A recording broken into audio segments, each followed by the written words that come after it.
better beware. Down for the count, but I bounce back with a vengeance. I'm bad, no filler. Break records like Thriller. Top biller, they call me the Thriller from Manila. I'm boss, ain't something you wanna cross. I'm getting lost in my fate now, a superhero cause. You can set me on fire, you can't hurt me, I'm on. I'll be back in my stride, that's how we design.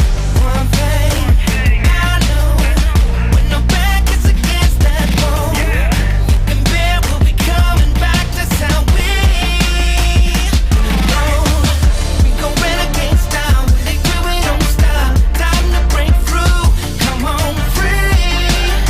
Look inside and you will find the heart of a champion like me. Go renegade style, never put we don't style. Time to break through and come on free. Look inside and you will find the heart of a champion like me. Cold-hearted warrior, I never rest on my laurels. No matter the battle, I come back like I'm immortal. Undefeated air, been this way since I was born. Exhibiting the true mark of a champion. One thing I know, when the back is against that wall, and man will be coming back, that's how we roll. Go renegade style, never quit, we don't stop. Time to break through, come on free. Look inside and you will find the heart of a champion like me. I'm a champion, I'm a champion, I'm a champion. Heart of a champion, you're a champion. Heart of a champ, heart of a champion. Yeah, stop, don't stop. Come on, keep it going. Champion race, never renegade style, never renegade style. Time to break through and come on free. Inside and you will find the heart of a champion.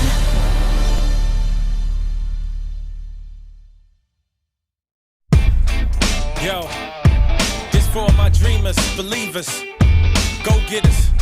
One day at a time, brick by brick, you feel me? Keep building. Woo! I wake up in the morning, it's another day, another opportunity. I know it's up to me to make my dream come true. It's nothing that I wouldn't do to see my name in lights. I give my life to this mic, my blood, sweat, and tears. I did it for many years. My career's in my hands. I already hear the fans screaming my name, asking for pictures, asking for autographs. I want it all so bad, I'll let you do the math. I did my 1,000 hours, sometimes I didn't eat, go out or take a shower. Ain't allowing no distractions, we gon' see what happens. I'ma be laughing when them cameras are flashing. My name in lights, I know I gotta sacrifice. If I give it my all, I'ma reap the rewards. I know I'll be a star. I wanna see my name in lights. I know I gotta sacrifice. If I give it my all, I'ma reap the rewards. I know I'll be a star. Yo, I'ma take it day by day, build it brick by brick. I don't care how hard it gets, I swear I'll never quit. I gotta get it poppin', failure ain't even an option. I come from the bottom, I'm a rose that is blossom. Out the concrete, I'm in arm's reach. I'm making my dream turn into reality. But I tasted defeat, I'd rather have a piece of meat with shrimp on the side. I won't lie, sometimes I wanna give it all up, but I think about the people that's no longer with us, looking down on me. I know they proud of me, so I push on, keep focused and stay strong, cause I know it won't be long. Come on. I know I gotta sacrifice. If I give it my all, I'ma reap the rewards. I know I'll be a star. I wanna see my name in lights. I know I gotta sacrifice. If I give it my all, I'ma reap the rewards. I know I'll be a star. Hey, I know that my time's coming. They told me I wouldn't be nothing. I know that my time's coming. They told me I wouldn't be nothing. Everything that I sacrificed, so I know it's gonna be alright. Hey. I gotta sacrifice. If I give it my all, I'ma reap the rewards. I know I'll be a star. I wanna see my name in lights.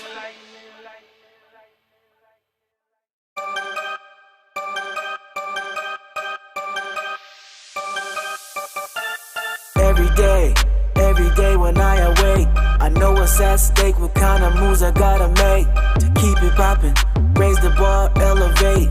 People watching, some applaud, others hate, but either way, I'ma lead the way, bring home the bacon, feed my face. Never been average, always been different, low-key savage, and to think I'm getting better. Every day I'm getting better, finding ways to get to this cheddar. I go hard from the time I get up, I won't let up, I'm getting better. Every day I'm getting better, I know all my haters are fed up. I go hard from the time I get up, I won't let up, I'm getting better. If you with me then it's crew, if you're not, cancel Christmas for you. On the spot, ain't nothing you can do to make it stop. Might as well enjoy the view from the side as I rise to the top. Wide-eyed, your stomach tight, up in knots. I tried to tell you but you wouldn't listen. Look at what you missing, and I'm only getting better. Every day I'm getting better, finding ways to get to this cheddar. I go hard from the time I get up, I won't let up, I'm getting better. Every day I'm getting better, I know all my haters are fed up.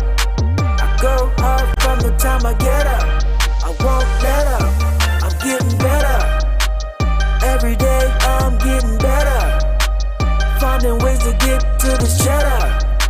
I go hard from the time I get up, I won't let up, I'm getting better. Every day I'm getting better, I know all my haters are fed up. I go hard from the time I get up, I won't let up, I'm getting better.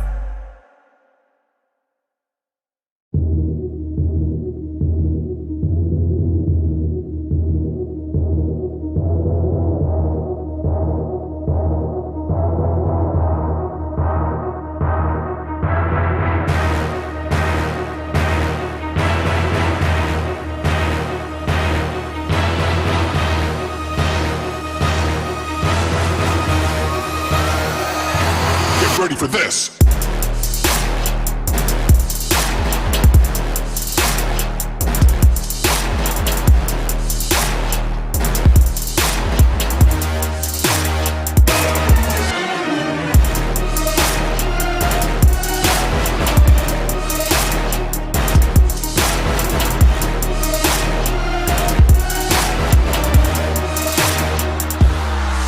This.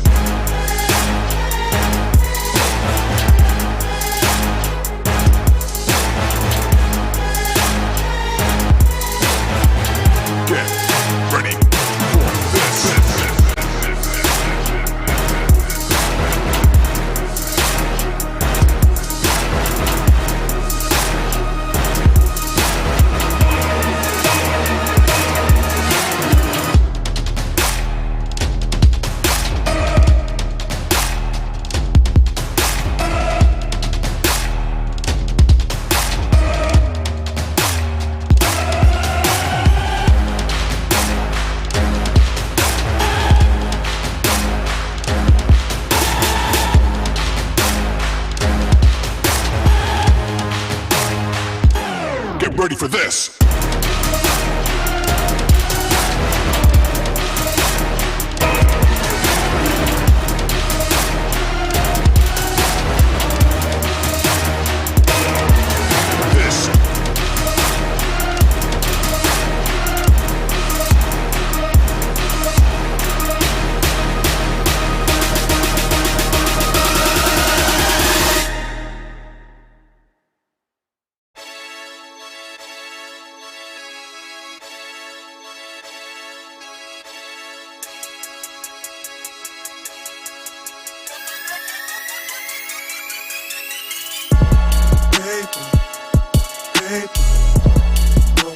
Trying to get this paper all day, every day, however long it takes us. We ain't got no conversation for you haters. Real game recognized, game from the beginning. Smile in the face, but don't wanna see us winning.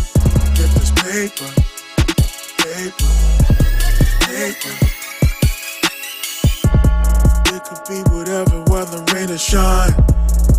best believe I'm out to get mine.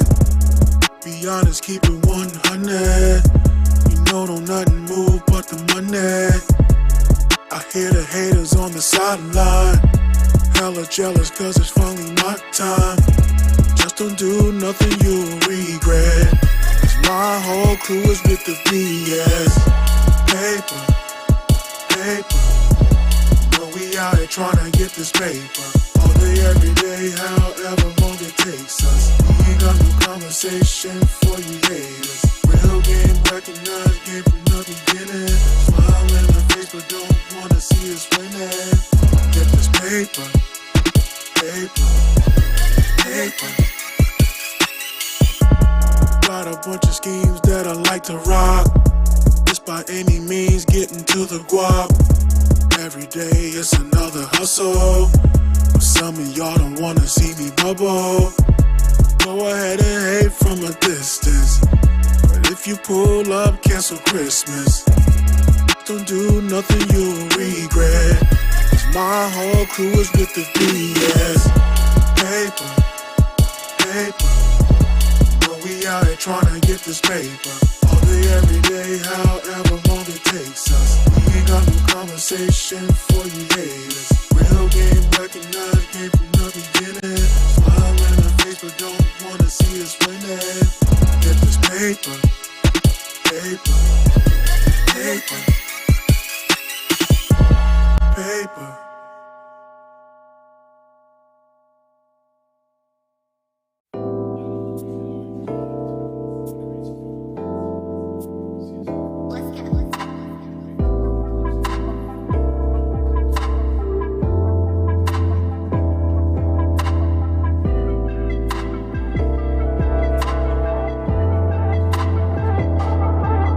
Now you're saying you don't love me, put no one above me. When you sip that bubbly, you lose yourself, it's ugly. Tryna run me down and tell your friends that I ain't.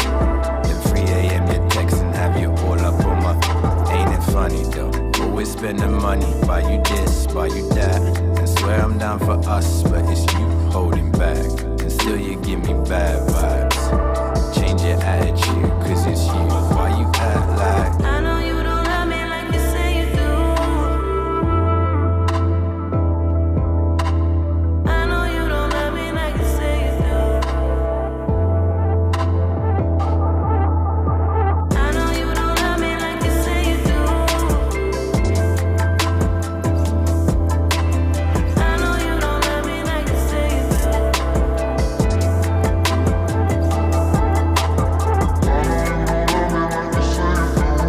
why you lying, girl?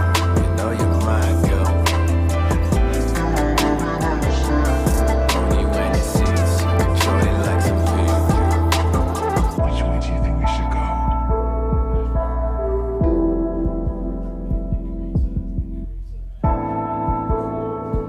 I don't.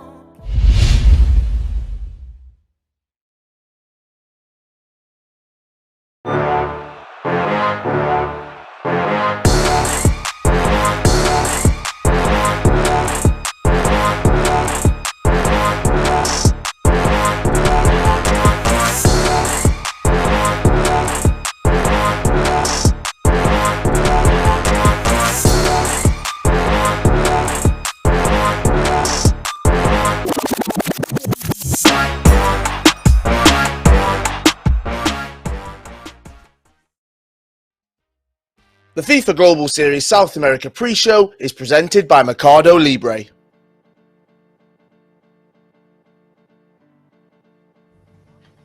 Hello and welcome to the FIFA 21 Global Series South America playoffs. My name is Kyle Walker and here we are on Championship Sunday, where we will crown our PlayStation side of the tournament champion, and they will be heading to the FIFA E World Cup. Joining me over the next few hours, we have Mike LaBelle, Richard Buckley and Brandon Smith. And guys, here we are.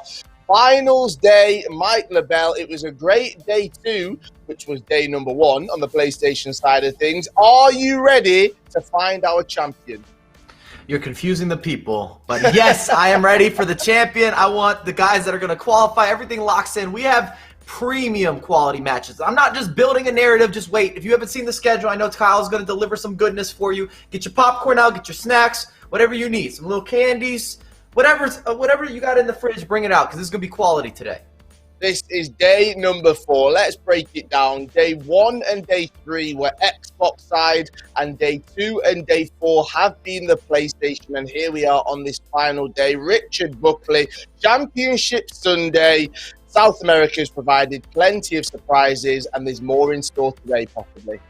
Yeah, absolutely. I mean, when you consider what happened on the Xbox, we had drama, we had late goals, we had PhD so close from turning around the ultimate losers bracket run. He started in round 1 losers bracket. He went all the way through, forced a bracket reset, and fell to Felipe. Are we going to see another losers bracket run to remember? We've also got double the spots from PlayStation to Xbox, so we're going to be crowning another 2 E-World Cup finalists over the next 5 hours. And if yesterday was anything to go by, Brandon, well, all I can say, every single viewer that is joining us today, that they are in for some entertainment. They're in for some top quality FIFA 21 action from South America.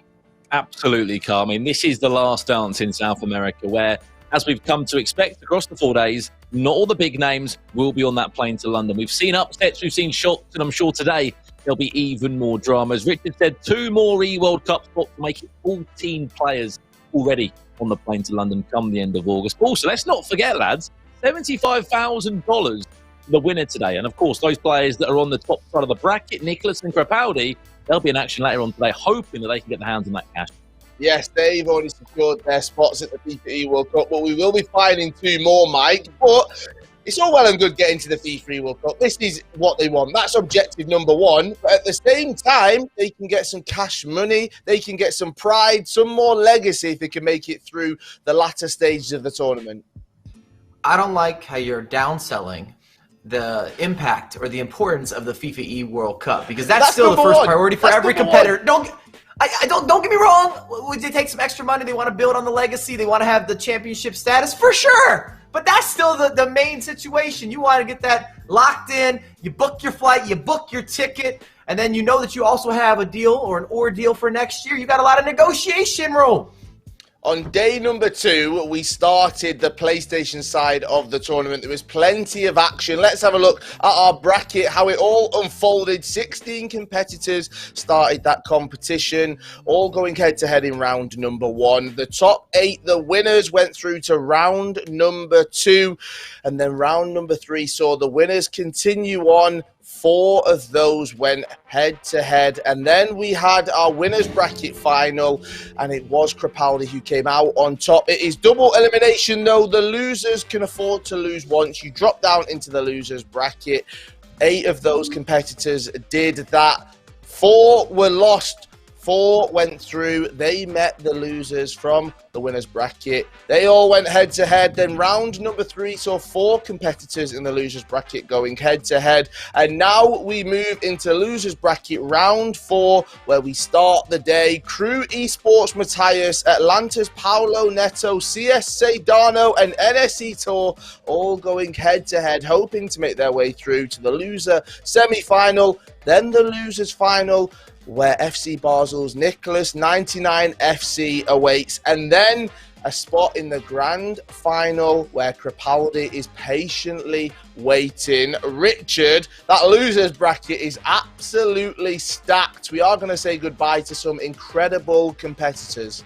Yeah, we certainly are. We're also going to say welcome to the FIFA E World Cup to 2 more players, because that first set of games is where it all is decided. From there on out, we're playing with sort of house money. You've guaranteed yourself your spot. You've set out your goal. Everybody's goal, every single competitor is get to the World Cup Grand Final. You succeed with the goal, and then you're just trying to earn more money. It's a serious lot of pressure, serious situation, that first game in the losers bracket. Now, we talk so much about all that action on day number 2 of these playoffs. That is where we started with the PlayStation. The players came out, they entertained, they provided the goals. So let's have a look back at some of the best. It's time for our top 5 goals from day number 1 on the PlayStation.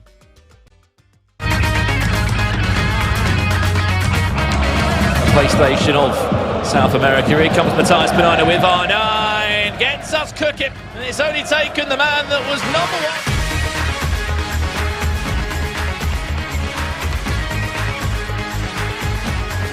Neto. 5 and he's back. Now suddenly it's a 4-goal Christian once again.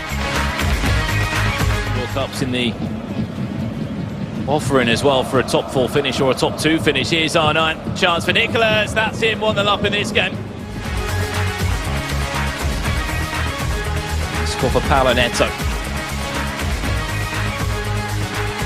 Scores one more. I think we can say it's all she wrote. Here's R9. Chance. Goal. Event of the year. If you did lose the game, it's hard not to feel sort of hard done by. Yes, you'll have a second chance on Sunday, but you want to achieve it now. You want to book it now. You want to set it in stone. Come see our 7th for Crepaldi. And speaking of setting it in stone. That was the top 5 goals on day number 1 of the PlayStation side of things. Mike, what an incredible 3 days we've had with Xbox and half of the PlayStation side. Here we are, Championship Sunday. The first 2 winners in our first 2 matches go through to the FIFA E World Cup. It couldn't get any more exciting. This is drama-filled, and Richard just started touching on it, but this is either going to be the most eventful, the best moment of all these players' careers, or probably the worst moment. So there is going to be that roller coaster ride of 2 winners, 2 losers, and 2 people that can't wait to talk to us, maybe sit down for an interview, and 2 other people that are breaking everything in the office place. Monitors, rest in peace. They're going to have a little bit of a rage cam. If we get a rage cam in the apartment, I would watch. I'm just saying.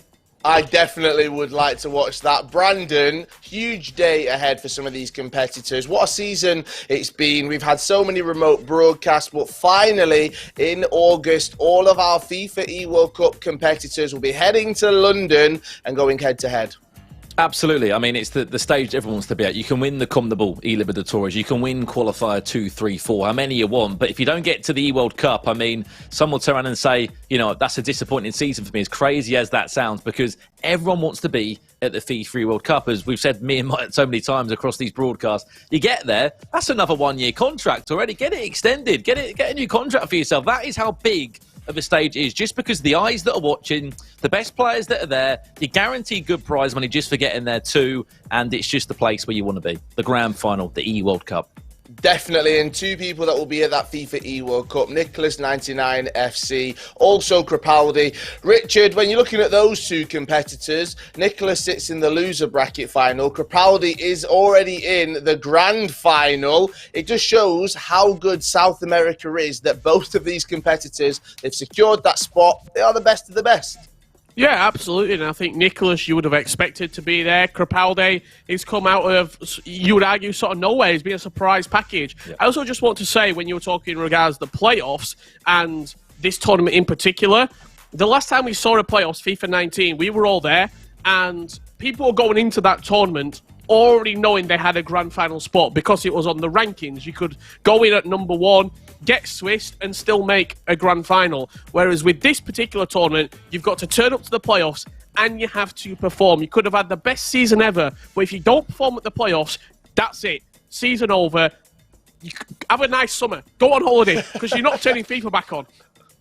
You're not indeed, and we will have our FIFA E World Cup competitors by the end of today. However, next week, all our attention turns to Europe. Yes, we finish off things here on the 27th of June today, and then next week, Xbox, July 2nd, 3rd and 4th, the Europe playoffs, and then the 9th, 10th and 11th, we go to the PlayStation side of things, and we will find all of our competitors heading to the FIFA E World Cup from Europe.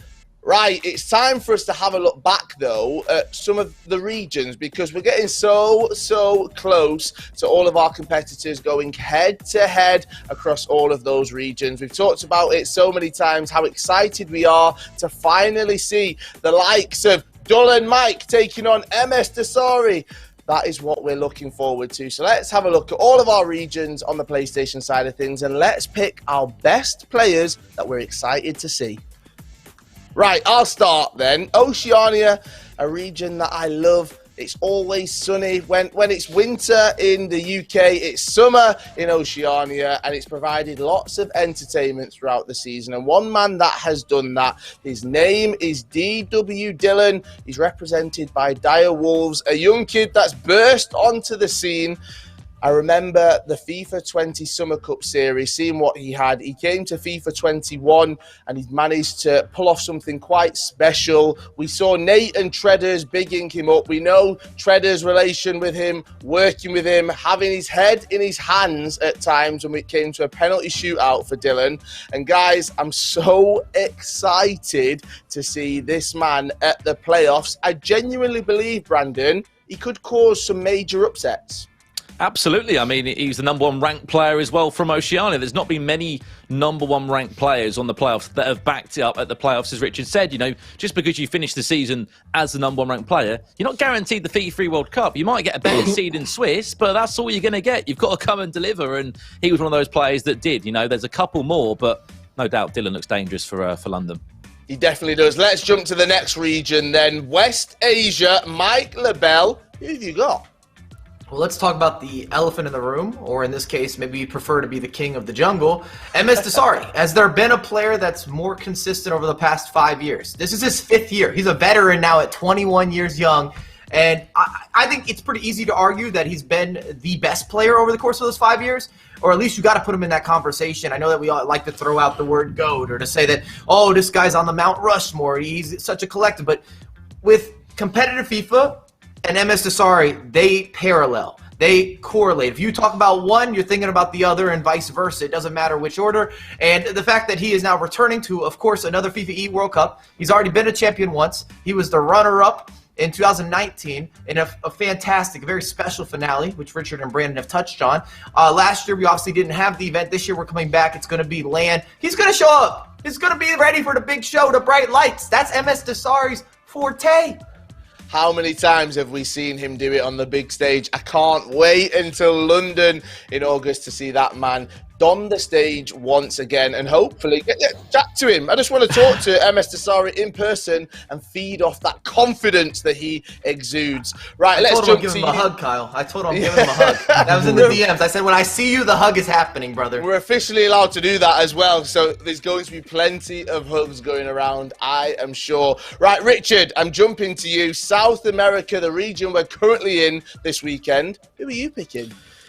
Well, I don't want to tempt fate, Kyle, and I don't want to potentially jinx this player, but I know we've talked about Nicholas in the past.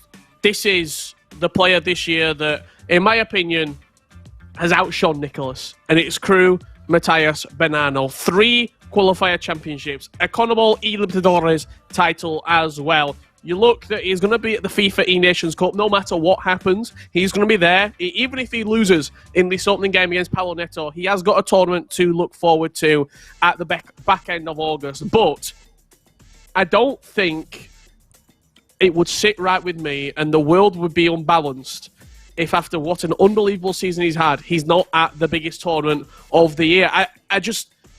It doesn't seem right. There doesn't seem to be any justice in the world. You can't win over half of all the tournaments that your region's put on and not be at the E-World Cup Grand Final. I mean, that would be a travesty, but it could possibly happen, and we'll find out after that first game of the day. Brandon, I'm jumping to you. East Asia is the region. Who have you got?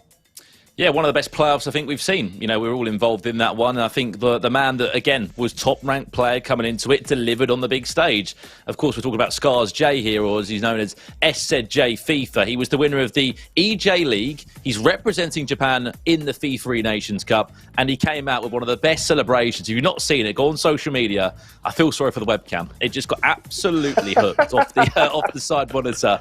And you know what? I'm not going to say this in the brutalest way possible, but when players from Asia have gone to the World Cup before, they've never had a massive standout performance before. You know, they've struggled, fell out in the groups. Could this be the year that they have a run, a quarter-final, a semi-final, a championship? Who knows? We'll have to wait for August. Now, the next region, North America. Mike, I could have come to you, but I just want to hear the Yorkshire accent one more time. So, Richard, I'm throwing it over to you. Who have you got for North America? Just look at King CJ in North America. What a season he's had. I mean, it was his last chance, his last roll of the dice, so to say. He turned up, he clutched up in the North American playoffs. I remember watching King CJ last August, last September even, when nobody was playing FIFA. He was playing the PlayStation Open Series, grinding every single week in, week out. France versus France matchups, getting experience, earning prize money. And now I'm very, very happy for him. He's come full circle. He's qualified for the E-World Cup Grand Final. And I know that also he's not only representing America, but also very, very proud of his region in Africa as well. I think he's going to do very well, and I actually think he's going to make a run in this E-World Cup Grand Final. An early call from Richard right there. I'm looking forward to seeing if he can do that. And Brandon, I'm coming to you. The final set of playoffs, the final weekend, the 9th, 10th and 11th. It is Europe. Who are you backing to get to the FIFA World Cup? So, I mean, this is a player that, he's not at the World Cup as of yet, but the way he's playing, he certainly should be. Again, as Richard said, another player that was grinding out head-to-head FIFA tournaments when no one was playing FIFA, grinding out for $200-300. Now he's a back-to-back European champion. 17 years of age he is now. When he won his first one, he was 16. Levi de Weed from the Netherlands, part of Team Hullet. They're fantastic at producing talent, and I think he's going to go to the playoffs in 2 weeks' time, qualify for the FIFA World Cup, and I think he will look very, very deadly on the biggest of stages. So there are all of our choices from each region at the FIFA E-World Cup. Some of them haven't made that spot just yet. Some of them have, but we will be focusing all of our attention on South America. We have our first game coming up. We're in the losers bracket. The winner qualifies for the FIFA E-World Cup. The loser are out of the competition. Season done. You do not want to miss this. We've got Crew Esports Matthias Bonano taking on Atlanta's Paulo Neto, and that's coming up next after this short break.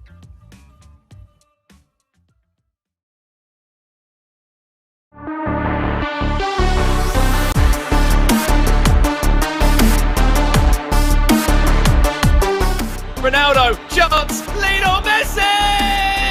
Seguimos con la previa de lo que va a ser esta FIFA Global Series South America, la fase final, y estamos con Charlie Human, jugador del Wallan New Pampas. Bueno, agradecido Charlie que esté junto a nosotros, me imagino también con muchas ganas de enfrentar esta fase final y buscar uno de esos 4 cupos para estar presente en Londres. Bueno, Brunito, buenas, la verdad que sí, que es el objetivo de todos los que estamos acá. Y es un lujo, la verdad, estar en esta fase final y dejaremos todo para lograr llegar ahí, que es el objetivo. Cuéntanos también, Charlie, tu camino para llegar hasta acá. Sabemos que no eres un novato tampoco en cuanto al FIFA 21, pero sí ya en esta temporada has tenido un salto importante, tuviste título también en la Fan Cup y ahora vas a enfrentar esta fase final con la expectativa, ¿no?, de quedar en lo más alto a nivel continental. Sí, obvio, la verdad que mi temporada en FIFA 21 creció un montón en comparación a la de FIFA 20, pude ganar la Fan Cup, pude ganar la Liga Argentina, pude quedar top 7 del ranking de Sudamérica, así que la verdad que llego con muchas expectativas, tratando de entrenar mucho y dar mi mejor versión en este torneo, que es el más importante de todos. ¿Cuánto te ha ayudado tu equipo, Wallan Pampas? ¿Cómo son los entrenamientos? ¿Cómo es tu día a día para prepararte para una competencia? Y también en esta antesala, ¿no?, que estamos cada vez más cerca de la fase final de estos playoffs de Sudamérica. Yo creo que me ayuda un montón mi equipo porque me acompaña en lo que es FIFA Points al comienzo del juego, me acompaña con el coach, me acompaña con un psicólogo, acompañándome día a día, preguntándome cómo estoy, cómo me veo, preguntándome si necesito algo. Todas esas cositas van sumando y la verdad que es algo que no te lo va a dar nadie más que ellos. Oh, wow. Ahora, ellos te ayudan en cuanto a lo profesional del juego, ¿no? También algo en lo personal, pero en lo cercano, amigos, familia, ¿cómo toman esta carrera que estás tomando en cuanto al FIFA 21? Porque me imagino que en esta parte del mundo nunca, o tal vez todavía no es bien entendido, por muchos bien aceptado, que una persona dedique su vida y que trabaje y que viva de ser un jugador profesional de un videojuego, como en este caso es el FIFA 21. La verdad que mi familia lo toma bastante bien porque sabe que es como algo que estoy haciendo lo que me gusta. Además también mantengo lo que es mi estudio, entonces mucho no les molesta y todo está perfecto, no tienen ningún problema. Y en cuanto a mis amistades, se sorprenden y me dicen dale para adelante porque siempre fue lo que te gustó y dale, te acompañamos. ¿Qué estás estudiando, Charlie? ¿Y cómo también lo vas complementando con esta carrera de ser un profesional en FIFA 21? Estoy estudiando abogacía y, por ejemplo, ahora por los playoffs tenía que rendir en estas fechas y tuve que frenar y seguir el cuatrimestre que viene, pero se intenta llevar todo a la paz. Celebration, Ronaldo, chance, Lionel Messi!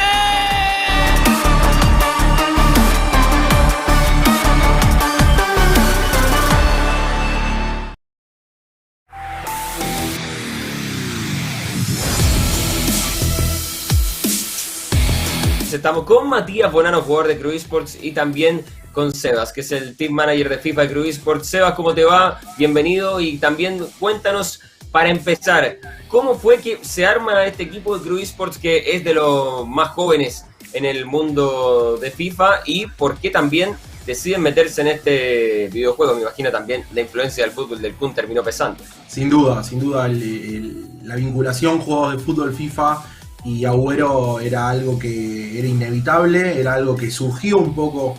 La llegada de él al mundo online llegó de la mano de FIFA, con esa participación en aquella primera cuarentena de la mano de Lineation junto con Yao y la selección argentina. Ese creo que fue como el primer comienzo de Sergio en los online. Ahí empezó a surgir un poquitito, el bichito le picó a él, como él lo contó, empezó a interiorizarse un poco por el tema de los equipos de fútbol, equipos de eSport, y el FIFA fue inevitable. Ahora, Mati, también dentro de tu evolución como jugador de FIFA, ¿cuánto te ha ayudado Crew Esports como equipo? ¿Cuánto te ha colaborado? ¿Cuál es también esa rutina que ellos te han generado como jugador profesional para que esos buenos rendimientos que tuviste a nivel nacional esta temporada los hayas reflejado a nivel internacional? La verdad que yo creo que más que nada lo principal fue los FIFA Point al principio del juego. Yo creo que fue lo clave para arrancar la temporada. Y bueno, después está el tema del coach, que la verdad con Fercito andamos trabajando casi todos los días cómo hacer para llegar mejor a los torneos y demás, ¿no? Pues el tema rutina, no tengo ninguna rutina en sí, sino vamos viendo dependiendo de las competiciones que tenemos enfrente. Ponele, tenemos una quali en 2 semanas y bueno, ahí nos ponemos a practicar, no es que nos ponemos a practicar un mes antes. Bueno, Mati, Seba, lo último, y les agradezco su tiempo. Parto contigo, Mati, las expectativas que tienes para este periodo final de la Global Series. No, las expectativas no son otra que la clasificación a Londres. La verdad que vengo trabajando en eso ya hace bastantes semanas, así que nada, no hay otra expectativa sino la clasificación. El crecimiento profesional no lo podemos dejar de lado, ¿sí? El crecimiento, Matías va a terminar este año mucho mejor jugador de lo que lo comenzó. Quedarse con una clasificación o no sería injusto, aunque es el gran objetivo de la temporada, sin ningún tipo de duda.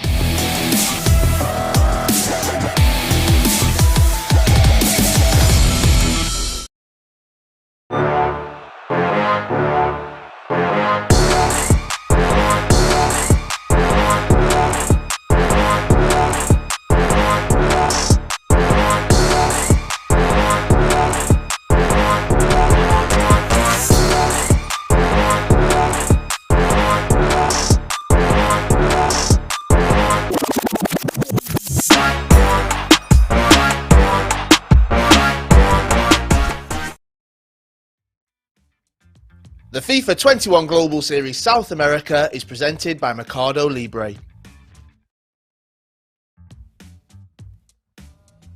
Hello and welcome back to the FIFA 21 Global Series South America Playoffs. My name is Kyle Walker and I'm joined by Mike LaBelle. And what a day we have of FIFA 21 action coming up for you. You can get involved in lots of different ways. If you're wanting to jump into one of the other streams, maybe you're wanting to listen to the Spanish stream, well, you can do. We have got you covered. Just head to twitch.tv/EA Sports FIFA Latin and on Facebook as well. If you want to jump into the Portuguese Portuguese stream if you want to maybe support one of the Brazilian players left, or you can EA Sports FIFA Brazil on YouTube and on the Twitch as well. Make sure you jump into those. Also, you can join the conversation on social media. Drop us a follow on facebook.com/EA Sports FIFA and FIFA Ultimate Team. Plus, you can head to instagram.com/EA Sports FIFA. Follow, comment, drop us a DM anytime, or you can mention us on Twitter. Mike LaBelle loves when you mention him. All things FIFA 21 related. Use that hashtag FGS21. We want to hear from you. Right, Mike, when we're talking about social media, when we're talking about the FIFA community, you really see a big spike when it comes to the playoffs because everyone is so excited about who can make it to those FIFA E World Cup spots. So, we'll be on the social media, we'll be talking about it, but I want to hear firsthand, I want the scoop. Who are you looking forward to seeing today? Who do you think's going to steal one of those spots, Mike? Well, the opening matchup, when you're looking at Matthias and Neto, that your eyes just gravitate towards it. I also am kind of interested to see if we're going to have maybe a loser bracket run, or if it's going to be favoritism, and you already got a grand finalist, of course. There's a lot going on here, but the first two matchups to me are the ones that I'm super dialed in because it's a deciding game. The rest after that, they all have their spots, and they're playing for money, reputation, recognition, accolades, championship, all of the above, but they all have their ticket booked. And at the end of the day, when you get the playoffs, that's your big dream, your hope, your ambition. I want to go FIFA E World Cup, first goal. That's what I want to knock out, and it's never easy to do. It's a huge matchup that we have for you first. Paulo Neto, Crew Esports, Matthias Bonano going head-to-head. The winner secures one of those spots. The loser is out of the competition. I think we can have a look at our bracket, how all of the action has unfolded from day one on the PlayStation side of things. This is the losers bracket right now. You can see that there were 8 competitors at the beginning, and then round 2 we had 8 once again going head-to-head. Paulo Neto, well, he beat CM Edson, then he beat Amaru Magic to make his way into that round number 4, and Crew Matthias, well, he dropped down, and that is why he is in that matchup right there. From that winner's bracket, he came down and he faces Paulo Neto. For CS Sedano, he dropped into it from the winner's bracket, but NSE Tour, he beat DMS10 in that last matchup 6-2 to secure that spot in round number 4. Mike, we've talked so much about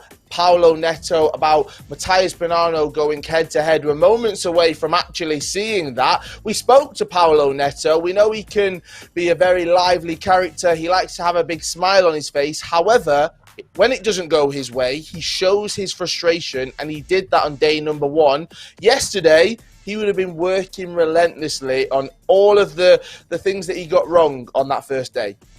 Well, just fine-tuning, and both these players are very familiar with each other, between Matthias and of course, Paulo Neto. And when we talked to Paulo Neto, he said he was kind of frustrated. I don't think he expected to be in the position that he's in now, and especially considering that they're playing this one-off game now to decide who's going and whose season is ending. Well, we'll see what happens. Paulo Neto said he was frustrated. Maybe he can relieve some of that stress today in the first matchup, but none of this would be possible without Mercado Libre, our sponsor. So if you're watching from Argentina and Brazil, if you visit Mercado Libre, you'll find exclusive sales in gaming products, and you can enjoy fast shipping and update your setups today because Mercado Libre has everything you need. Right, let's jump into it. Richard Buckley, Brandon Smith, it's time to kick off the tournament. Crew Esports, Matthias Bonano taking on Paulo Neto. It's over to you guys. Well, thank you very much, Carla, Mike LaBelle. And yes, we're here for the last dance in South America on the PlayStation, where by the end of play today, we will know the extra 2 players who will be going to the FIFA E World Cup. First time to revisit these squads, Richard, after these 2 would have had a couple of days off just to sit back, just to rethink and refocus on what happened in the Swiss rounds, what happened in the start of the knockout brackets, because for these 2, they were never expected to be in this loser bracket scenario right now, and to be playing against each other in an elimination game where the winner goes to London. Doesn't get much bigger than this right now. Does not get much bigger than this opportunity, this stage that these 2 are set on. You can see the team on the screen right there. Ederson in goal. It's going to be a back 4 of Cancelo, Varane Vieira and Alphonso Davies. Gullit, De Jong, holding with Mbappe, Pele, R9 and CR7 going forward. Ederson in goal. On the other side of that, well, Courtois is the man between the sticks. Marcus Llorente gets a nod at right back. Defence is going to be as follows, and I imagine Bruno Fernandes just going to slot in to that midfield, allowing Neymar, team of the season, to take the reins up top. Bonano electing to go with Mbappe. Paulo Neto, well, 96 Neymar gets the nod in his team. It's an unbelievable tie. It's an unbelievable game. The stage is set. We're just waiting for the game to start right now. It truly is a moment for history for one of these two.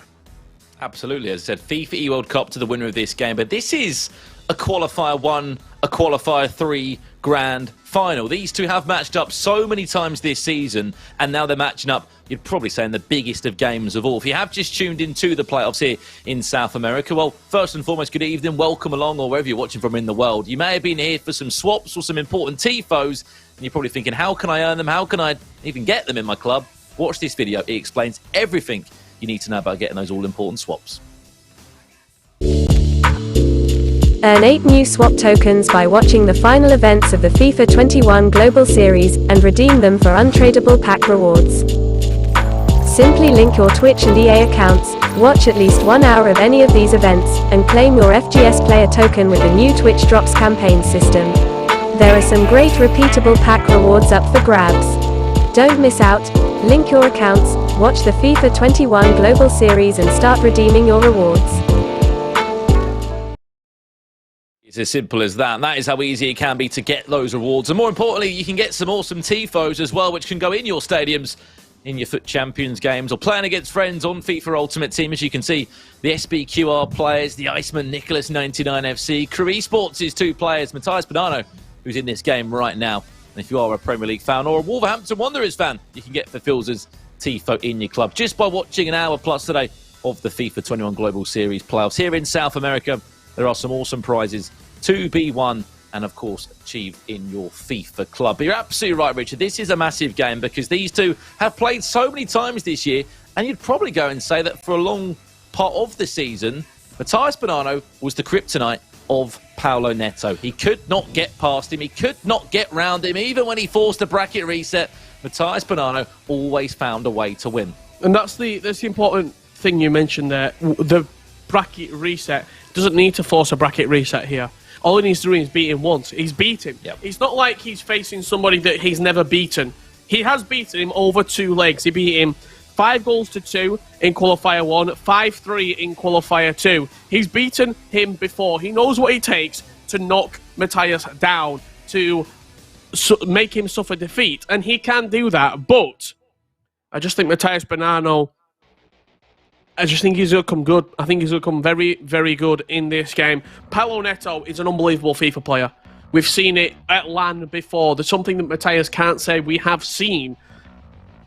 I can't call it. I cannot call this game. Both players deserve to be at the World Cup. They certainly do. After the season they've had, after the year they've had, they both deserve to be at the FIFA E World Cup. However, only one of them can be there.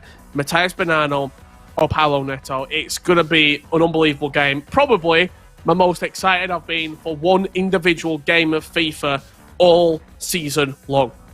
No, absolutely. I mean, it's been a great game that they've given us all year as well in terms of the matches they've had. We've been involved since day one in qualifier number 1 all the way to qualifier number 5. And you might be thinking, who is Matthias Bonano? Can I know a little bit more about him? He's been the sort of superstar in Argentina or on the PlayStation this year. We caught up with him to chat about how he's feeling heading into this tournament and maybe to learn a thing or two about why he's been so good at FIFA. Check this out.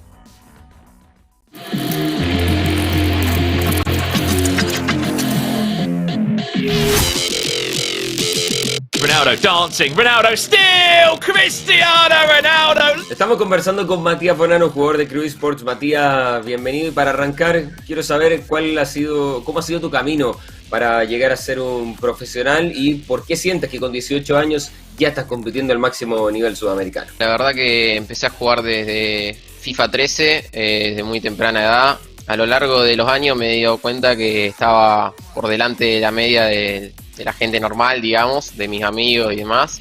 Y en FIFA 19 me enfrenté a los mejores y desde ahí me di cuenta que no me faltaba nivel como para competir, y en FIFA 20 me lo propuse. La verdad que en plano internacional no me fue bastante bien, pero bueno, en plano nacional, digamos, salí campeón 2 veces, y eso fue lo que me llevó a ser profesional a la temporada siguiente, que es donde me busca Cruz, y nada, ahora la verdad que estoy teniendo muy buenos resultados. Ahora, Matías, en esa evolución que has tenido como jugador, ¿qué sientes que ha ido cambiando? ¿Qué sientes que has ido mejorando, que te ha permitido dar ese salto internacional que te había faltado? Yo creo que fue un tema de conexión principalmente. Yo jugaba con una conexión muy mala de acá de Rosario, y nada, me mudé como para jugar más decente, y después luego para la quali me fui a jugar a Buenos Aires en todas. Y bueno, además del tema de entrenamiento con coach y demás, que bueno, ahora es todo serio. Pressing, keep on coming forward. In for a third, De Bruyne again. Me imagino que también tus amigos todos sorprendidos porque con 18 años estás en un nivel muy alto.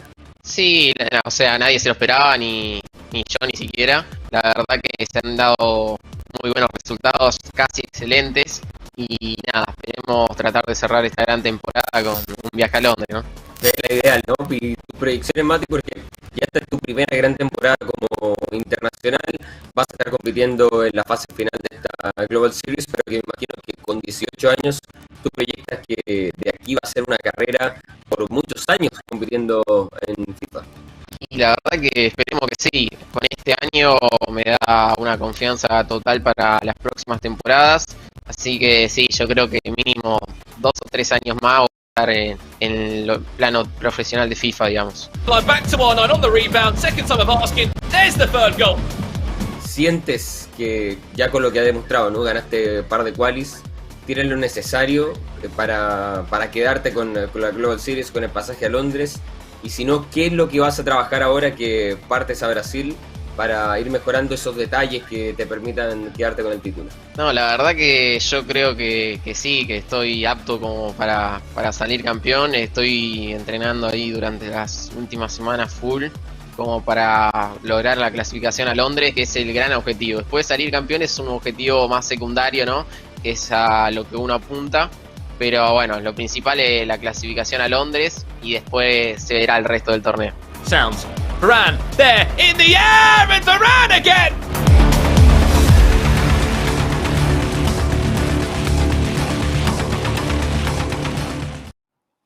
Well, there you have it there, hearing a bit more about Matthias Bonano, how he feels about coming into this tour, and more importantly, the season he's had, because to be honest, Richard, he has had a breakout year, and it's scary to think we've never seen this man on LAN. If he qualifies for the FIFA World Cup, that will be his first event on LAN as well, as it has been for a lot of these players in what has been a different global series year. It goes to show the quality's there, and I think Matthias Bonano is a prime example, Richard. I'm sure you'll back this up, of a player who is ready for an E-World Cup, which is crazy to say when a player has been that good and he's so new to FIFA esports.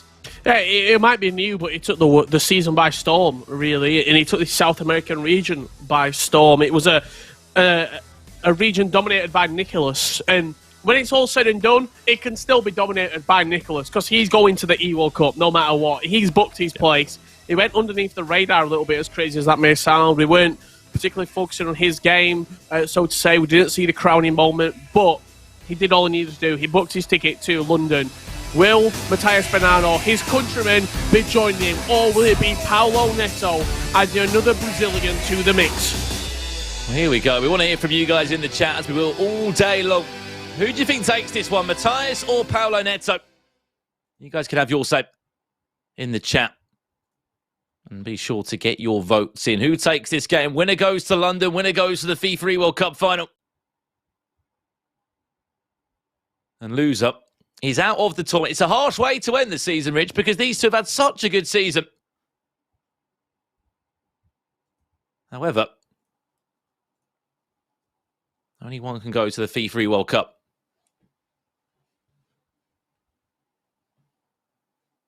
Where the biggest of stages will be available.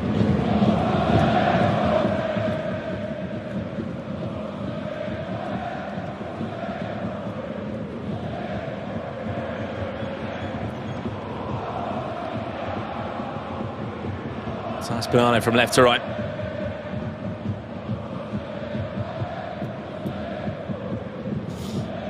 Chance. Looking for his first breakthrough from R9.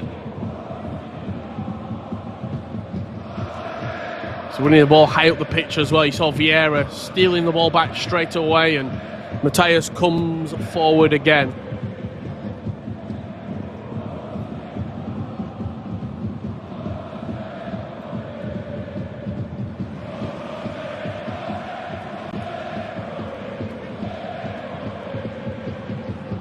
Played so many times this year.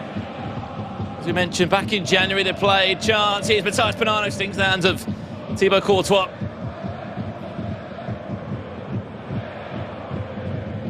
Oh, it's in deep. CR7 is there, headed back away. Neto on the back foot from the word go. Brilliant start already. He's off his feet, celebrating his Matthias Bonano. But it's a long old road, this game. We've only just got started. He's already cemented his dominance onto the game. It's been an element of his game all season long. These corners that he puts deep into the penalty area. I remember he scored a few with Varane, the road to the final Varane, back in previous tournaments. And you saw Varane was involved yet again. He got the assist for Ronaldo just to tap it home at the back post. Matthias Bonano draws first blood here in this losers bracket quarter-final. Winner goes to London. I think he knows more than anyone, Richard, from the performances that he's delivered the last couple of days. For his own standards, it wasn't good enough in the Swiss round. He was 3-2 at one point. He was on the verge of being knocked out.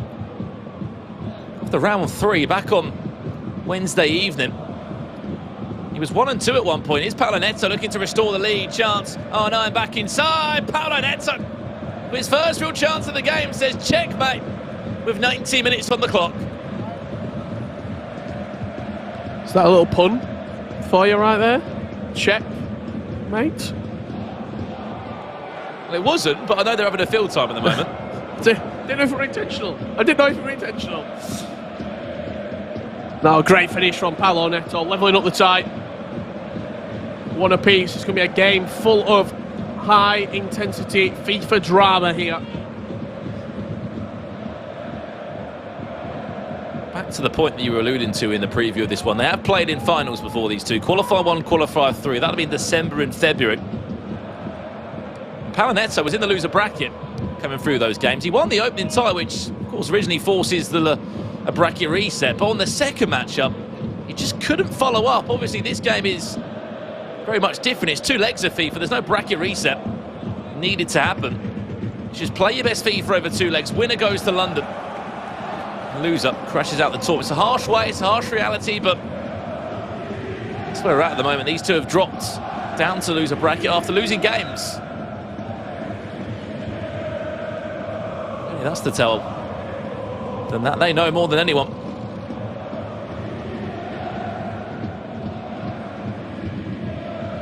Been a lot of time to dwell on the game as well. Good 24 hours or so. Prepare, look back, what didn't go well in day one. How can I bring my best performance there, my A game? I'm sure that I'll be on that plane to London for the first ever time for these two. They've never been to a FIFA World Cup.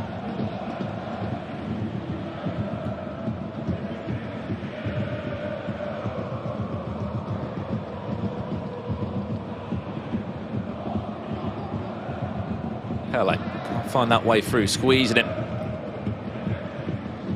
all he can. Interesting from Matthias Bonano today on day one. He had friends and family and coaches around him today. It seems like an empty room he's playing in. I was just about to say that. He's clearly got rid of the people around him, maybe trying to mimic his surroundings at home. The very similar surroundings when he played at his home. That's a goal. Square across the box. Paulo Neto, 2-1 up. You notice it from Paulo Neto, there is no reaction from him. He knows it's a long 2 legs of FIFA he's in.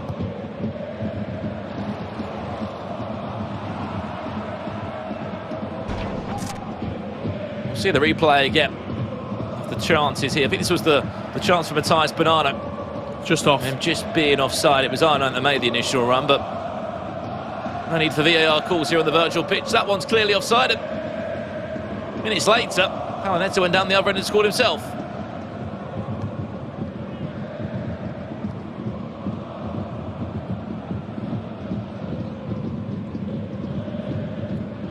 Don't forget the other side of this bracket as well. Pepper, Sedano, the only Ecuadorian left in the tournament. What a story that would be. Ecuador booking their first ever FIFA E World Cup spot. It's been a year of South Africa. They're at the FIFA E World Cup this year with Beast Bianchi. All nations making their way to the biggest stages of all. However, he's got to take down Tor, who's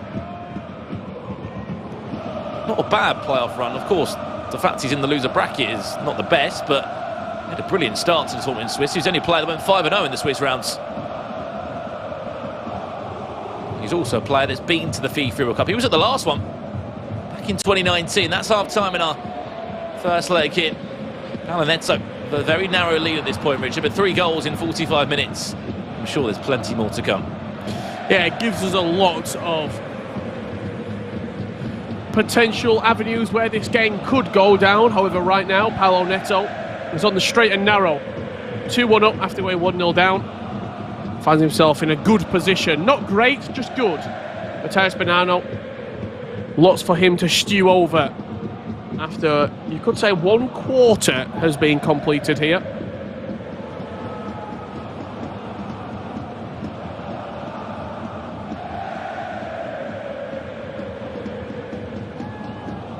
I see such an animation in terms of the celebration after 12 minutes from Matthias. Always a sort of animated character when he scores.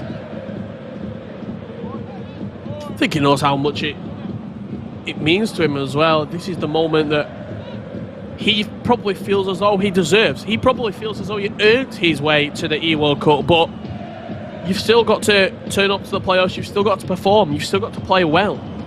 He went through Swiss 3-2. It wasn't his best performance in the knockout bracket. Lost to the hands of Crapaldi, 5-3. Nicholas then lost to Crapaldi, 5-3 as well. That man has been on an absolute tear. This is the moment that Matthias Bonano needs if he wants to earn his place at the E-World Cup. On the other side of that, Paulo Neto, what a season he's had. Fully deserves to be there at the E-World Cup. Unfortunately, only one of them can go. Yeah, obviously, since the global pandemic, we didn't have the playoffs last year or the FIFA World Cup, but Paulo Neto is one of the few players that just kept on grinding away. He won the Summer Cup Series, sort of the replacement for the playoffs. Took all that confidence into this year. Nice Bonano trying to build away past Paulo Neto, can't do it.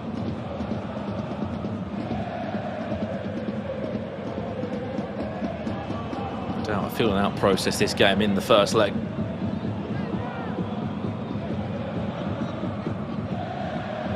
Neither player, as you can understandably know, not wanting to make a mistake or not wanting to make any.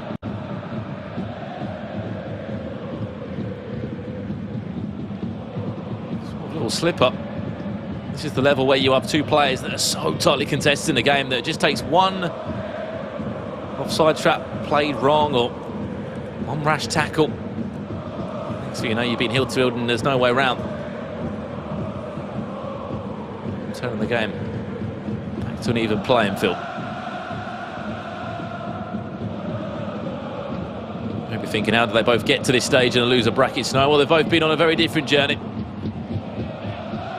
They've had to go down into the loser bracket at different times. Matthias Bonano dropped down there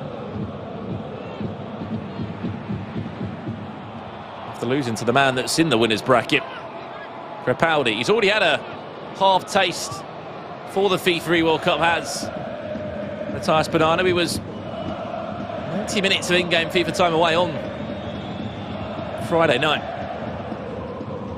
He dropped down to loser bracket. Paulo Neto, he's been in the loser bracket for a little while now, and he's had a lot of penalty shootouts to be involved in as well. He's in 2 penalty shootouts in the playoffs where he nearly would have got knocked out. One came against Edison, after a two-legged 1-1 game against CM Esports' Edison. 1-1 across 2 legs, went to a penalty shot, he held his nerve there from the spot, and he just came out flying against Magic of Emeru Hunters, one of the only Peruvian players in the tournament. And he had a bit of a swagger about him, did Palanetto. And also a bit of grit in that performance, I'd say, came out from him. He wasn't happy about anything, he was in a bit of a mood, and you could understand why, because he wasn't playing the best FIFA that he knew he could play on Friday night. Well, both of these two as well, with the season they've had, they're in that position that Resende, PH were in yesterday. Nicholas, similar as well, where they feel like they earned a grand final spot throughout their work in the season. And as analysts, as pundits, as commentators, as experts of the game where we watch it, we probably agree with them. They performed over 10 months and they were excellent. But the way that the season's gone, the way that the rulebook states, you have to do it at the playoffs. And unfortunately, not everyone can get a grand final spot. That's not the way the cookie crumbles. It hurt Joxan in North America. It's going to hurt people in the next 2 weeks in Europe. And it's going to really hurt one of these two in the next 30 minutes. That's the harsh reality. If you lose your games, there isn't a second chance in the loser bracket now. When you're in the loser bracket, you straight up elimination FIFA. Leon Goretzka off the bench. There's your player log, just teased by Matthias. Bonano has to try and defend it into Ronaldinho. Elastico as well, cuts back inside, drops the shoulder. It's not there on the rebound. He's happy about that one, Matthias. Nearly for Palanetto, that was 3-1. Yeah, a little reverse Elastico and then just a slight shimmy with Ronaldinho off the bench. Matthias defended it well, didn't bite in and give away a foul or give away, worse, a goal for Crew Esports. 15 minutes remaining here. It's going to come down to the second leg. We knew it would.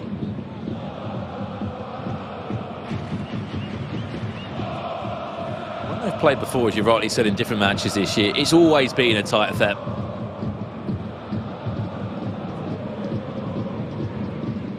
It's just the way it's been when these two play.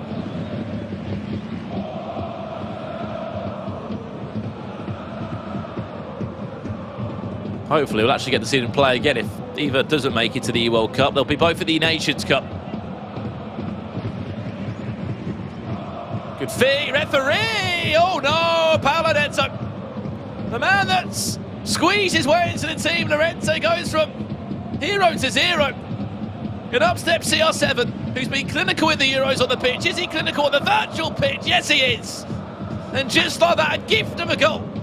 And a way back into this tie for Matthias Bonano. I just don't know why you would slide. I really don't. I don't know why you would go to ground there. In all honesty, there was no reason to slide. There was no reason to go down and try and win the ball. He was out wide. He was on the byline. It looked like he was running into danger. You're going to see it here again.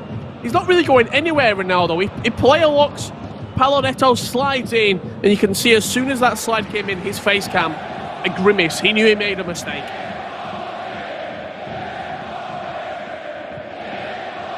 Said mistakes will cost you games at this level, Richard Buckley. Didn't know further than that one.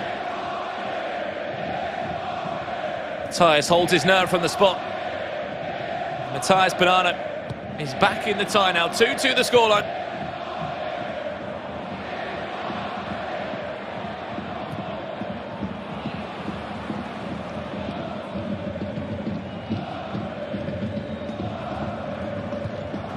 I think honestly that will do us for this first leg.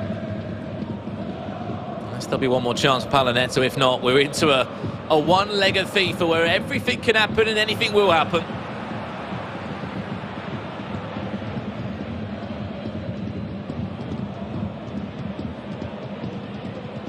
You have just tuned in. This is the FIFA 21 playoffs. It's part of the Global Series in South America. You're witnessing an unbelievable game as well between these two household names on the PlayStation. Atlanta United's Palanetto against Sergio Aguero's Crew Esports' Argentine, who's been the magician this year. on the sticks. Great feet from CR7. Referee, that will do us for leg one then. And surprise, surprise, we knew this was going to be a tough game, Richard. A very tight and nervy affair. And he's lived up to that in some ways. Maybe could have been a bit more dramatic at times, but you can understand why both players, I would say, have been very cautious. Not so cautious from Paulo Neto on that tackle at the end. Halfway here, 2-2 the scoreline. Yeah, I mean, you say cautious. 4 goals in one leg. It's quite open, in all honesty. There was chances for both players. 4 shots, 3 on target to the pair of them.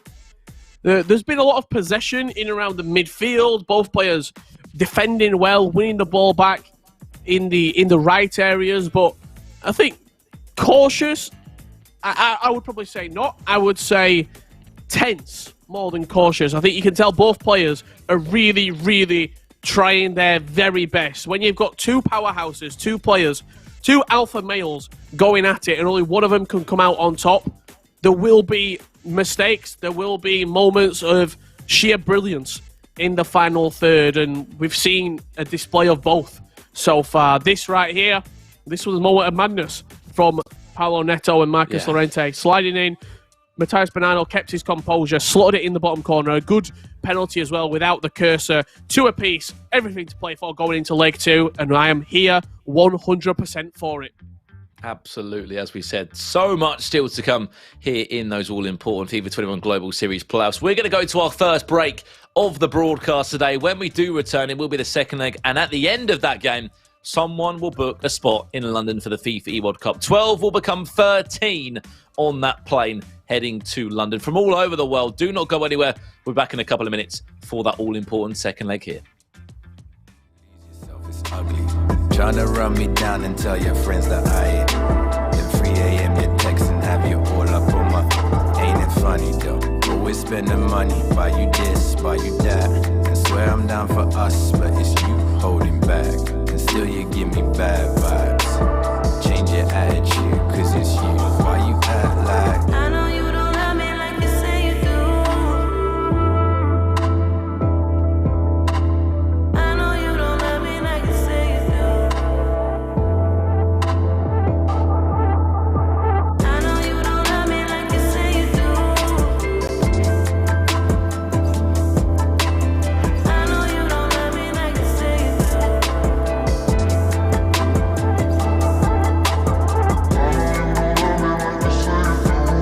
why you lying, girl? You know you're mine, girl. Only when it sees you control it like some food. Which way do you think we should go?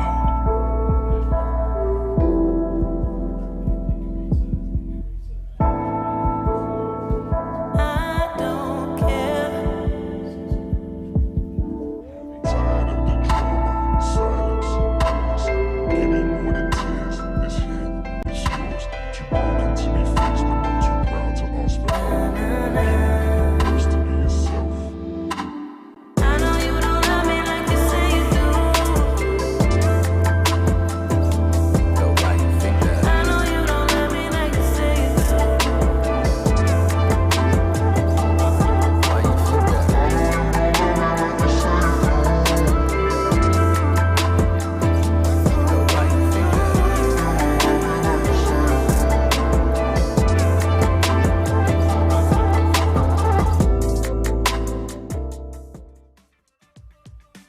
Well, welcome back once again to the FIFA 21 Global Series South America playoffs here in our final day of what has been a brilliant 3 days so far, into our 4th day of action here. You're joined by myself, Brandon Smith, and Richard Buckley for what has got to be one of the biggest games we've seen here on the PlayStation. 2 household names that respectively finished the season 1st and 3rd on the Global Series rankings. Only one of them, though, Richard, can book a spot in London for the FIFA World Cup. Someone will be going home in terms of their season ending, and there won't be a chance for them to go to the biggest of stages in August.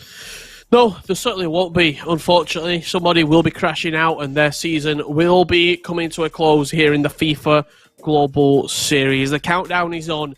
Second leg of FIFA is upon us. I cannot wait to see who it's going to be. Will it be the Argentine, Matthias Bonano? Will it be the Brazilian, Paulo Neto? One player will go through, one player will crash out. Yes, they might have the FIFA E-Nations Cup in the future. However, there's only one goal for everybody, for every single person who signs up to the Global Series, who gets foot verified, who competes in the qualifiers. There is one goal. 276 people played the first qualifier here in South America on the PlayStation.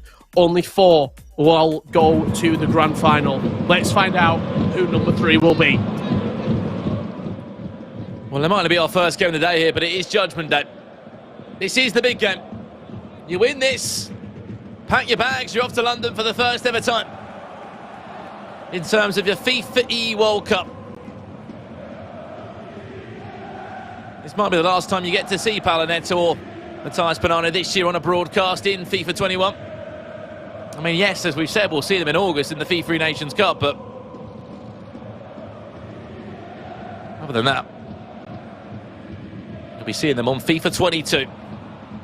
Here's Neto, of course, from left to right. He'll be playing that Atlanta strip.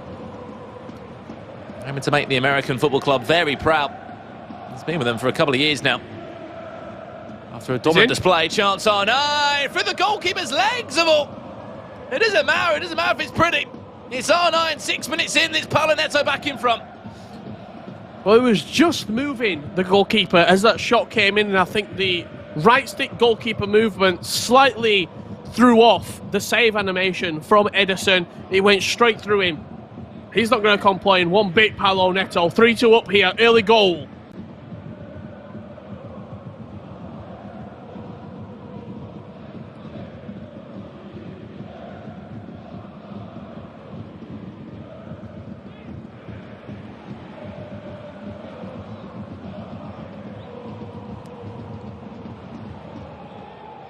Nice Bonano.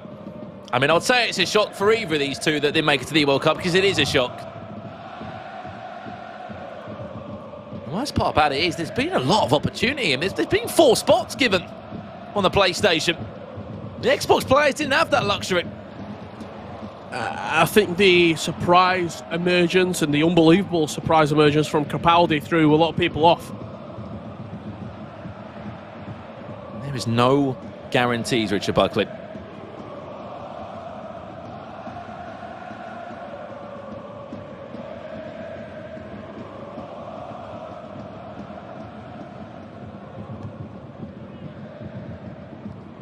Matthias Bonano, again, naturally just rushing things. He can see that clock ticking. It'll be in the corner of his eye right now. I'm sure Neto will be thinking, as every minute goes past, I'm 1 minute closer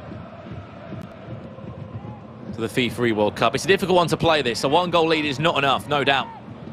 To get you to London, the instinct now should be go and score another one. Easier said than done, no doubt.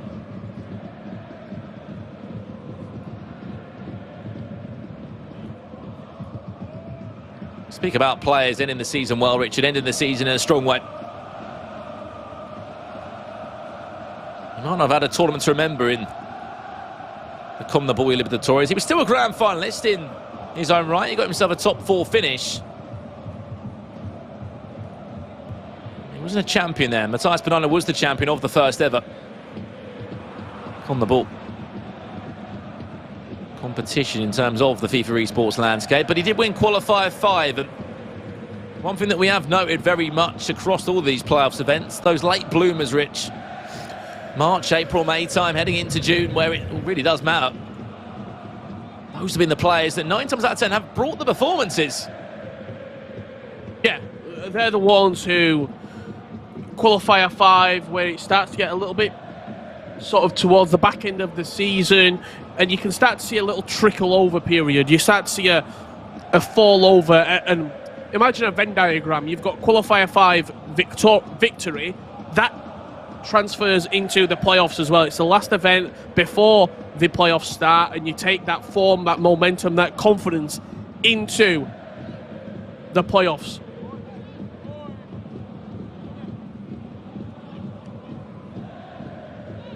Which has been the case for some players. For some, it just hasn't clicked. It hasn't come together.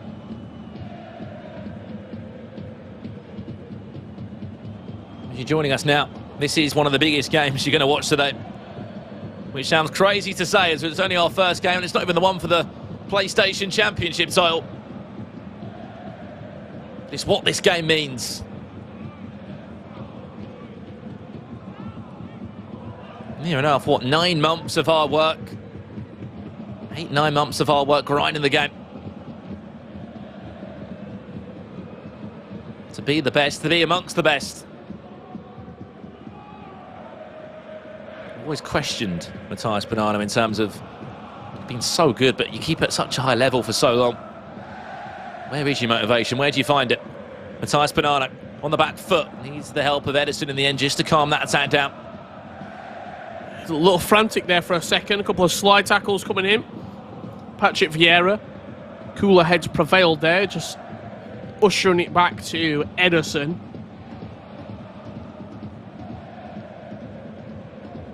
I also think he started so quickly, Matthias Bonano. He was the best player throughout the entire regular season before the playoffs started.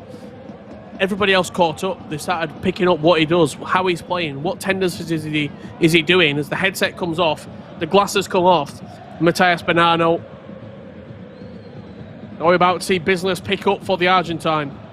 I mean, do you think it's a conversation point as well, Richard, that it was just a season where it was win after win after win after win after win, and where there was, what, a 3-month gap, 2-month gap, let's call it, between now and then? There's not been all the tournaments in the world.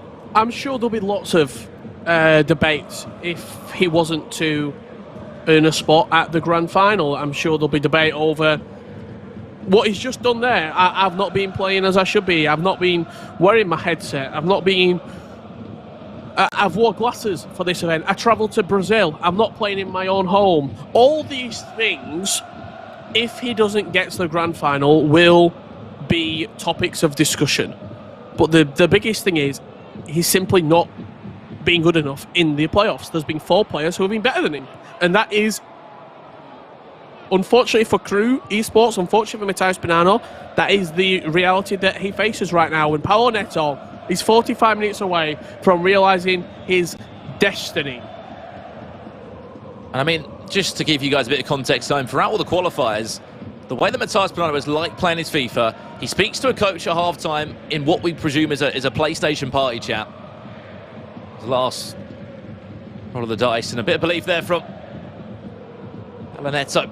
He's 45 minutes away from that. But you're absolutely right. 2 days ago, it was all smiles. It was all, you know, I'm here in Brazil. I flew over from Argentina for Matthias Bonano. He had friends, coaches, family around him. And I think he sort of rocked up, you know, with anyone that would. A bit of swagger about him. I'm the #1 ranked player in Argentina. What happened, though, before that was not a great Swiss. He went 3-2. Yeah, we can forget about that. Coming to knockouts, bring a better performance. He did, in all honesty. He won his first 2 games. Then he got knocked about by Crepaldi, who no one expected to come out. A man that finished 8th in the Global Series rankings. Got a bit of a reality check, to say the least. 24 hours on, Richard. We're seeing this Matthias Bonano now with no one in that room. 45 minutes remaining, potentially, of Matthias Bonano's season. It's been an incredible season, but this could be it ending to the hands of Paulo Neto. Both players deserve it, only one can go. That's the really harsh reality here. Both players cannot go to London for the FIFA E World Cup. It's harsh, but that's the truth, unfortunately.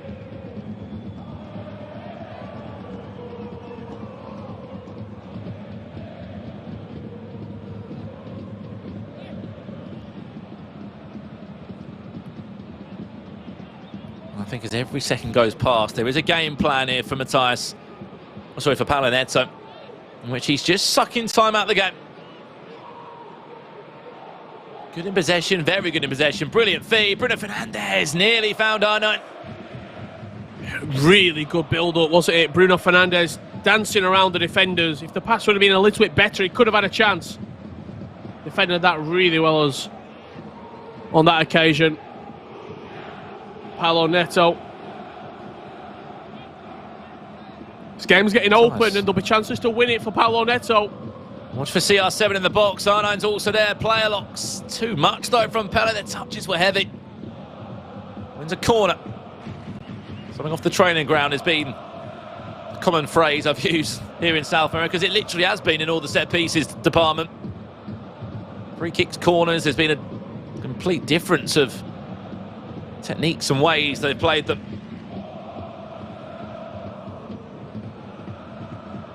A big win at the back from Varane. We've got to see more from Matthias Bonano. Time is ticking away. As long as his chances, this would be a shock in itself. Absolutely. A CONMEBOL Libertadores champion.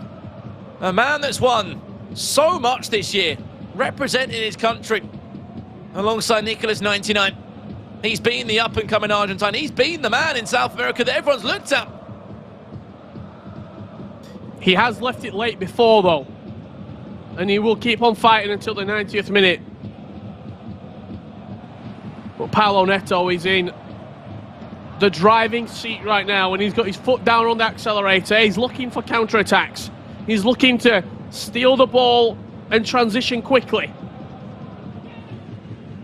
Balls comes in, that'll be Matthias Bonano, no doubt. Trying to have his last roll of the dice with a three-back. I can assure you, probably players just pushed up the field. Looking for high depth, looking for the press.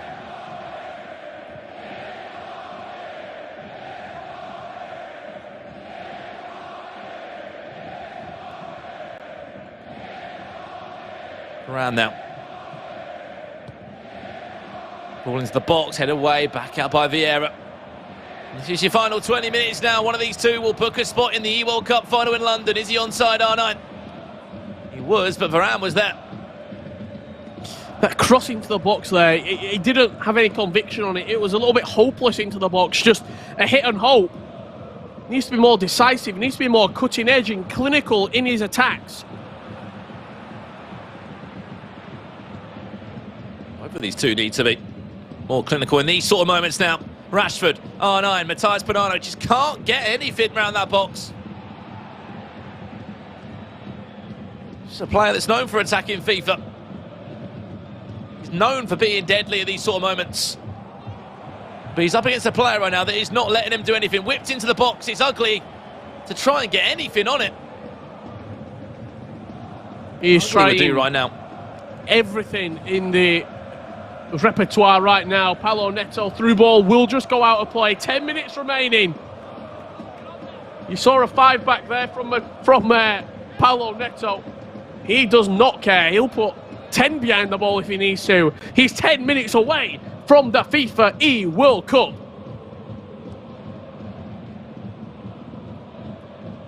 Well, he's been so good, as you've rightly said, Matthias Bonano, at coming back late in games. These two have had 2 finals this year, but Paulo Neto's been in the bracket reset and still lost after forcing a bracket reset. He's questioned himself at times, Paulo Neto, no doubt.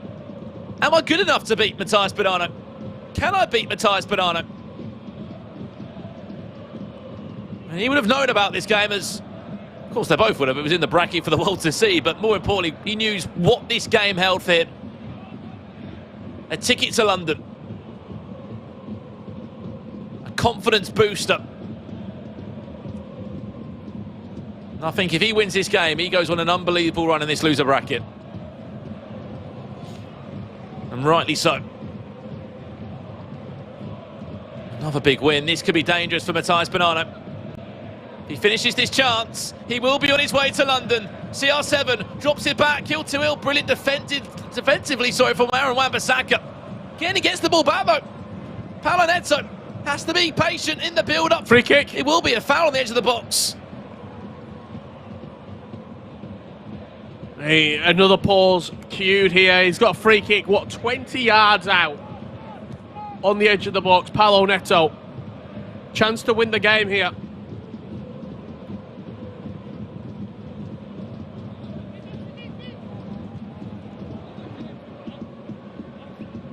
Well, well, well.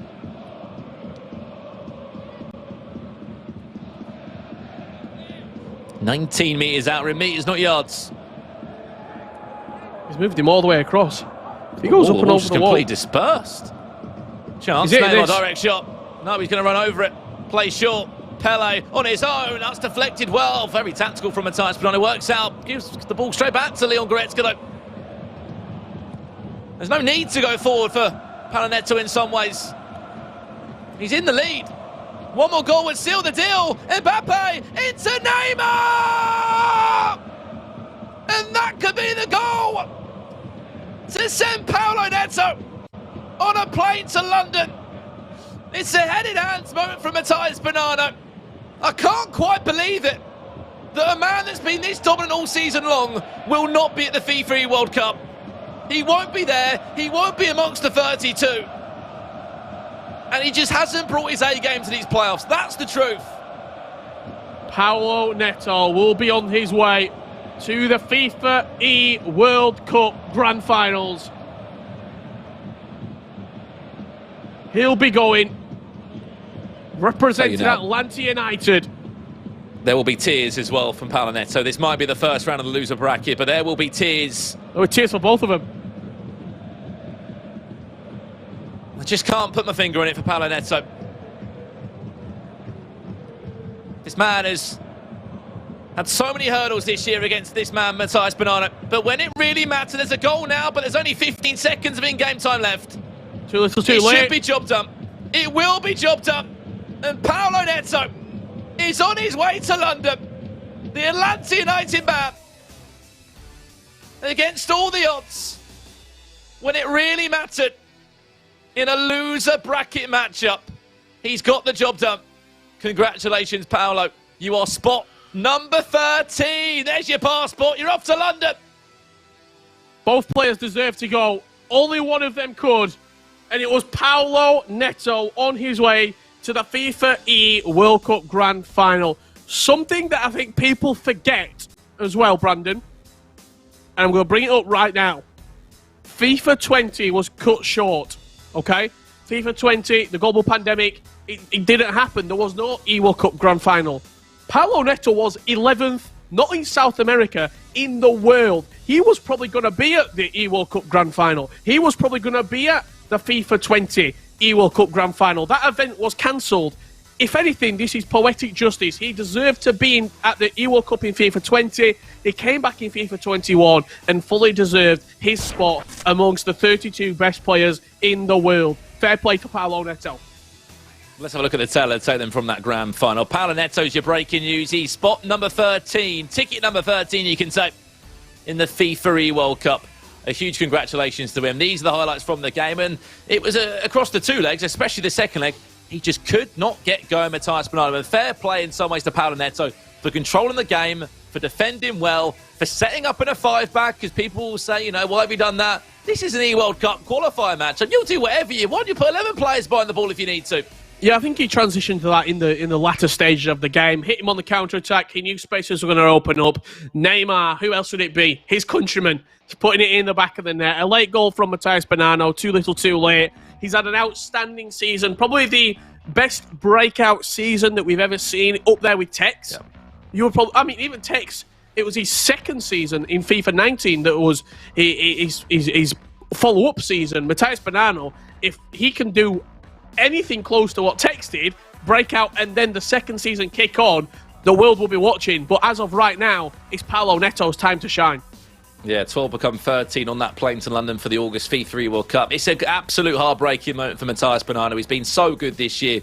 We're going to pass it back over to Carl and Mike to break that one down. But gents, one name had to leave the tournament. Only one could go to the FIFA World Cup. And on this stage, it is Paulo Neto that comes out on top. And as Richard said, maybe it is poetic justice from that year in FIFA 19. Maybe it is poetic justice for that man, Paulo Neto. Richard and Brandon, thank you so much. Mike LaBelle, he said he was frustrated on day number one of the PlayStation side of things. He went away, he must have worked hard, and Paulo Neto is progressing in the tournament, and he is coming to London in August.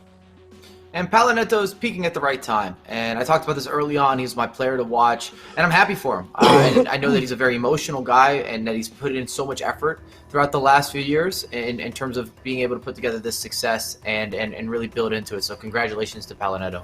Congratulations indeed. Let's bring him into the broadcast right now. We can talk with the man who just beat Crew Esports Matthias 4-3. He's got a smile on his face. Paulo Neto, congratulations. First question, you said you were frustrated on day number one. You went away, you worked at it, you've got the win. You are coming to London in August. How does that feel?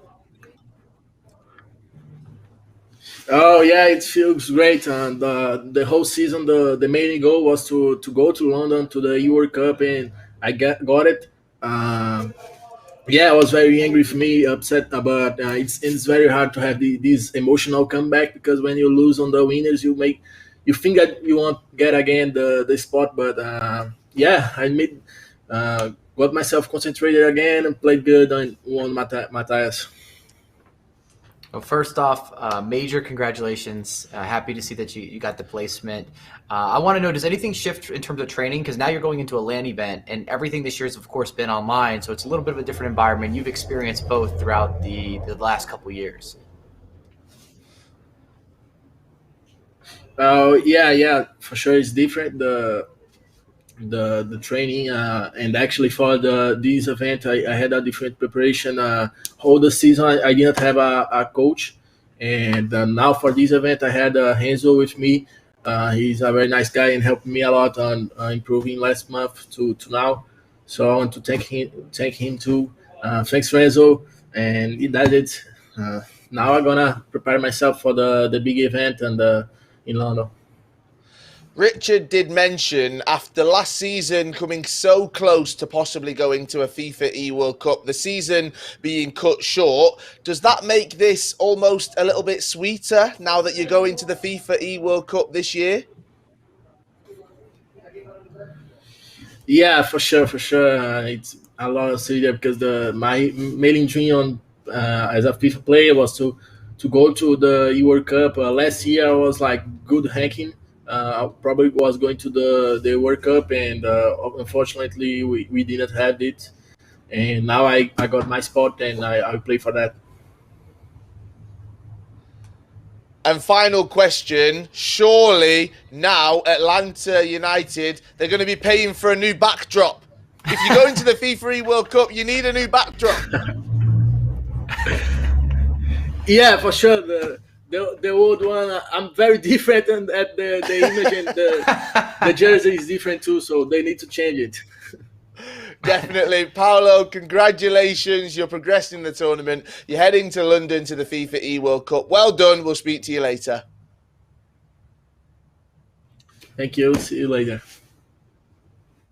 Paolo Neto there, the winner of our first matchup on Championship Sunday. He progresses in the losers bracket side of things. Mike, let's talk about that performance against Crew Esports Matthias Bonano. Matthias comes so close, but unfortunately his time in the tournament's done. His season is done in terms of heading to the FIFA E World Cup, but he's got a lot to look back on, a lot of positives. However, for next season, he'll have a lot that he wants to work on as well.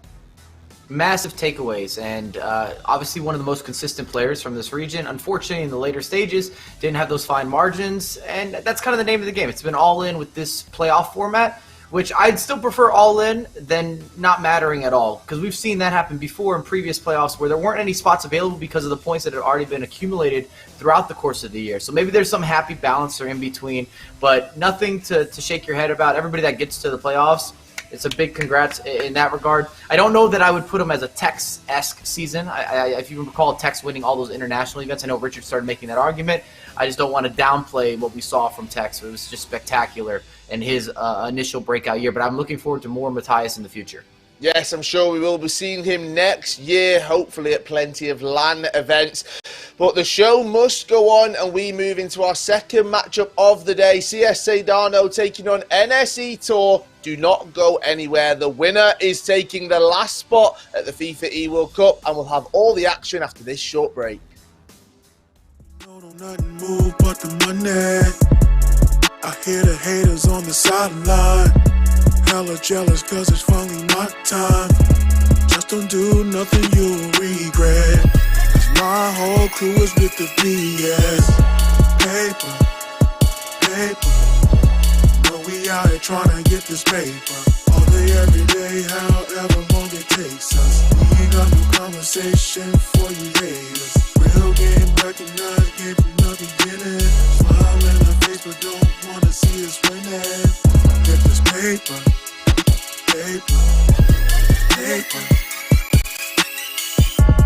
Got a bunch of schemes that I like to rock. This by any means, getting to the guap. Every day it's another hustle. But some of y'all don't wanna see me bubble. Go ahead and hate from a distance. But if you pull up, cancel Christmas. Don't do nothing you'll regret. 'Cause my whole crew is with the BS. Paper, paper. But we out here trying to get this paper. All day, every day, however long it takes us. We ain't got no conversation for you haters. Real game recognized, game from the beginning. Smile in the face, but don't wanna see us winning. Get this paper, paper. Rapaziada, a gente tá aqui com o Rap, o Rafifa e o Tori. Eu olhei pra cada um de vocês como se fosse fazer diferença por estar em vídeo. A gente vai conversar um pouquinho rapidinho aqui sobre a carreira de vocês. Como que foi assinar com o PSG, Rafifa? Assinar com o PSG, ainda mais na época, foi um pouquinho antes do Neymar, eu cheguei antes do Neymar, mas assinar com o PSG é um sonho de cada um que gosta de futebol, que enfim, que ama futebol europeu. A gente joga com jogadores do PSG há bastante tempo, já no FIFA. Até que naquela época não tinha Mbappé, não tinha Neymar, então era um pouquinho mais complicado. Mas é um grande clube europeu, um clube mundial. Chegou em final de Champions ano passado, chegou a semifinal de Champions esse ano, um dos maiores clubes da França. Então é uma honra enorme e todo o apoio que eles me deram foi realmente indescritível. Eu sou muito feliz fui muito feliz lá e agradeço sempre as oportunidades que eu tive. Você disputou um campeonato aqui, apareceu, foi a primeira vez que você apareceu, foi assim? Então, eu comecei o competitivo meu no FIFA 17 e até então, tipo, não jogava outros torneios, que nem o primeiro campeonato foi a Hero League, eu acho, e eu não conhecia nada do cenário, tipo, a galera chegou lá e já falaram, caralho, o Force tá aqui, o Alan Castelo, então eu falei, mano, os caras fodão estão aqui, lascou já. Mas depois disso, eu acho que o torneio que me sacou mais foi Miami mesmo. Então, eu acertando com o Goiás ali, tipo, eu tive a total sensação assim, de jogador, fiz entrevista, conheci o CT, mas também veio aquele lado pessoal da pressão da torcida que até pro jogador veio. Tipo, os caras comentavam tudo que é post mesmo, como se eu fosse jogador profissional do clube. Então, é loucura. O Rafifa teve mais a experiência com o clube internacional, o Rap talvez mais com o nacional. Tori, você consegue imaginar, se colocar no lugar dos dois? Não, deu pra me colocar bastante no lugar, assim, eu consegui sentir bastante, tanto essa questão da pressão, assim, né, pelo fato de ser, né, o Ajax era o maior clube da Holanda, e depois, né, jogar pelo Cruzeiro também, a torcida, mesmo sendo, né, no videogame, a torcida cobrava bastante. E o mais engraçado de tudo é que quando eu comecei, né, a disputar os campeonatos, as duas referências que eu tinha eram o Fortes, né, o Rafifa e o Lucas.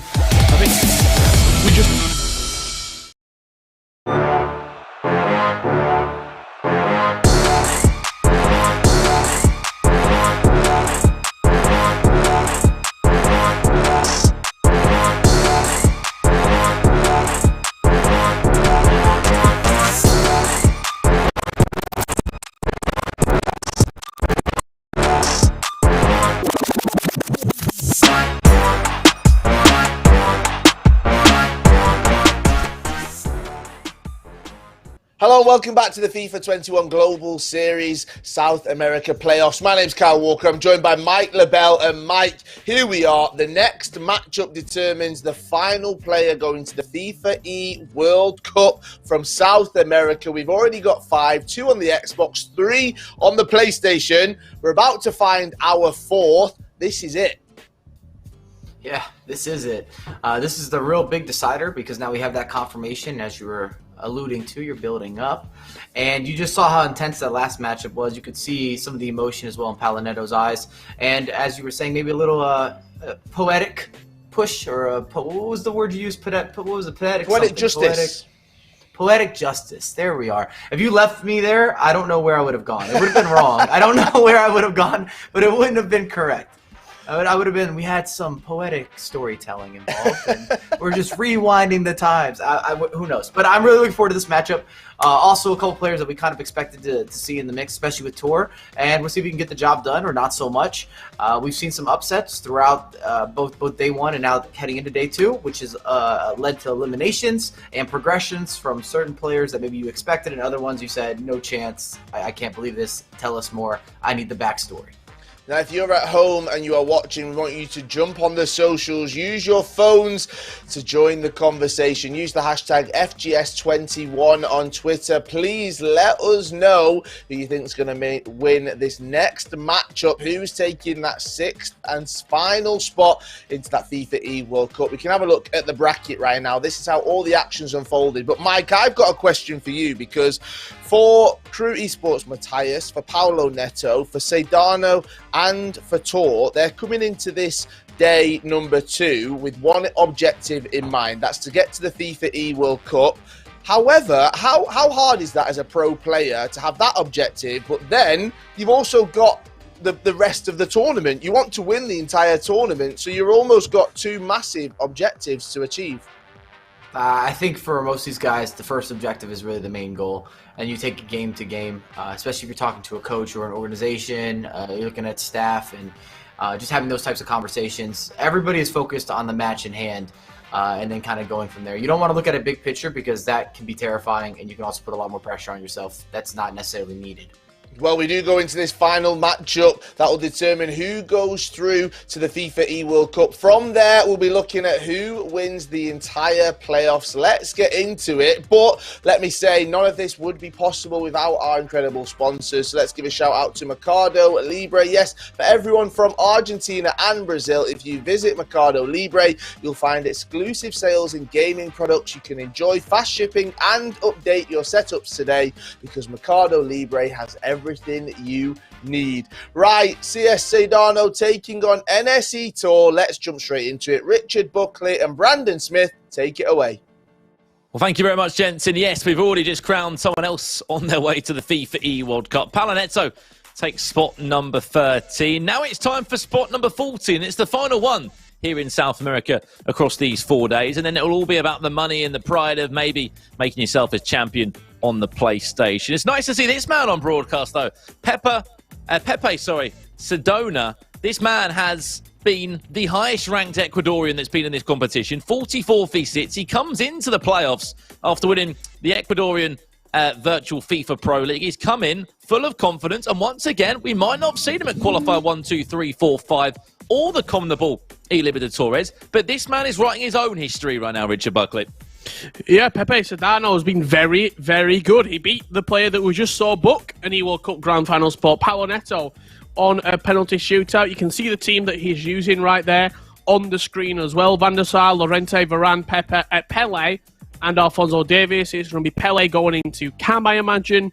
Hullet going into LDM, and Vieira going into centre-back. On the right-hand side of your screen, Netshoes Esports Tor, Bruno Fernandes, Aaron Wan-Bissaka getting a start, Varane, Pele, and Alphonso Davies. Pele will be moving into midfield for Vieira to take the centre-back spot. Very similar teams, couple of changes. Cannot wait to see these players battle it out for a spot at the E World Cup Grand Final. Let's also not forget, Tor, 5-0 in Swiss. Brandon, only one player could go 5-0, and Tor did it. Yeah, I mean, you look at Tor's year he did have a very good, mixture of qualifiers. Didn't win any qualifiers. He's a player that's done a lot. The last FIFA World Cup that was on LAN, he was there playing for Ajax at the time. Since then, he moved to Cruzeiro, the Brazilian football club, and now he's playing for NSC Knows, of course, as Netshoes Esports, where the likes of Lucas Rep, FIFA play. You can see Lucas Rep just to the side of Tor there. These are veterans in the FIFA scene. But there's not many players, other than I think MS Desari, that have been to a FIFA E World Cup before that are going back to a FIFA E World Cup. So potentially there's a storyline here for Tor to be one of those repeated players that has made it to 2 FIFA E World Cups. And Nicholas, of course, sorry. Yeah, I was about to say Nicholas as well. Desari. Yeah, there's a lot of debutants coming into the E World Cup. I'm sure Europe will spice that up. I think we'll see quite a few repeat qualifiers in Europe. But also in Europe, next week and the weekend after, so many new players this season. Players like KFC Pablo, Players like Cakeray, Levy the Weed, Hazers, a lot of players who have come out of this pandemic firing, really, on FIFA, said this is an opportunity. It's region locked. I can really express myself. I can show what I can do. And look, fair play to anyone who makes it to the E-World Cup. Everyone was given a level playing field. Everyone was given a clean slate. It's up to you to go and fill it in with your passport details. Well, here we go then.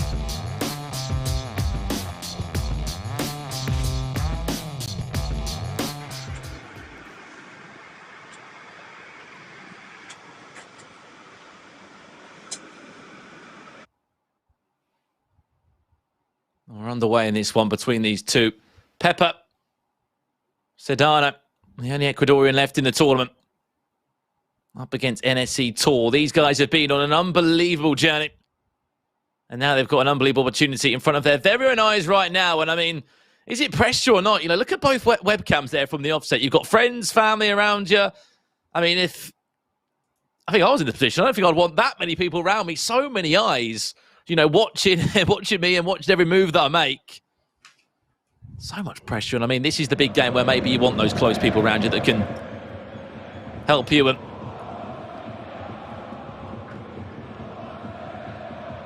guide you towards the promised land of the FIFA World Cup.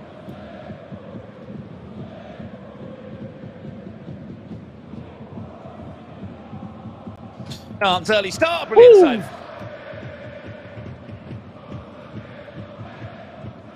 Want to take it in, CR7's there, punched away.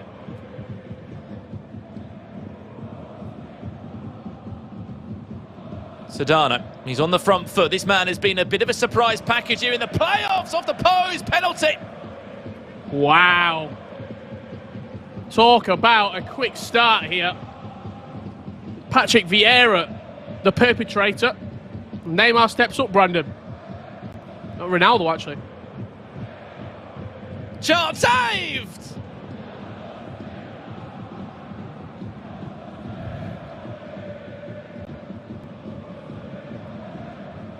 And just like that, I mean, 2 golden chances squandered.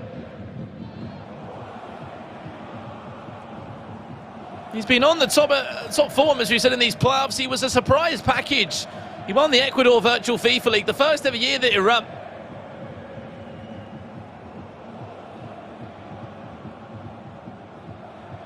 The E-Liga Pro, playing his FIFA CSC Esports, 44th he's on the rankings. Didn't see him in any broadcast this year on the qualifiers, but once again, as we'll say again and again, I'm sure we'll keep repeating it into the next 2 weekends. It doesn't matter you get to the playoffs, just get there and play your FIFA. This man has done that. He's representing the whole nation.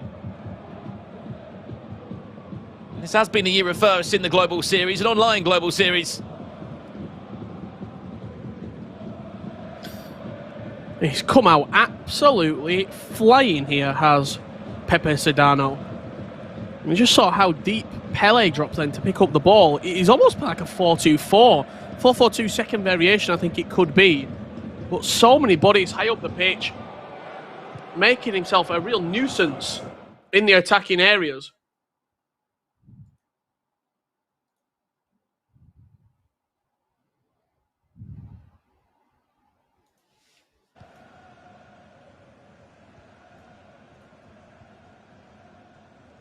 It was only on Friday where we saw both these two in action.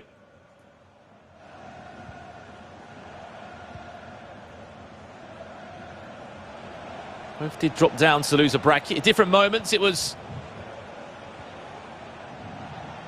Pepe Sedano that came down around later than Tor. Tor went quite early, having to beat Lucas Tabata. 4 goals to 2. And then winning 6 goals to 2 against DSM 10, the winner of the Peruvian FIFA League. On the flip side, it was a very good winners bracket run for Sedano. Beat Lucas Tabata as well. Chance for Tor, brilliant save. Both players throwing their first warning shots at each other. Beat Neto on a penalty shootout, did Pepe. Pele from distance on the finesse. It was a very ambitious effort from that far out. Just as of course, Just to follow on from that, sorry, Richard, it was Nicholas that then beat Sedano to send him down into a loser bracket where he finds himself right now. Just going to say, just as the game's sort of building into it here, saw a couple of posts on social media. One from Matthias Bonano reads, I did everything in my power this season. I travelled to all the qualifiers. I travelled to Brazil for the playoffs. I stayed in the top one season, number one in the season, all throughout it. I won 4 out of the 6 tournaments. And despite all this, it wasn't enough. I arrived at a double chance to qualify and lost both. And then, I know you love a stat, Brandon. Love a stat. And Tuga, our good friend, has said, all the number one seeds, other than East Asia, coming into the playoffs, haven't qualified. Naylor, Yasser, Matthias Bonano, Resende, Gustavo, and Joxon. 6 number one seeds haven't made it into the Eworld Cup Grand Final. The only player who was Skars J from East Asia. He loves a stat. Does Tuga.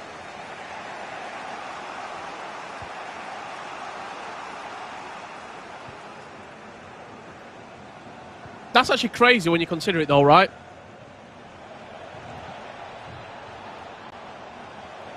It goes to show that...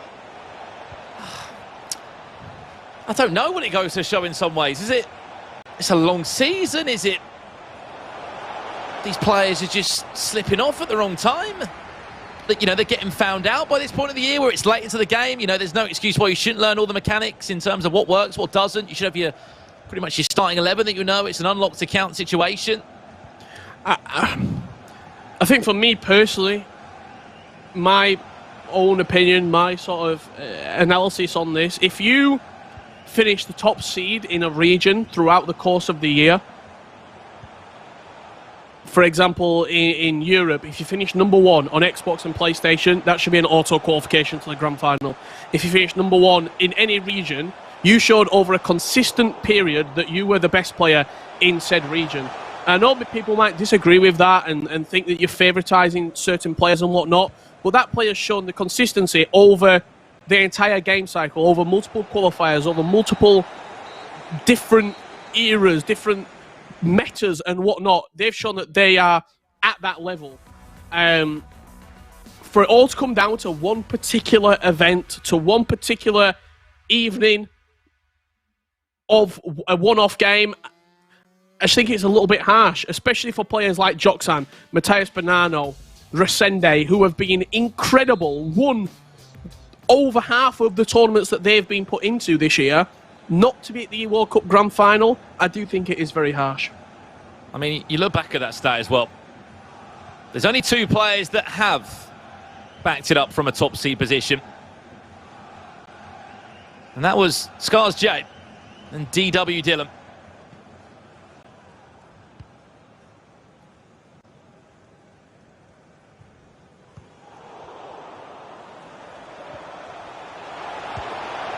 Chance, finish! And you can see the emotion. Just for the split second. Sedano, with friends, family, coaches behind him, they're all on the journey together. He's been knocking on the door of NSE Tour. He might have been 44th in the Global Series rankings. But as you've just said there, Richard, rankings mean nothing. As long as you're at the playoffs, you're in with a fighting chance. Every single player has the level opportunity, a level playing field to make it to the Eworld Cup Grand Final. And Pepe Sedano is taking his opportunity with both hands.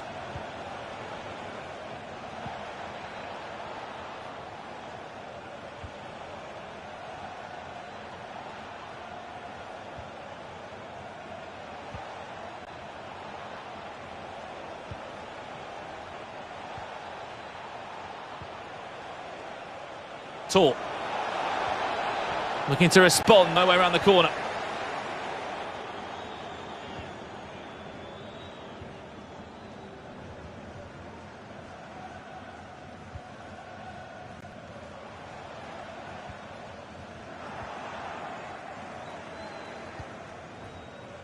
And I think there's probably going to be a few people in Europe right now who have seen these entire playoffs unfold, and maybe not worrying a little bit, but maybe if you've placed in the lower end of the playoffs, thinking, well, other people have done it from whole different regions. Nothing wrong with me taking that opportunity and doing it. But the players who finished at the top end of the bracket and top end of the standings might be thinking nothing's written in stone yet. I've still got to go to the playoffs and I've still got to perform.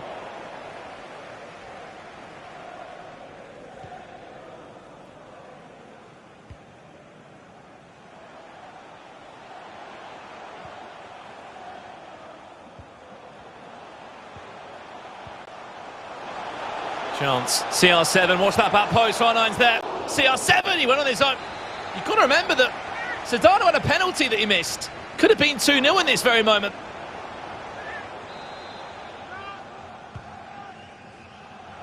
Seen again, CR7's there, punched away by Edwin van der Sar.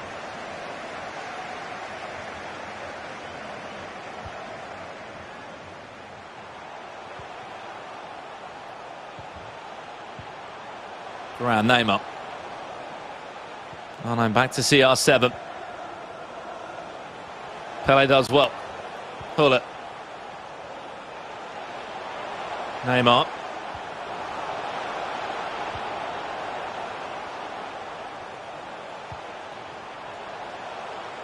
It's all on the rope, so to say.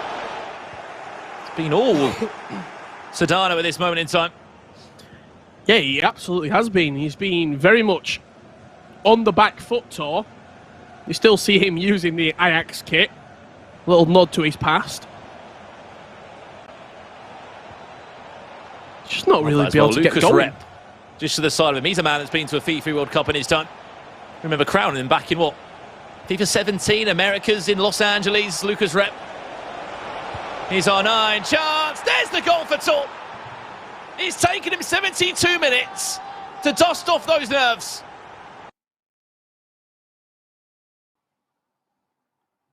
Good goal as well from Tor. R9 wheels away in celebration. Entourage is surrounding these two players. It really is. It's a fascinating thing to see. You mentioned Tor being back at the FIFA 19 E-World Cup Grand Final, Brandon. Just got up the statistics from it. He finished 6th in the group. Get ready for these names, by the way. A group that consisted of Dr. Ehano, Lev Vinken, Marco from Oceania, Nicholas 99FC, Mo Alba, Uston, Tuga, and Tor himself. On the other side of the PlayStation group, Stranger for Filzer, Joxan, New York City Chris, Maestro, Rastarata, Stefano Pina, and Zazinio. When we talk about the FIFA World Cup being stacked, it really is like the name power that competes at these tournaments is remarkable. Just to name that as again, you won't believe this stat too. In that FIFA World Cup final in 2019, there were 7 representatives from South America. Of course, we had Colombia's Llanos, we had Brazilians, Vabinho, Tor, Fafilza, Cezinha, Resende. Of course. Lastly, you had Nicholas 99, obviously the Argentine who's already qualified back for London in August, we know that. And that was from the playoffs. That was a different season where there was no guarantees for certain regions to have spots. So it goes to show. Might be an extra year on. There was a break last year, of course. There was an E-World Cup. Tor back to goal, looking for that second. It'll go for a corner if he can't keep it in. Just about does. Keep it in does Varane. They will have numbers there. 6 players again. No doubt they'd want more spots, as every region would. Have a lot of coverage. 4 players on the PlayStation 2 on the Xbox. Sedano. Cruyff off the bench, fresh. Got a 5-star week, but very nearly demands more from Cruyff.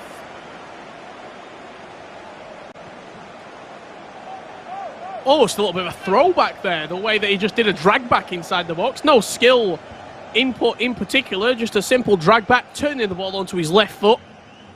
You would expect more from Cruyff on a 5-star weak foot. I know you said you wouldn't want the pressure of all those people sort of sat behind you, Brandon, while you're playing. But if you were to win this game and get a spot to the E-World Cup Grand Final, imagine the scenes that we're going to see in that face cam. Chance, Tor, keeper goes down. Oh, it's just worked him out. Is that not a pen? I mean, he did everything right, did Tor. Got the ball through, slowed it down.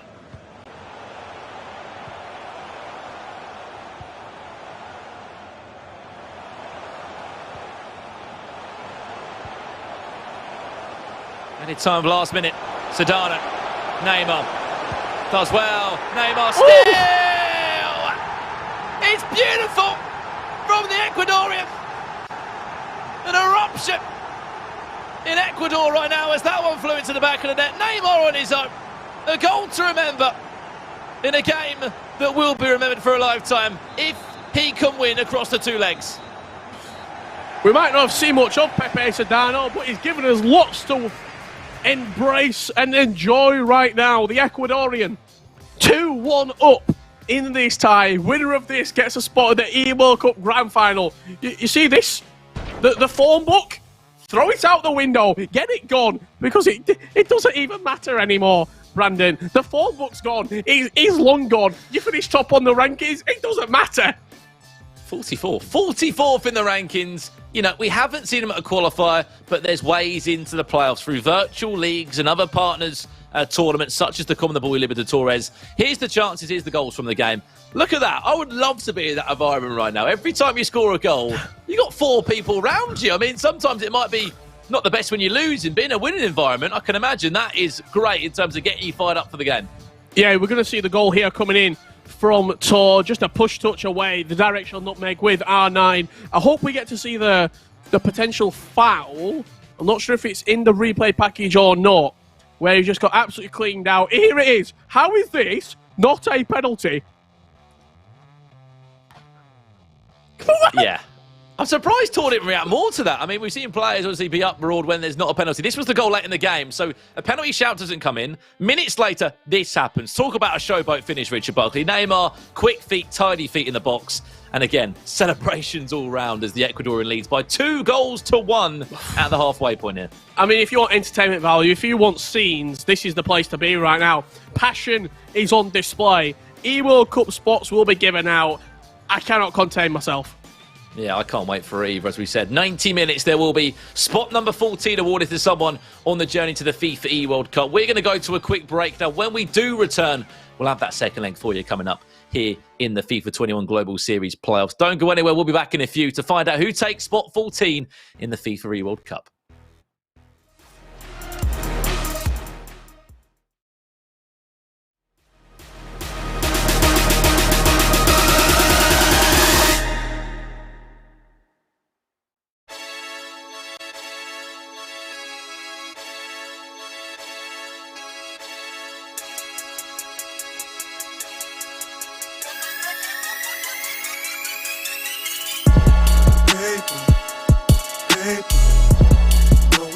Trying to get this paper all day, every day, however long it takes us. We ain't got no conversation for you haters. Real game recognized, game from the beginning.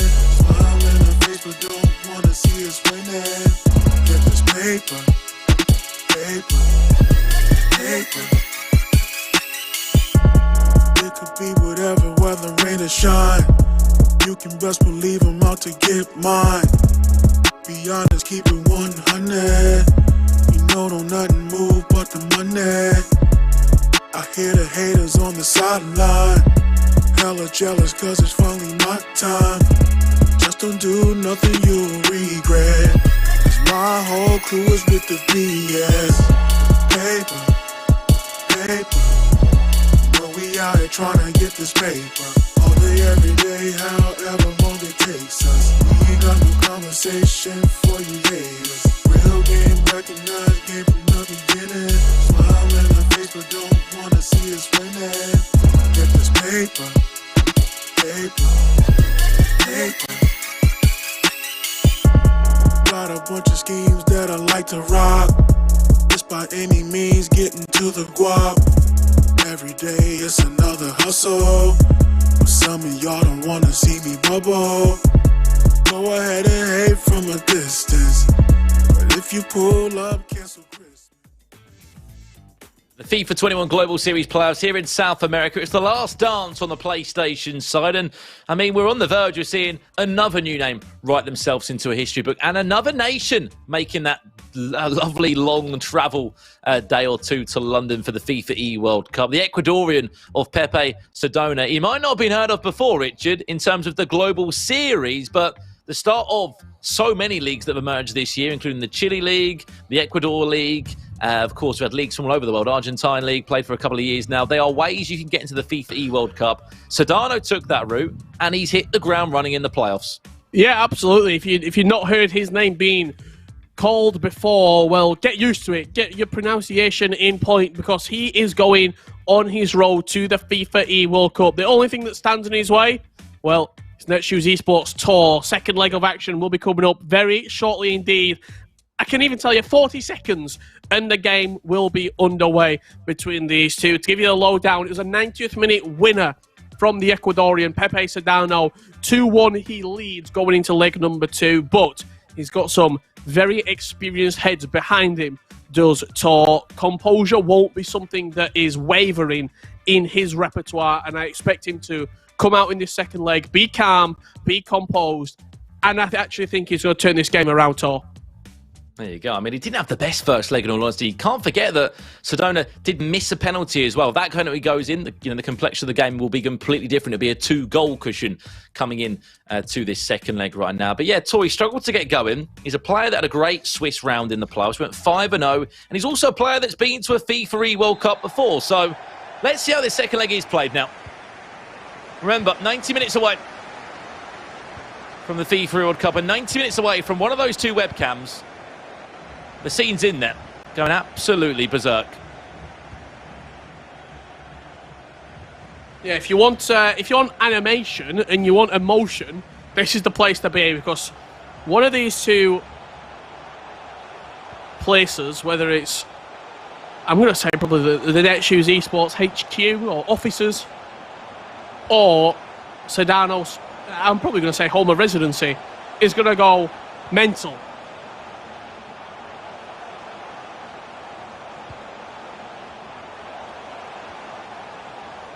Bruno Fernandes. Into R9. This is Tor. First chance. Takes finesse on the edge of the box. Defended well. I've just tuned in today. Get your votes in the chat. Tor or Sedano. Who wins the game for you? Who takes spot 14 at the FIFA E World Cup? Paulo Neto took spot 30. Matthias Bonano falling at the final hurdle. In some ways, he's absolutely right. There isn't more that he could do, Rich, other than just win these games today when it mattered. He's not the only one who finished as a top seed all over the world. He didn't back it up on the big stage when he needed to.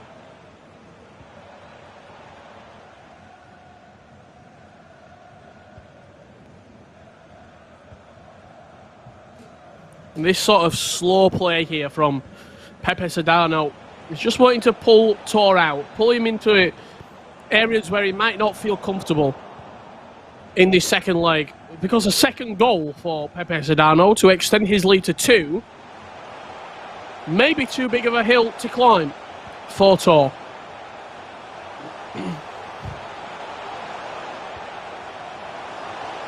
Oh no. Queuing up for the right chance. Tor to come back level in this game. Took in 72 minutes in leg 1 to calm the nerves and to score the goal. Building.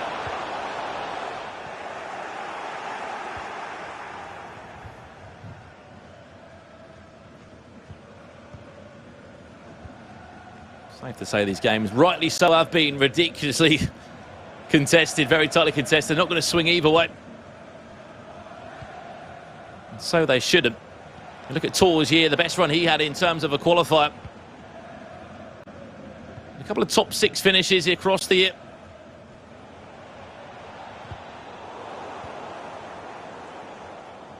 On the first side of the year, to be completely honest. Chance. There's long ball forward. Chance! for Tor. Oh, Sarnite. Again. Rustling the Plays right side time. netting. You just expect R9 to score that. You expect the net to be hit from R9 Ronaldo.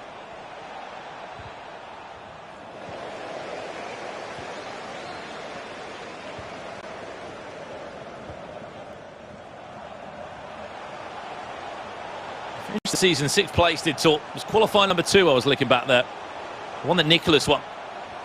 The grand final spot, that's where all his points was mainly accumulated.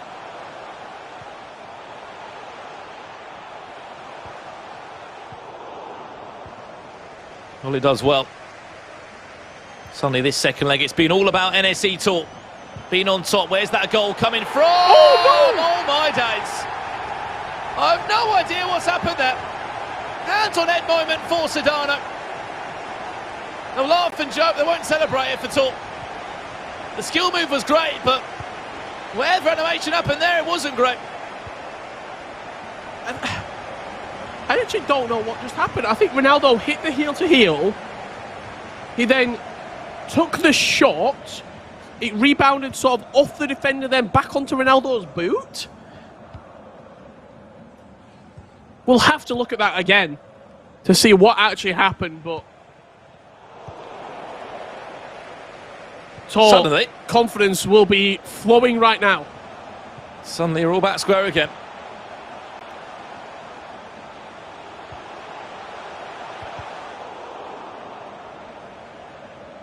How do you reset yourself mentally after conceding a goal like that? No doubt you can imagine. There will be a lot of anger. Rightly so. I'll have to see again on the replay at some point to understand what on earth happened there. Pele into R9, Tor building now into Pele. Is there a cutback option available? Neymar was there, he arrived too late though.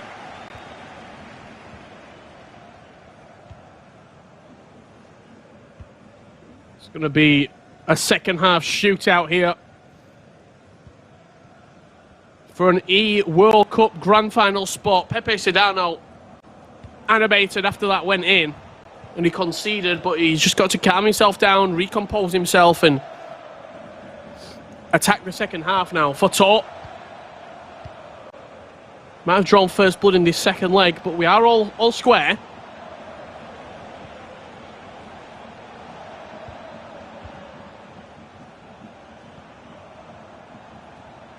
No chance of the half. First time that Sedano's really been in the half at all. That's why FIFA's played over 2 legs. It can be so different, the 2 games. Half-time hit. A stroke of luck being the only difference between the 2, and the scoreline is at 2-2. With all to play, 45 minutes away. One of these 2 heading to the FIFA E-World Cup. Will it be a second E-World Cup for Tor of Netshoes Esports? Will it be the first ever E-World Cup for a player representing Ecuador? We'll have a look at the highlights again. That was the one that went wide. This is the penalty, not the penalty. This is the chance that went in. Watch Ronaldo here. Heel to heel. And what it looks like is the ball's come off Vieira. I don't know. I genuinely don't know. I would not be able to tell you.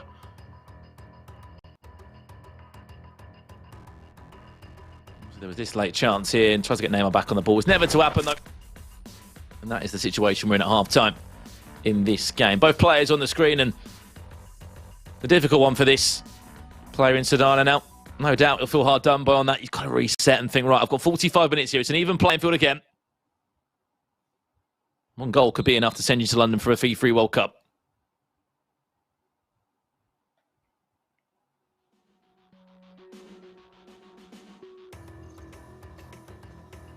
Back underway. Second half of action. It's going to be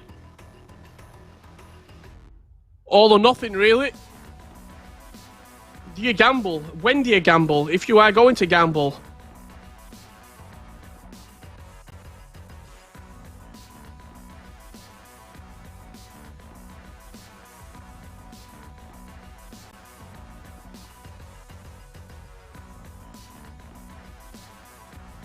You know you're going to get a chance, but Saying that for Sedano, created 0 chances at half-time. Well, here we go.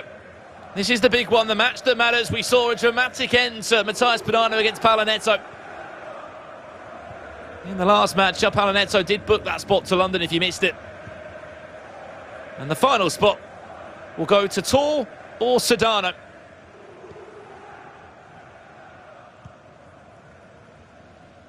Brazil or Ecuador, who will have representation in London?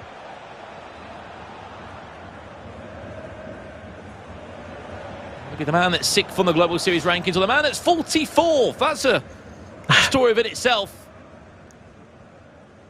Bit of a jump between the two Global Series ranking spots, but nothing at all to separate them. They're neck and neck in this all or nothing game.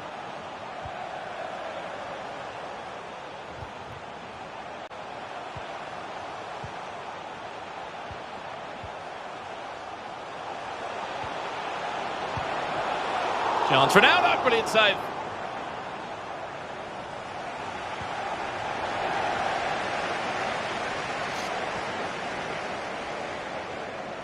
Tor looks like the player in the ascendancy here, Brandon. I don't. Just from what we're seeing, he looks like he's a little bit more happy to be on the ball. He's confident in his approach. Just looking at the face cams as well, it looks a little bit calmer. It simply might be because he's chewing gum, and that just airs confidence. Well, I mean, his Swiss rounds aired confidence, Richard, because on Wednesday night, he beat Paulo Neto, he beat Nicholas in the Swiss rounds. He went unbeaten. He showed us a bit of that quality that we may not have seen at stages this year, but no doubt we saw it back in the days of FIFA 19 where he made a FIFA World Cup final. It was the year he put pen to paper with Ajax, the first ever Brazilian player to sign for the club. He was a FIFA eSports pro.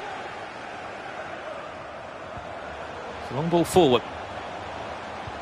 Neymar. Back to Arno. Just offside is Cristiano Ronaldo. Is there another body tiered up there? Back to Bruno Fernandes. It might fall kindly to Arno. Will then try to recycle it. You can see the frustration from Sedano. He's not happy about these little bounces falling its way. He can't get a foot on the ball. He can't get any sort of composure right now. You feel like one more goal would seal the deal. Arno and back inside. Defended well by Vieira that time. We saw the game literally in this sort of moment here between Paulo Neto and Matthias Bonano. There was nothing in it for so long. As soon as a little gap of breathing space came in, as Paulo Neto took control, then of course further go and score as he moved later into the tie. Pele. That's nice. Sedano. He hasn't had a single shot this game. That's got to change now. Reverse Elastico into Neymar! The Ecuadorian strikes back! And it does change. First shot, first goal here in leg number 2 for Pepe Sedano. Beautifully worked, I have to say, to find the space at the back post for Neymar. It's an outstanding goal. I actually thought he was offside, Neymar at the back post. Just slid it into him. Ecuador looking to make history here through Pepe Sedano on the E-World Cup stage. What history it would be.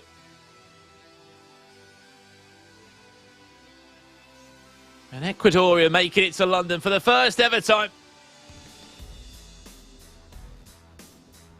No doubt he'll be the only player as well representing his country there. That has been the case across all of these players from South Africa, players from Japan, Australia,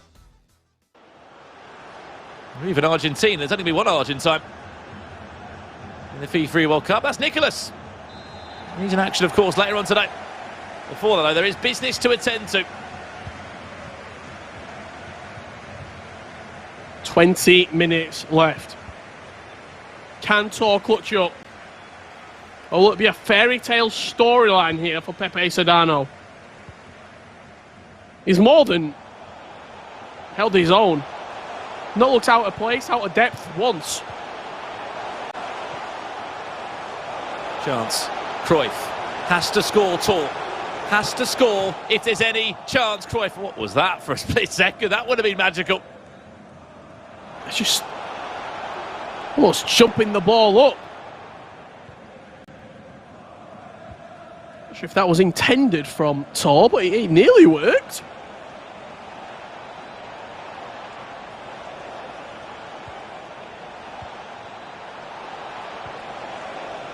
Chance inside to conclude the tie!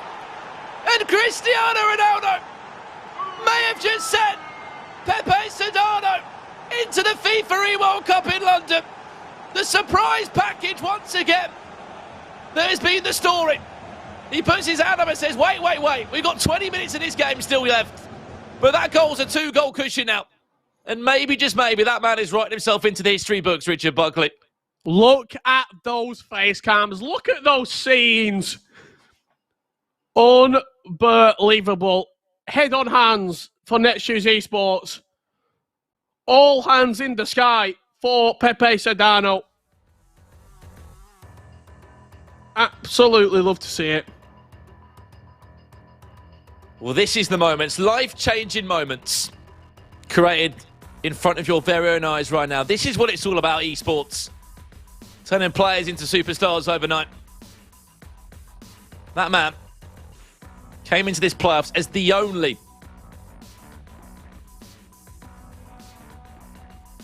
representative of Ecuador. He had all the pressure on him. Just a simple 1-2.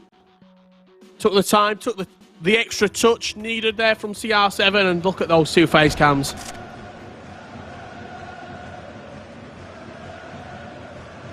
That's what it's all about.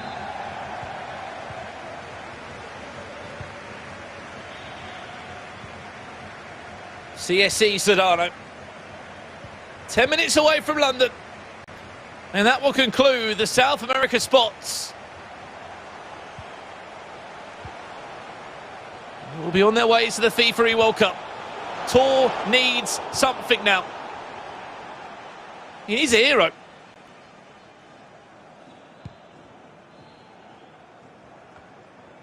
Those gentlemen on the left-hand side of your screen behind Pepe Sedano celebrating every single win of the ball here. The goalkeeper got it, and it looked like they just scored again. They might score again. I like this, though. I like this from Sedano. There's no need to go forward, Richard. You've got a 2-goal cushion. Take time out of the game. The biggest of games this man would have played.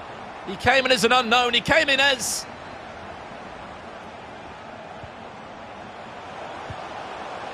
one of the lowest ranked players. Tor. CR7. Chance. Must score. Gets the block from the defender. And that there is a match-winning block. They know it as well. A block from Marcus Llorente.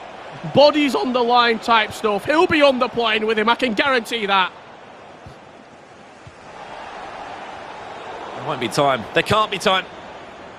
CS Sedano. There's the 3-4 of them behind him right now. Just get up on their feet. They know what this man has just achieved. The first ever player from Ecuador to book a spot in the FIFA World Cup. Again, breaking all odds. The only man from Ecuador that came into these South American playoffs. He qualified from the Ecuadorian League. Well, that dream isn't a reality anymore.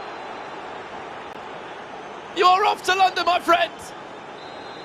On the biggest of stages. Look at their reaction.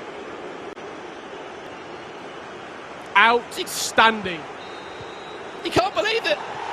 He can't quite believe it. Pepe Sedano. We'll see you in August, my friend. You're on your way to London.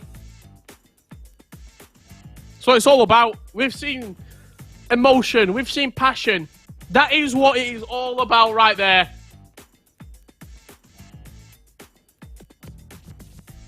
Underdog. Cinderella story. Complete. Tears of joy.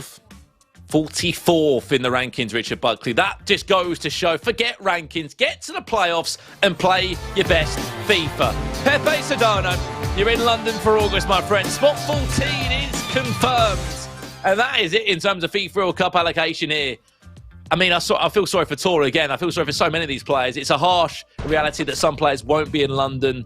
But let's have a look at the highlights again, Richard, because this man had to come forward. He did not create a single shot until the second half. He struggled to create chances. Missed chances from Tor as well. That was the story of the game. That one somehow managed to find its way bobbling into the back of the net as two very opposing reactions right there. But as Tor was building, there was too many missed chances. R9, left-footed finesse inside the first half. That was one. These sort of half chances, and look at this right here. Berberspin, stop. Little sort of L1, R1 touch back. R9 picks it up, and he just peels off his man. Vieira played him onside. Neymar sticks it in the back of the net, and that was the beginning of the end for Netshoes Esports Tour, and the start of this dream turning to a reality for CS Sedano. Yeah, amazing stuff. I love that as well. I couldn't play in that environment. So many friends and fans were putting too much pressure on me. He was absolutely lapping up, though.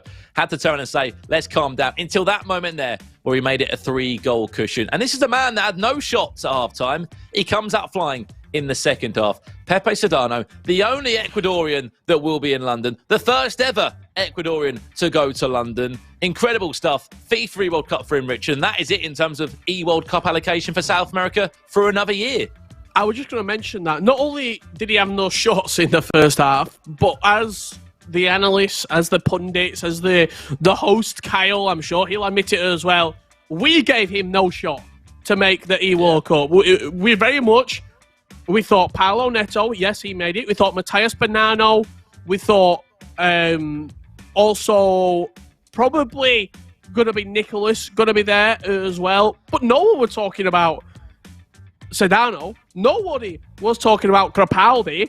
Two players, two underdogs coming in and making the moment their own. Fair play. You've got to hold your hands up and say well deserved.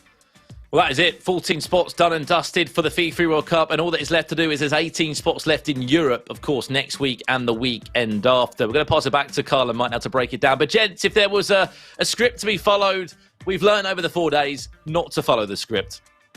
Anything can happen in the playoffs. Richard and Brandon, thank you so much. MLB, Mike LaBelle, are you not entertained? This is what we wanted. And just to build off of what both Brandon and Richard said, first off, I could not play in that environment. You see all the emotion with Sedano's team. I would be too up and down throughout that process. Fair play, it works for him. Because when that generates great offense, amazing, but when you are not playing that well or it's not clicking, having a big audience and reactions behind you, it's like having a backseat driver if you're in the vehicle. You don't need that. I got the directions. Just let me work this out. I got the pathway, the roadmap, the GPS. And big congrats, too, man. He got the job done. Kind of what I was saying with Richard is that he brought it up. 2 out of the 4 that have made the FIFA E World Cup. You're looking at Grimaldi or you're looking at Sedano. Not expected, really not on the radar like that. Not with so many household names that have had so much success this year. So not only do they carry that reputation and that we know who they are and the accolades, but they've also performed this season, this competitive year. It's not like they're making a late run for it. So when you're looking at consistency and then the experience, you're saying, all right, these guys aren't a sure thing in, but they're more likely. That didn't happen. 50%. I know whether you're a fan of South America as a region or not, and you're up to date, or you're a fan of FIFA esports, wherever you come in, you're a neutral, you would not have been able to predict our Final Four. And that's what makes it so special, so amazing, Mike. The fact that anything can happen in the playoffs. I heard Richard talking about maybe the top-ranked player on each console they should go through. That's not the case. If you don't perform at playoffs, you don't go to the FIFA E-World Cup. Unfortunately, that's what happens. And there's a lot of room for interpretation, playoff format. I definitely think there's certain levels of maybe consistency that should be rewarded, but at the end of the day, when you're looking at any sports that have playoff systems, it doesn't matter what you do in the regular season. It was just for seeding. If we're going to take an NBA example, those are happening right now, the NBA playoffs. You're not guaranteed a championship because you're the first seed in the Western or the Eastern Conference. MLS, same way. You pick a league that has a playoff system, none of them work like that. Very, very true. And unfortunately for some of our competitors, we do say goodbye to them. And we can have a look at those right now. The losers bracket has finished. It has completed. We started on round number 4. And it was Paulo Neto who made his way through to round 5. beating Crew Matthias 4-3. And for CS Sedano, some may have written him off, some may have said, or not even spoken about him. He came out all guns blazing, winning 5-2 against NSE Tour, and that sets up our loser bracket round 5, that semi-final. Atlanta's Paulo Neto taking on CS Sedano. But the big thing is, Mike, I talked about it before, they have completed their first objective. Paulo Neto, Sedano, they're heading to London in August. That's all they wanted. Now they can have some fun. Now they can go on and entertain. I still think it's going to be intense because you're basically doubling your money round to round. And you talked about it earlier, Kyle. Now you start thinking about that. Now that you've got Objective 1's done, Objective 2, I'd like a little bit of additional cash flow. I want some more spending money. Well, let's see what happens. We will jump to a break, and after that, we'll get into our loser bracket semi-final. Then it's the loser bracket final. Then it's the grand final. And then the South America playoffs will be done and dusted. However, we know all 4 competitors that are going from the PlayStation and the 2 that are going from the Xbox. Now, it is time to crown our champions. We'll see you after the break.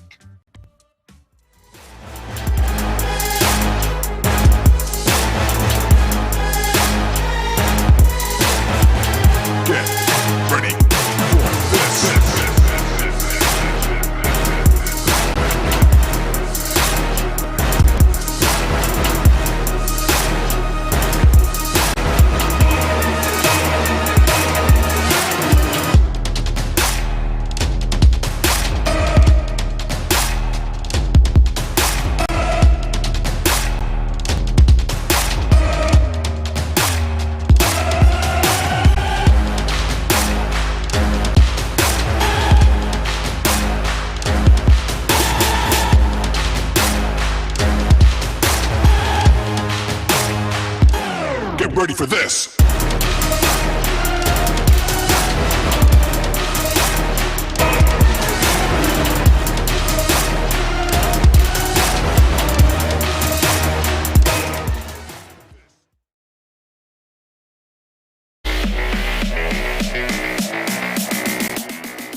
Wins the ball back, Bonano on the half-time! A gente tem agora uma entrevista aqui com o Lucas Tabata. Para começar, Tabata não é seu nome, né? Da onde que vem o Tabata? Fala, Rodrigo. Tabata é um apelido de infância que é de um ex-jogador que chama Rodrigo Tabata. E eu jogava na mesma posição que ele e também tinha um cabelo parecido com o dele. Ele tinha um cabelo longo na época, e quando eu era criança eu também tinha. E pela aparência, tanto na posição e do cabelo também, me apelidaram de Tabata e até hoje tá aí. Pegou agora, não tem como mais tirar. Pegou o Tabata, o Lucas, mais famoso agora do que o outro Rodrigo Tabata. Principalmente no nosso mundo aqui. Só não tem o dinheiro que eu tenho, mas... Não, mas chega lá. Vamos chegar. E você falou que jogava futebol. Você jogou na base do Goiás, é isso? Nessa época aí eu jogava na base do Goiás, mas eu joguei também em outros times aqui de Goiânia. Cheguei a jogar profissionalmente também a primeira, e a segunda e a terceira divisão aqui do estado de Goiás, mas depois disso eu comecei a me dedicar no FIFA, comecei a ganhar um dinheirinho bom no FIFA, então eu resolvi desistir da carreira de futebol, que todo mundo sabe que é muito complicado, você tem que abrir mão de muitas coisas, então na época eu escolhi virar profissional de FIFA. And exactly why FIFA Esports is played over 2 legs. Te preparou mais mentalmente do que qualquer outra coisa, né, para esse novo mundo. Sim, eu acredito nisso, porque, como eu falei, passei muitas experiências. Graças a Deus eu não tive uma carreira tão longa no profissional, mas na categoria de base eu joguei minha vida toda, disputei grandes torneios e passei por momentos muito difíceis dentro do jogo, então isso aí com certeza me ajuda na hora de jogar o FIFA. Whipped in deep, all the way across, what's a header? Como que faz? Tem como o cara que é pro player igual você levar o FIFA também na brincadeira ali? Não, eu não tô falando levar na brincadeira um campeonato, mas ali tá com os amigos, tá no churrasco da família, os priminhos mais novos, eles querem jogar. Tem como fazer as duas coisas? E se tiver, como que faz? Eu, falando por mim, Rodrigo, eu não consigo estar numa resenha com meus amigos E eu tenho amigos que gostam de jogar FIFA, mas eu não consigo jogar o FIFA pra brincar, entendeu? Eu não consigo jogar ali, tô na resenha, curtindo meus amigos, brincar de FIFA. Eu não consigo entrar no FIFA a não ser pra jogar sério, pra treinar e buscar conquistas. Eu não consigo jogar pelo roleplay, entendeu? Não consigo. Wins the ball back, Ronaldo on the half-time!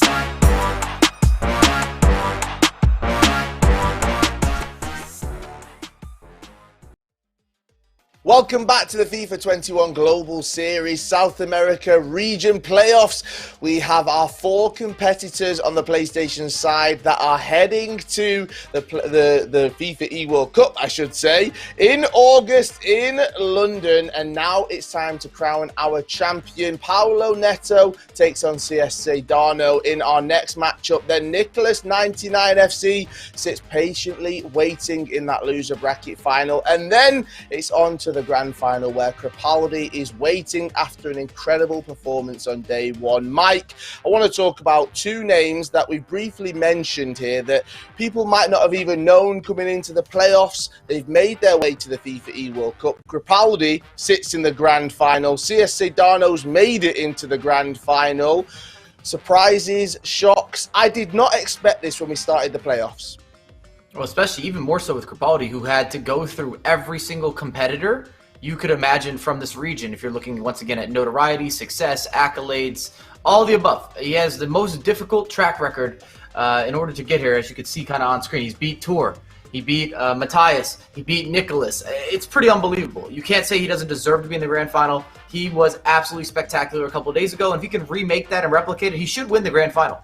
And I'm not just throwing it out there earlier, but I don't think anybody's going to be able to beat him over the course of 2 matchups if he's able to bring the same type of package. And if you're not familiar with how this works, we have a winner's bracket, a loser's bracket. So right now, Crepaldi is the only undefeated competitor left in the competition. Therefore, if you're coming up from the loser's bracket, you're going to have to force a bracket reset. So you'd have to beat him in multiple series in order to become the champion, and doing that consecutively. As you look at round 5 here, what's coming up very soon, we have Neto and Sedano. And big shout out to Sedano. Same thing. He grinded through that loser's bracket. Very difficult. And Neto, of course, just eliminated Matthias earlier. And that's another matchup that I'm really looking forward to, because at this point now you're playing a little more for the legacy. You're making this late run. But the first objective, and we keep preaching this because it's just the truth and the reality of the situation, was making sure that you're able to achieve the FIFA E World Cup spot. That's slotted in. That guarantees you not only that you're going to be there, you're there for the big dance, you're guaranteed additional money, and it's great for your legacy, and you're guaranteed another contract. There's no one that I've seen in any previous installment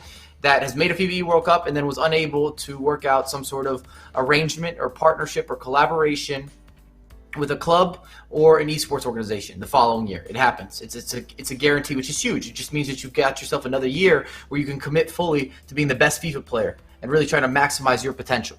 Now, it's set to be a very entertaining few hours, and we want to hear from you. We want you to join the conversation. So make sure you use the hashtag FGS21.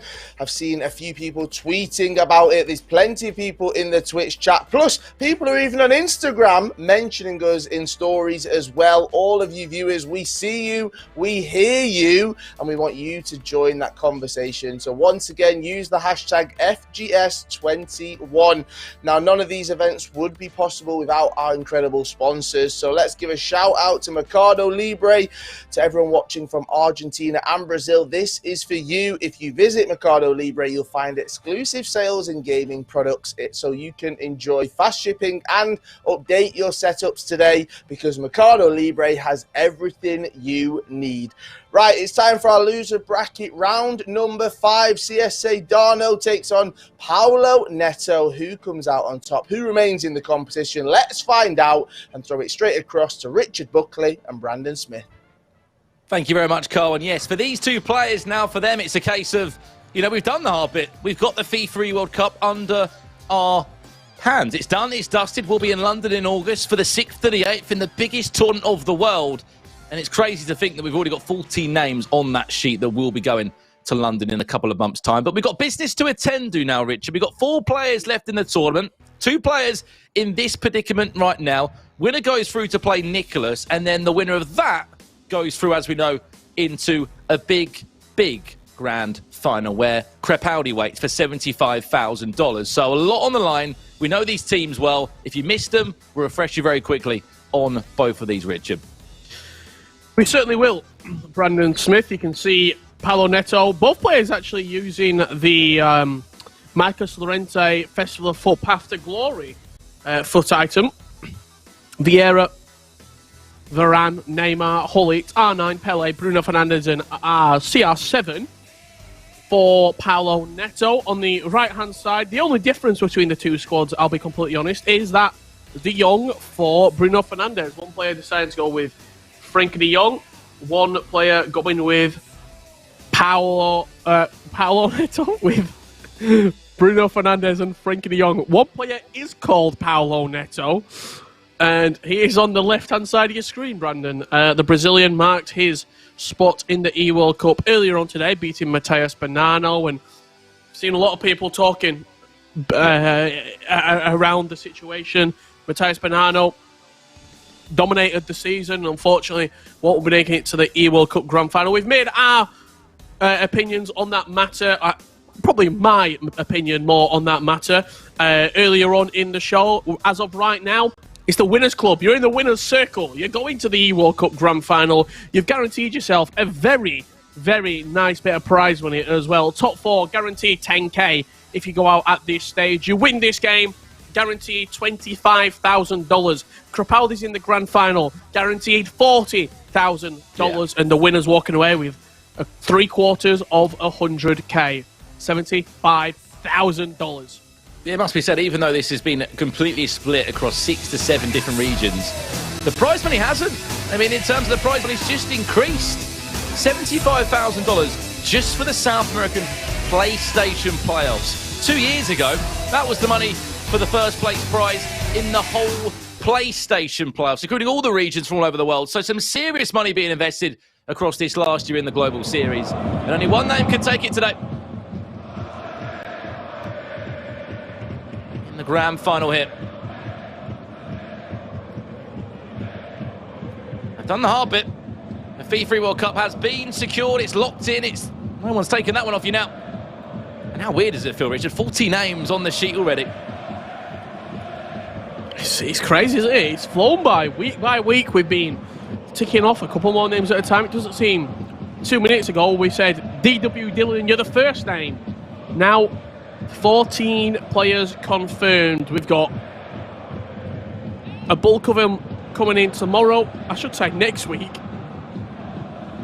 9 more players to be confirmed in Europe.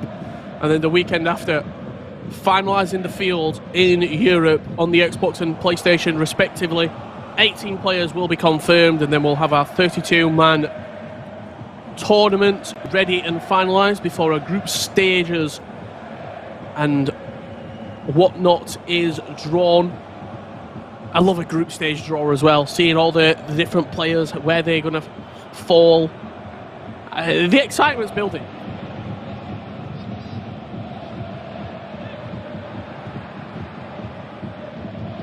Here comes Paolo Neto now. First chance of the game. It's off the body of the frame of Patrick Vieira.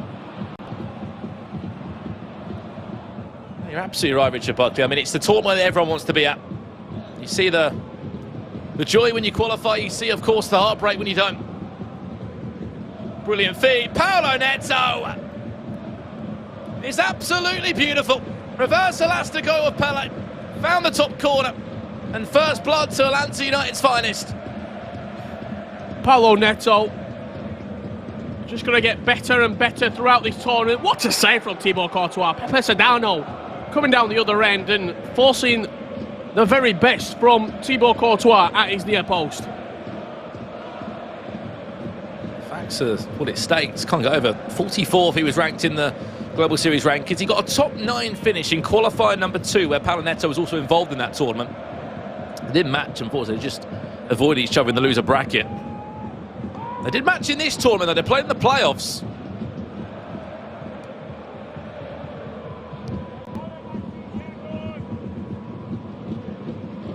Of course, both players had very different runs. 7 goals to 5 was in round 1. Paulo Neto won that game. And also, in the knockout rounds, if you remember rightly, Richard, in Friday, which feels like a long time ago now, they played in a 5-5 thriller. Sedano won on penalties. There is revenge in this game up for grabs.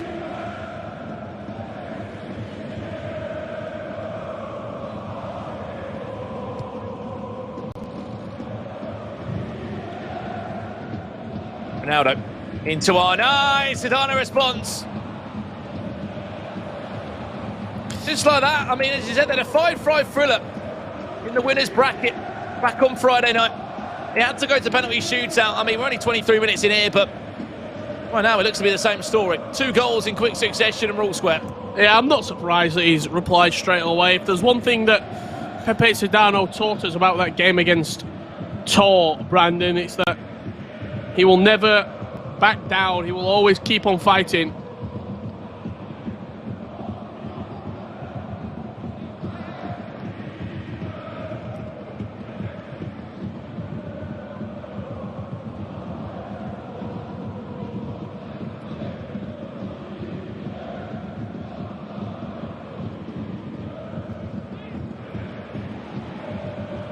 Chance. Sedano can't do well there.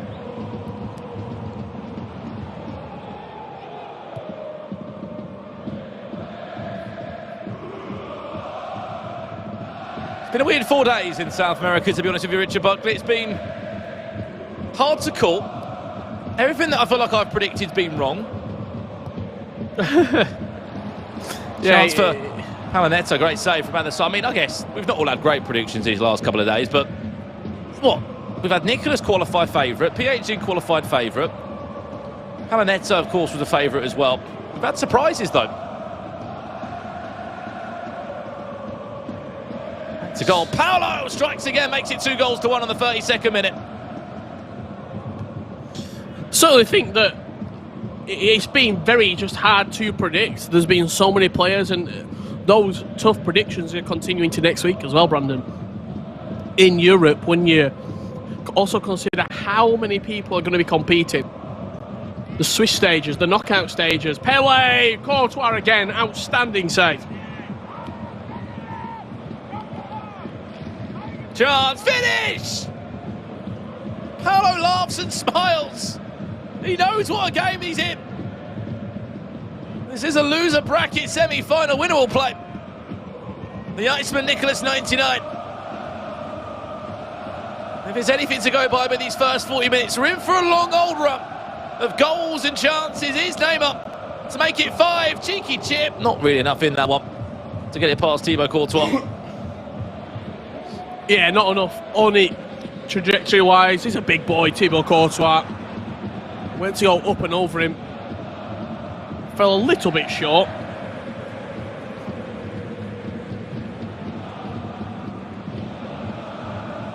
Chance. Punches it away.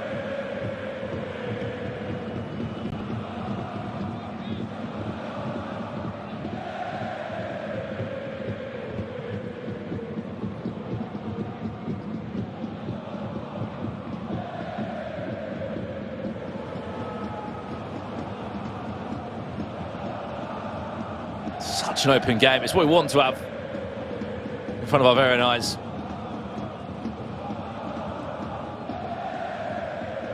Yeah, this is what it's all about. Also, I think both players sort of playing with a little bit more freedom.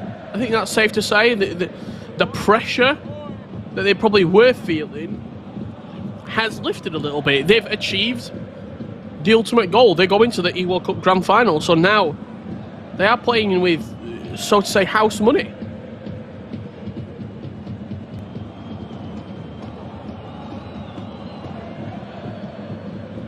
I think the one thing we asked yesterday when we were watching the Xbox side of things, Rich, is that how difficult is it not to get carried away with the fact that, you know, you're feeling a lot of joy right now. You qualified for the World Cup. That was your goal when you really started picking up the controller for FIFA 21. to be amongst the the top 32. He knew it was going to be a cruel format this year, a long old format.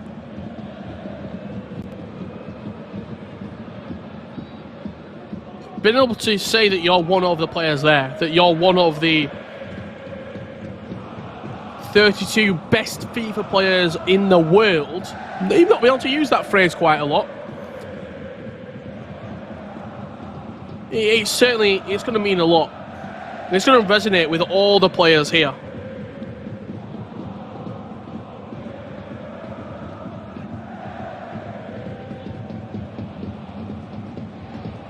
Here's Ronaldo. Chance again. Neto makes it 3-2.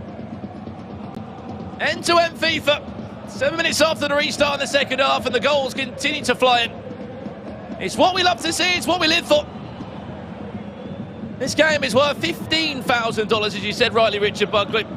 You win it, you guarantee 25k and a top 3 finish. Goes to show as well, someone like Sedano, I'm not sure exactly in terms of if there was any prizing on the Ecuadorian E-Liga Pro this year.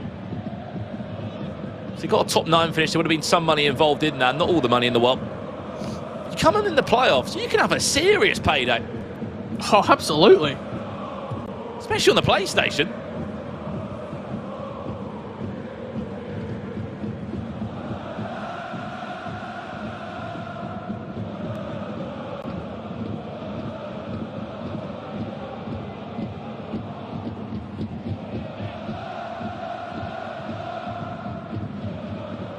$25,000 just for this. It's the same as winning. Near enough 3 qualifiers this year.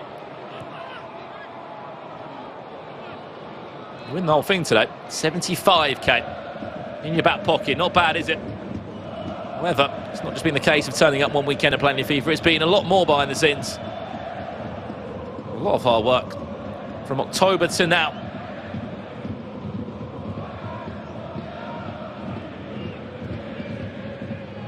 Does come in with 28 minutes left on the clock here in our first game. Here's brilliant feet. Oh no, and Neto deserved a goal from that, in all honesty. It's a brilliant save from Edwin van der Sar. What a save. The goalkeepers have been very, very good this game, you've got to say. Thibaut Courtois down one end. We saw Edwin van der Sar there between the sticks, making sure that he was the man to be certainly backed. Neymar, directional nutmeg round the corner. What a save again from Courtois. Again, it's another brilliant save. I think a Paul just comes in and they can't see who it is, but a coach or someone just saying some sort of instructions.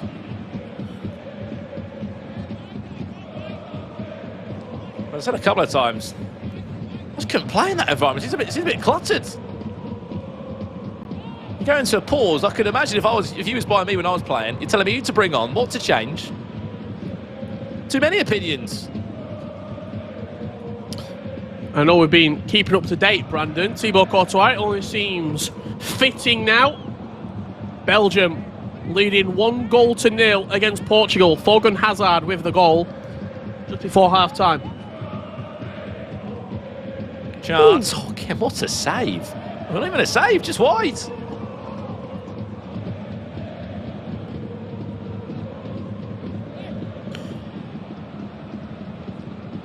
I was going to relate that to FIFA as well. In the last break, Brandon, go on. I actually bought the Festival of Football Path to Glory Eden Hazard.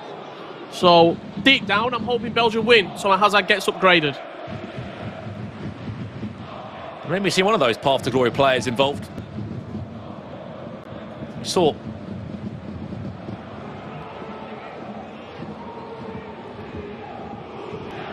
Llorente fit into a couple of squads in at full-back. I'm sure there'll be a couple more players that might pop up. We've had a lot of chat about Sergio Ramos.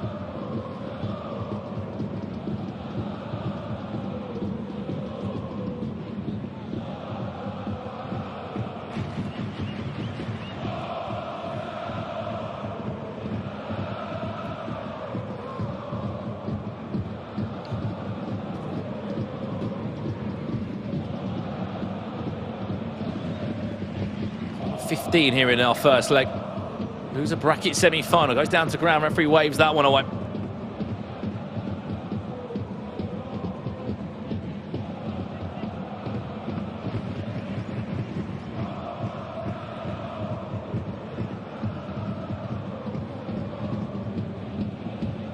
Final 10.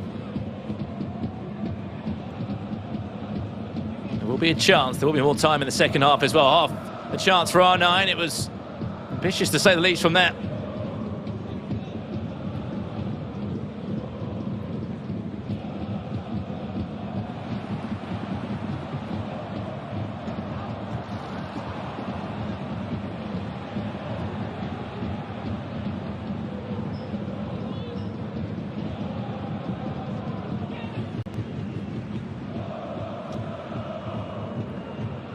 Chance?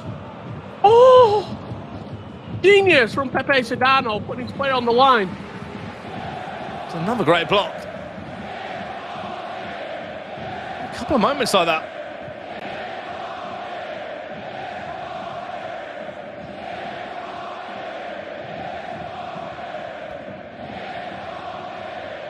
Final 3 minutes here in our first leg.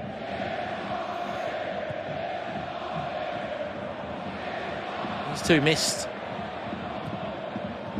the opportunity to do it in the upper part of the bracket to qualify for the World Cup. They had to go down to the loser side.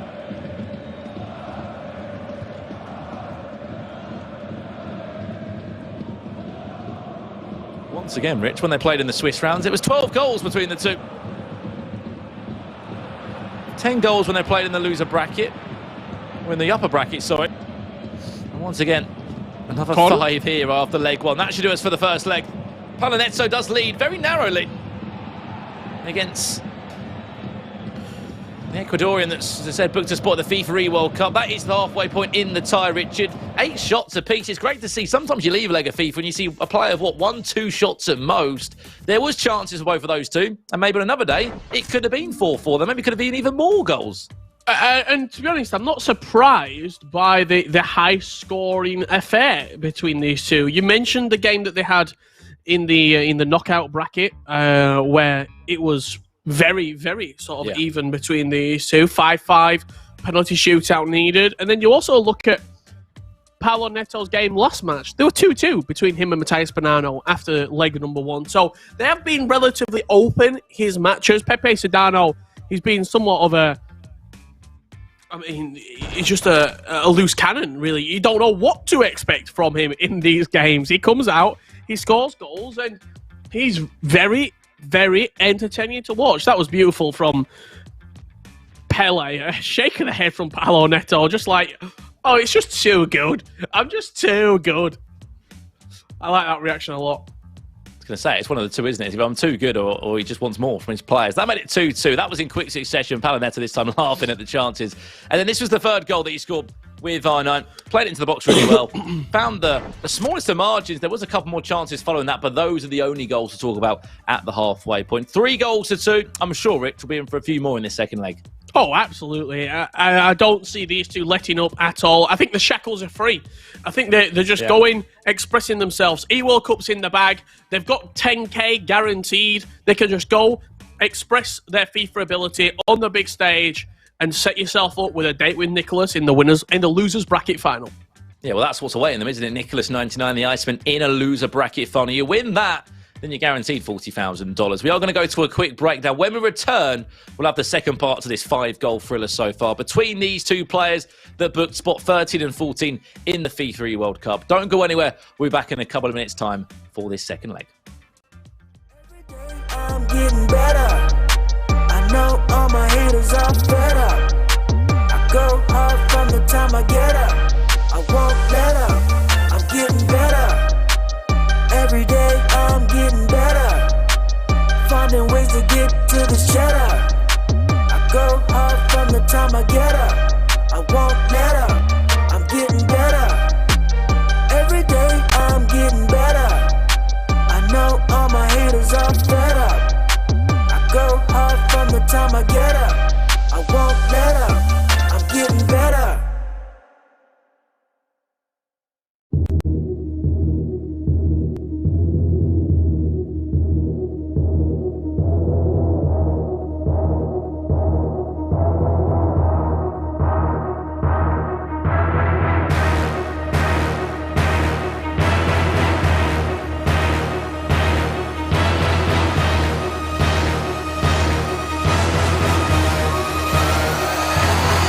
for this.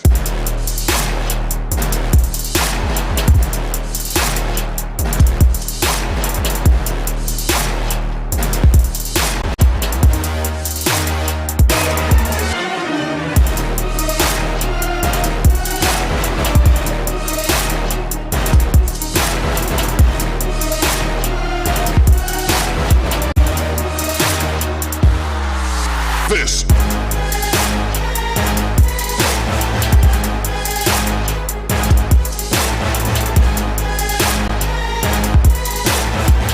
Get ready for this.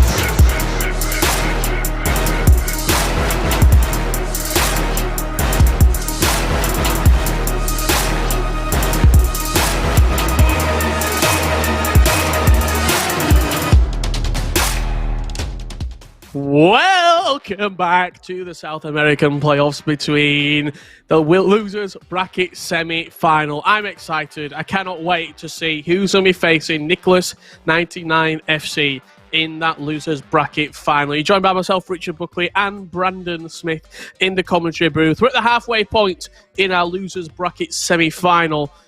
Brandon, it's a big game because there's a lot of money to be distributed. There is. It's a lot of money, as we said. You know, for someone like Sedano, who has not been in any of the events this year in terms of on a broadcast. Yes, he won the Ecuadorian League. He came top 9 in qualifier 2. But he hasn't had a payday. He hasn't had a massive payday. He's getting a payday today if he wins this matchup. Every time you win a round, your money gets bigger, better, huge. You win the whole thing tonight, you get $75,000. You would join us back here in our FIFA 21 Global Series South American playoffs. Neto leads by 3-2, kicking from right to left in the white strip and looking to take the lead, making it 4 in quick succession. Ooh. He nearly did off the post. Just 3 minutes in. Very, very tight there, wasn't it? Nearly snuck it in. At the near post. Neto looks to be coming out firing. Look at that double save there with Van der Sar. Needs his shin pad involved that time.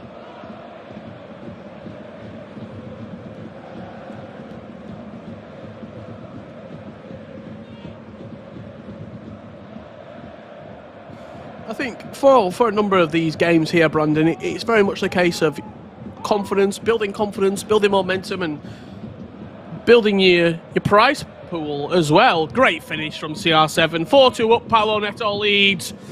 And the favourite marching on as it stands. It's a 2-goal cushion.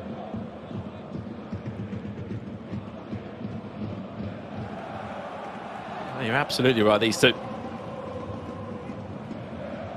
does feel like the shackles have come off in some ways. The way they've started to approach this game, it's been so much more attacking from both of them. There's a need to play a fight, but there's a need to sort of sit back and really have to defend up until this point. Maybe Neto will look to go and do that now.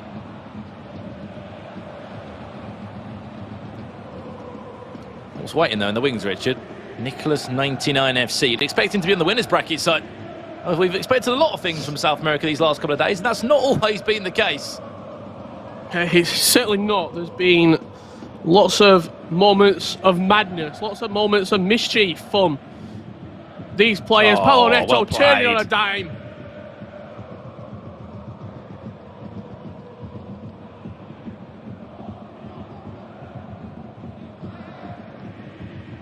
I think he's loving it. He's absolutely loving it. I mean, obviously, he's not speaking English there, but if he was speaking English, I honestly would mime the words, "I'm so good." I'm sure that did not come out of his mouth in Portuguese, but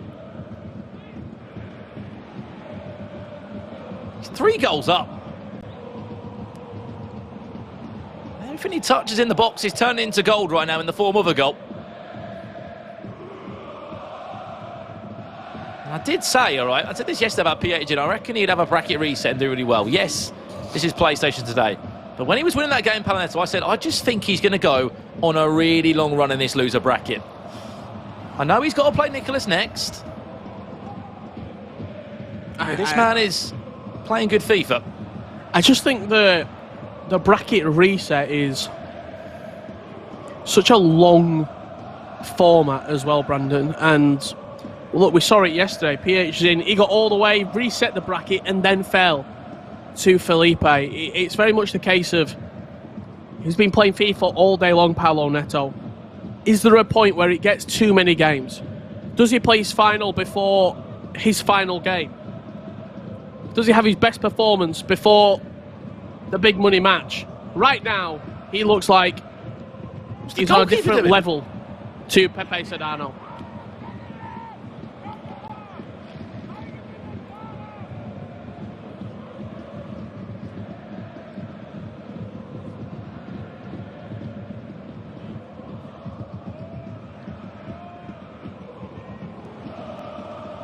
Sometimes you can just get caught up in the emotions. Another chance for Sedano will score. What would be my question marks for Pepe Sedano?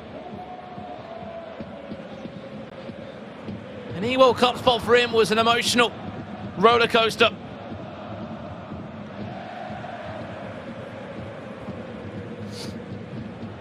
However, is it just fired a comeback? It's 2 goals now.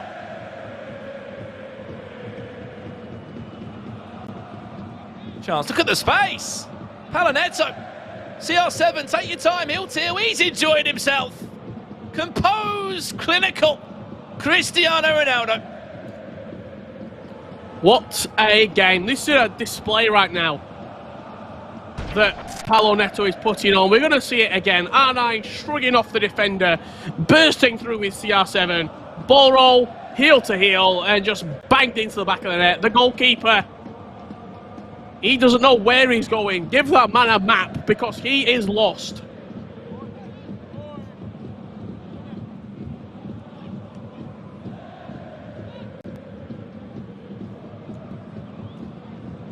Back to a 3-goal deficit. If Paulo Neto can play like this coming into this second game against Nicholas, well, he's going to be more than up for this.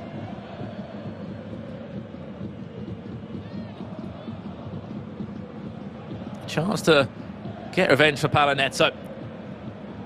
Friday he had 2 matches that went to penalty shootouts. He had a 5-5 thriller against this man on your screen, and Sedano won. Following that, he went straight back into another penalty shootout, which was a 1-1 draw. Then led into a penalty shootout. Straight after that, we saw a very different Paulo Neto for the rest of the day there. And coming into today, he's not been taking any risks. That one off the line from Alphonso Davies. Should have probably been a goal. It's in again. Towards the back post, headed back in as it's dealt with well. Referee, that should do us for half-time in the second leg. Paulo Neto, Richard, in cruise control with a 3-goal cushion. 3-goal lead coming into the second half. Pepe Sedano, he can't be that upset with him. Yes, he's not going to potentially win the game, but he's won the World Cup spot. Paulo Neto, he's just been in this scenario a little bit more. He's got that experience. He's got that winning mentality, the championship mentality that not many others currently have. And even when he's leading by 3 goals, he still wants more. He wants to punish the Punisher, Paulo Neto.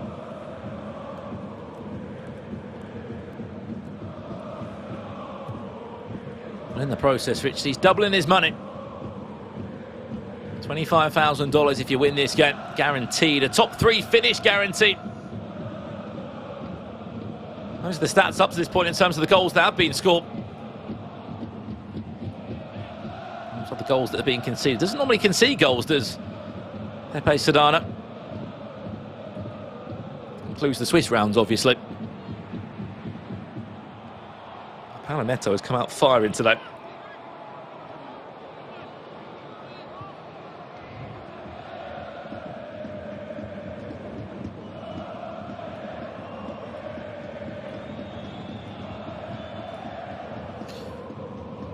And for Nicholas, for Crapaldi, just sort of sitting, waiting in the wings. We saw it wasn't a good place to be yesterday. that losers bracket finalist spot for Valen. He was waiting from day one. Unfortunately for Valen as well, it wasn't already guaranteed a spot because it was only 2 players on the Xbox, so you had to make the grand final. PhD just steamrolled over him. For Nicholas, you're going into that game. As it stands, you're playing against Paolo Neto. They've had a lot of experience against each other in the past. And how do you address that game if you are Nicholas coming into it?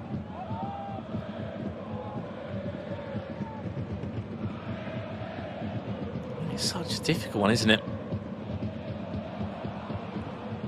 Where do you start? I think I would rather, as crazy as it sounds and as tiring and draining maybe as it sounds winning the loser bracket games, I'd rather be playing in this game now, you know, in a winning position if you're lucky enough to be like Palanetto, coming in against Nicholas, who, yes, he's Nicholas, yes, he's qualified for a 4V World Cup, back to back, but he's not played a game on broadcast today. He's not played a competitive game. I know this is Nicholas we're still talking about here,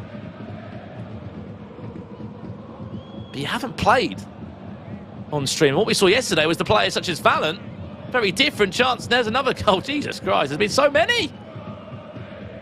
I just know I'd rather be in this predicament coming into this next game.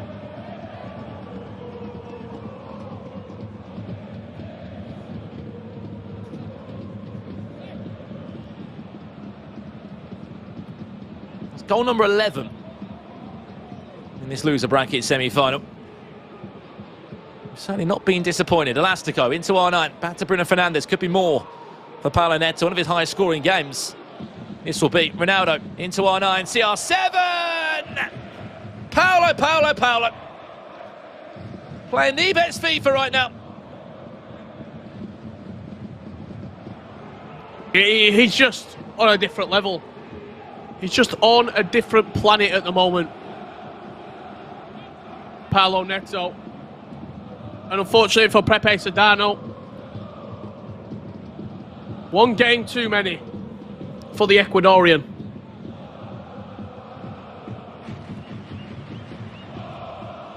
In the tournament so far, Palanetto actually scored 8 goals and 7 goals in 2 different Swiss matches. He does score a lot of goals. Does Atlanta United's very own. Very well done. Sedano knows how to score as well. I mean, it's been a great spectacle for those that may have just tuned in here to the Global Series in South America. This game is for a loser bracket grand final opportunity. 3 goals, 50 minutes. I don't see the game being flipped on its head, but we have to enjoy it for what it is, Richard. 13 goals. Both players attacking relentlessly, make it maybe 14 goals. Brilliant save from Van der Sar to the night Cristiano Ronaldo.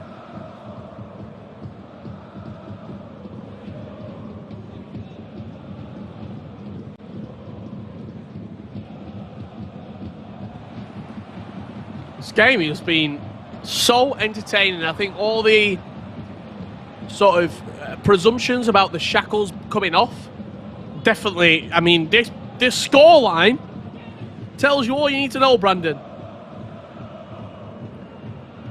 Well, that's another one. That's goal number 14 now. I think for Pepe Sedano, there is no way back into this one now. One more maybe. Ronaldo scoop turns, ball rolls his way into the box. Palanetto can really enjoy himself, as he really is right now.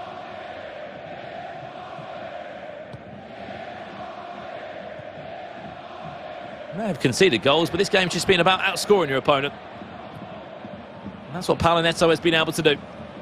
This is the most goals he has scored across 2 legs, 9 goals.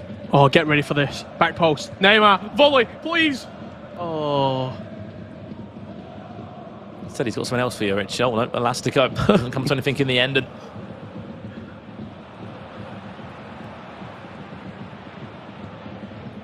wanted the volley to happen. Even at 9-5 up, he still looks for quality. Sedano looks that near post again. Great save, Edwin van der. It's for Thibaut Courtois in the net. Edwin van der Tois. New nickname, combine the two. I mean, he's been good as well. Courtois has been outstanding this game. I mean, how do you look back at this game now, Rich, as we come to a close. 14 goals in it. Paulo Neto just being the better attacker of the two. He plays Nicholas in the loser bracket final.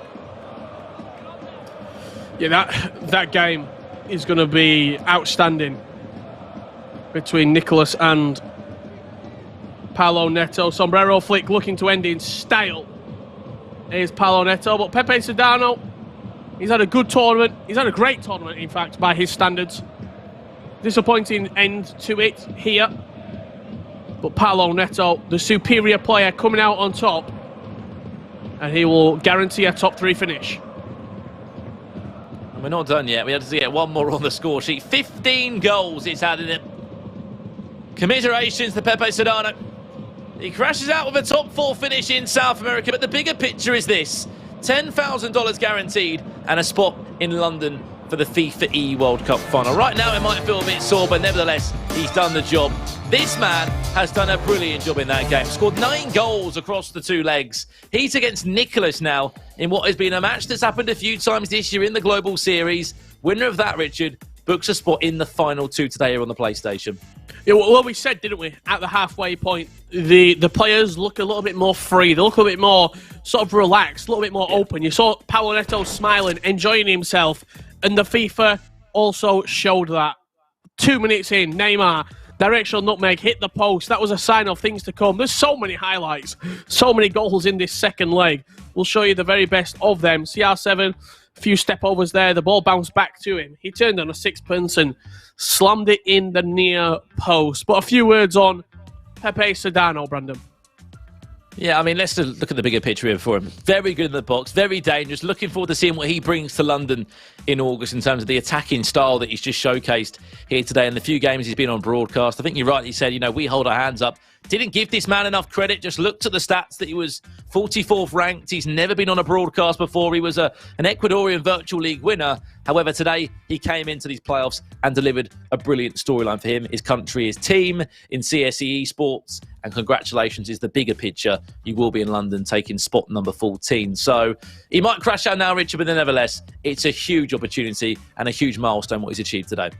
Absolutely. I can't say much more on the matter. For Paulo Neto, he moves on into the next round of the tournament. Losers bracket final will be waiting for him. A little bit more context if you are just joining us here. Matthias Bonano out of the tournament. He crashed out to the hands of Paulo Neto.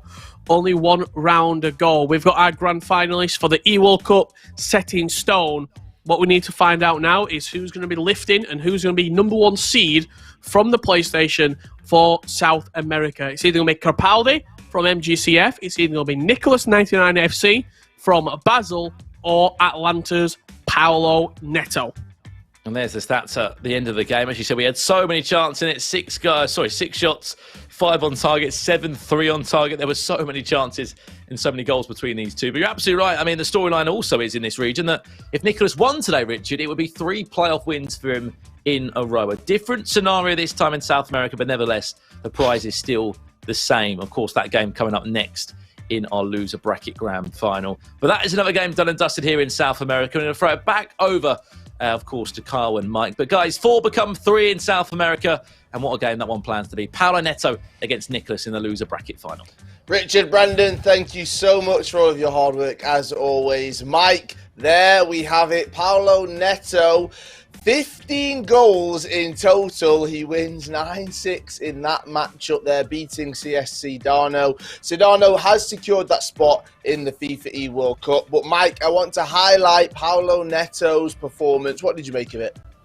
A lot of free flow, a lot of expression. You see the stop, the pop, the fake shots where he realigns, resurfaces, gives you some of the skill move packages. And that just shows you that he's very confident. A little more loosey-goosey in the best of ways, the best of manners with how he's unlocking that space. And he's going to need to be at his best against someone like Nicholas, who is just known as a defensive stopper, very good at reading the game, gifted with possession play. He's able to make a lot of the best players in the world sometimes seem sort of average. So I'm really looking forward to this. Of course, a rematch. We've seen these guys in action on multiple occasions, and if we're looking at the 5th edition or the 5th iteration of the South American qualifiers or the regionals, that this was one of the finals that we saw, and where Paulo Neto was victorious as well. But he's also been on the losing end. They got a lot of history.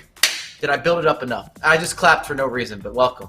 I'm here for it, Mike LaBelle. You built it up perfectly. This is a massive matchup in the loser bracket final right now. Nicholas 99 FC. We've not seen much of him, but we know the experience. We know what the Iceman is capable of. He will have been grinding. He will have been working so hard today. He will have been watching Paolo Neto as well. He's coming into this one fresh. He'll come into it hot as well. How much you're not just looking forward to seeing Nicholas 99 FC in the next matchup, Mike, but what do you think he can do? I think that he's definitely going to showcase a very clinical player, always on the offensive end, and then you're going to get a little bit of a different mix-up in terms of the build-up play.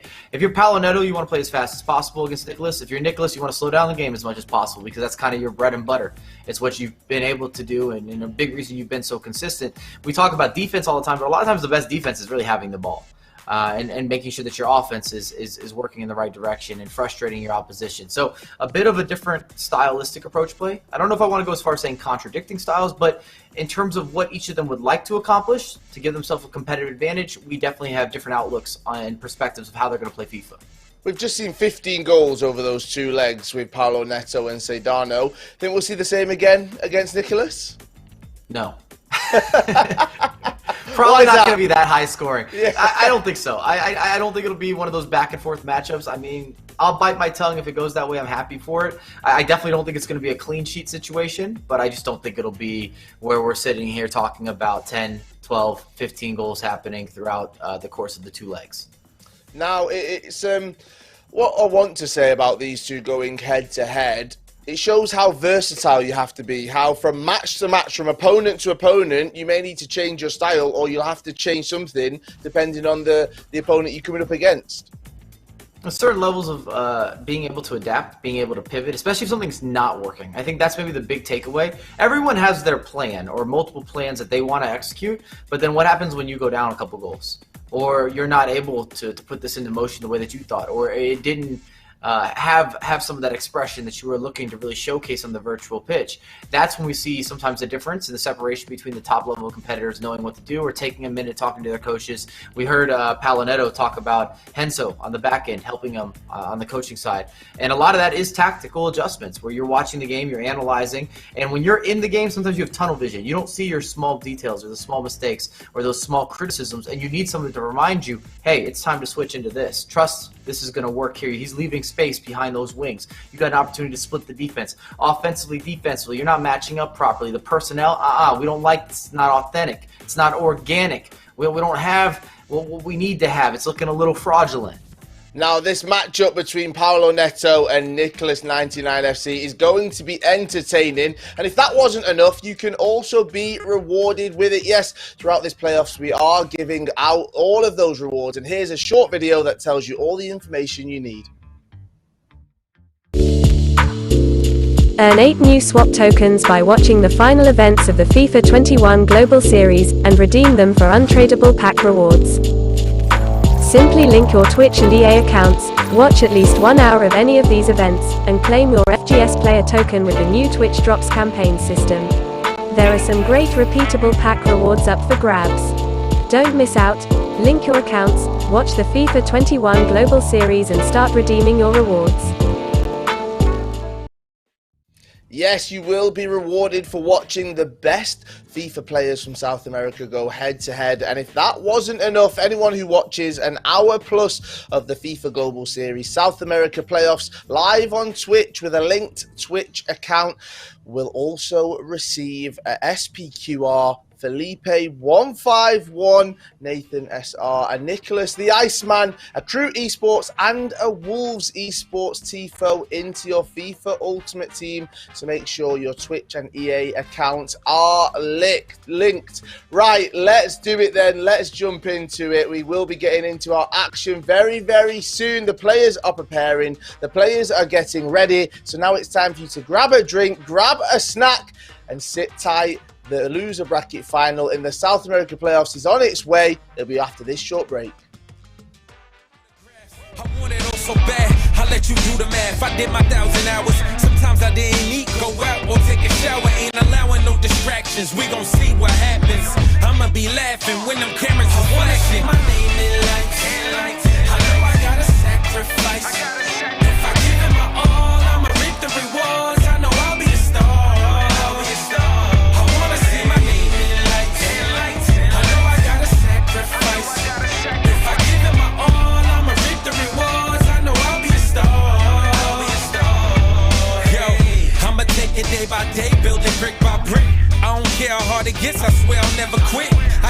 get it poppin'. Failure ain't even an option. I come from the bottom, I'm a rose that is blossom. Out the concrete, I'm in arm's reach. I'm making my dream turn into reality. But I tasted defeat. I'd rather have a piece of meat with shrimp on the side. I won't lie, sometimes I wanna give it all up. But I think about the people that's no longer with us, looking down on me. I know they proud of me, so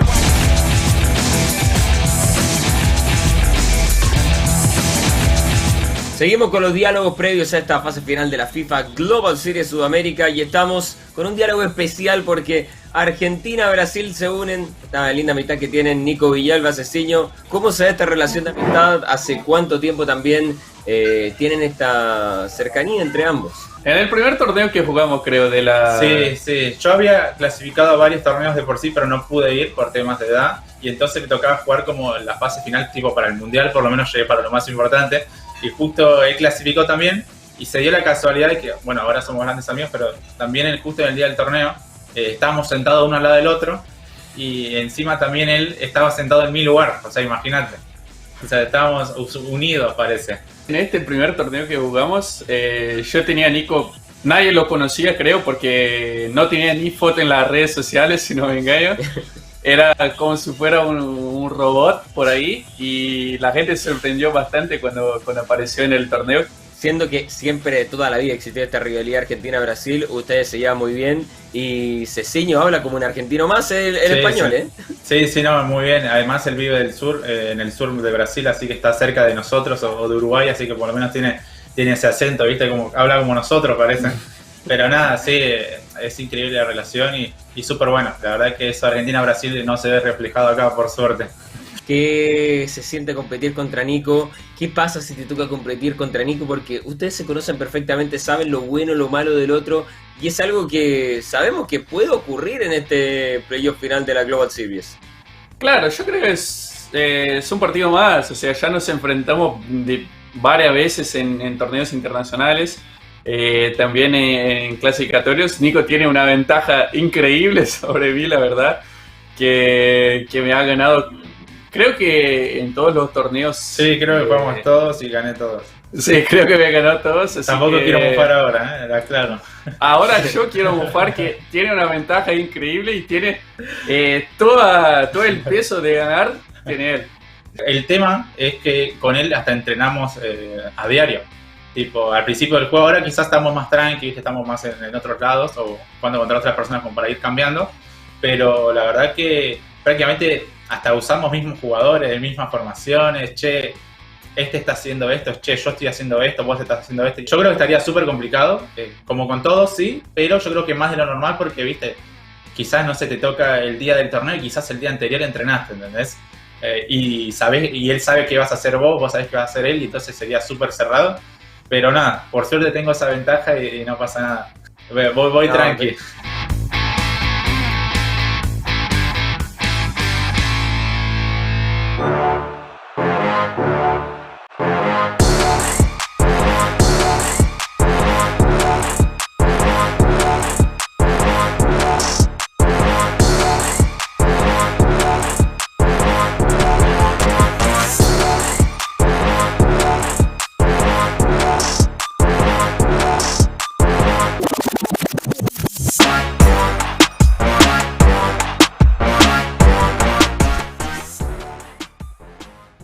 Hello and welcome back to the FIFA 21 Global Series South America Playoffs. My name is Kyle Walker. I'm joined by Mike LaBelle. And Mike, we're heading into our loser final, but this is a huge match. It's a heavyweight clash. Paulo Neto taking on Nicholas 99 FC. We've seen so much of these over the years. A wealth of experience for both of them, Mike.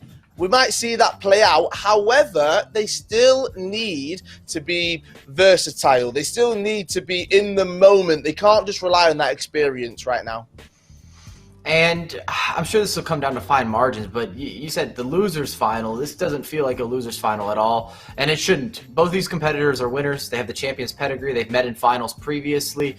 This is one of those matchups you build towards. When I saw early on today, this is something that I was kind of hoping was going to develop, and now we're here where we're into the final of almost all finals until we get into the actual grand final. But both of these guys, we wanted to see them on display. We wanted the rematch of all rematches. They've matched up so many times. I don't know how many times they've played this year, but I am ready for it. I think that everybody's locked in. I think you guys got the snacks at home as well, or I hope so. We encouraged it. We said get the snacks, get the hydration. I am sitting back, ready to relax. I got water over here. I got popcorn over there. I'm happy days. I'm going to wash my hands afterward, though. Well, everyone who is watching on your PC, on your laptop, on your tablet, you've got one hand on your drink, one hand in your snacks. I need you to take one of those off. Pick up your phone and jump onto social media. Yes, you can follow us on facebook.com/EA Sports FIFA. Also, FIFA Ultimate Team on Facebook. Plus, you can find us on Instagram /EA Sports FIFA. Plus, we want to hear you on Twitter. Join the conversation. Use the hashtag FGS21. We want to hear from you. Who do you think is going to win this losers bracket? Who do you think is going to win the entire tournament? What do you make of my shirt? What do you make of Mike's jacket? I don't care what you say. Just jump on Twitter. Let us know your thoughts. Also, I'm reading the Twitch chat, okay? I am across it all. We definitely want to hear from you. Now, Mike, as we get closer to this matchup, Paulo Neto coming in hot. He's had some interesting results. Domination, scoring 15 goal between the two opponents in the last matchup. 9 for him. He conceded 6, though. Does that worry you coming into this next match? It's a little bit of a concern because the reality is Paulo Neto is not going to score that many goals against Nicholas. I just can't see it. I don't foresee it. So I think it'll be a little bit of a different matchup. But I'm ready for it. I still think it's going to be super intense. Also, it's going to be very close, and it's going to come down to those really fine margins. And Paulo Neto might have a little bit of an advantage, though, because his hands are hot. We always talk about coming off the sticks. The only way that you can really get into that competitive mentality is playing competitive games. I don't care what you say, playing a friend or playing someone when there's not the same types of prizes or opportunity on the line. It just doesn't resonate or resemble the same type of experience. Well, we'll see these two going head-to-head, and the reason that can happen is because of our sponsors. So let's give a massive shout-out to them.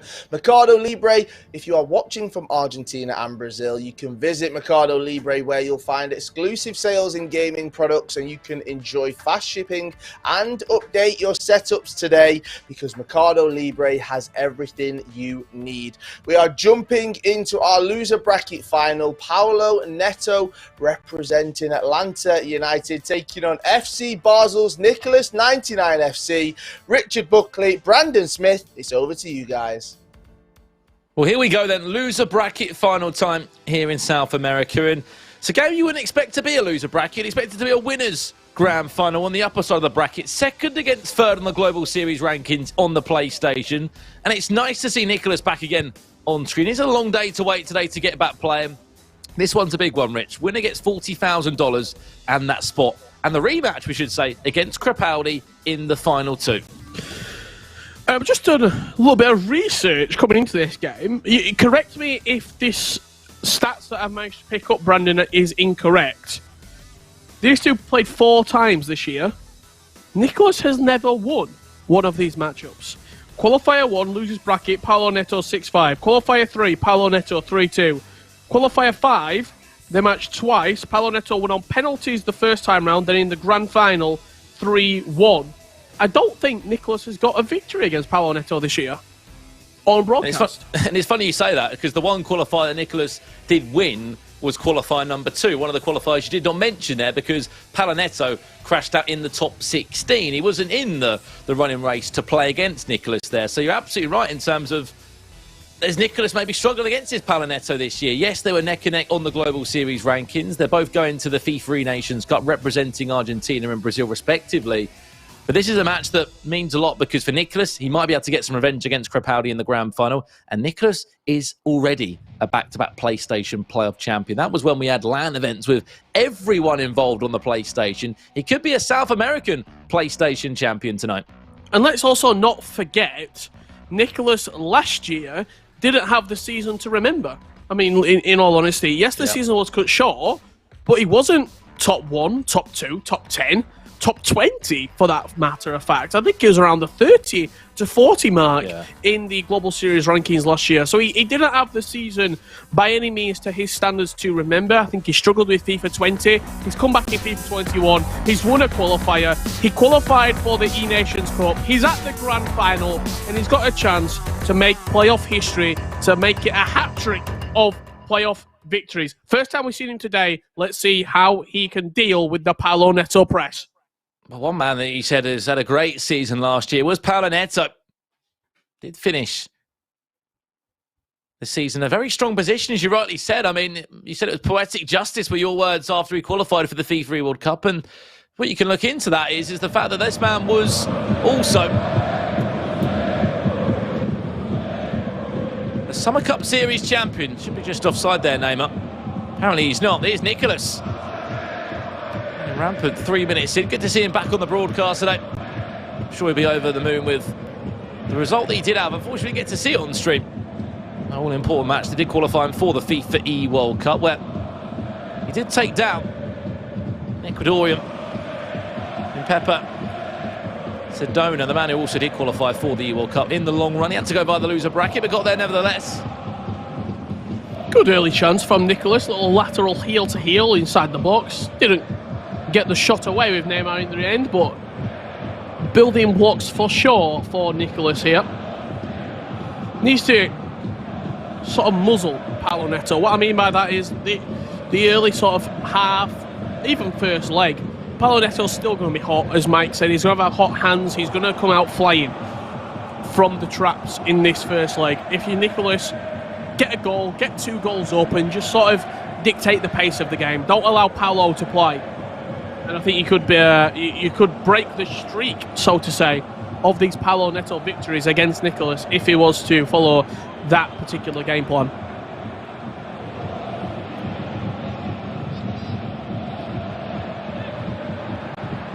Paulo Neto has just come off the back of, was it 9 goals across the 2 legs? You mentioned the previous matchups between these two. They didn't actually match in the playoffs, which was quite surprising because everyone seemed to play everybody other than these two. Had very similar Swiss records, 4-1, both respectively. Did not match up, of course, because of those Swiss records in the knockout rounds.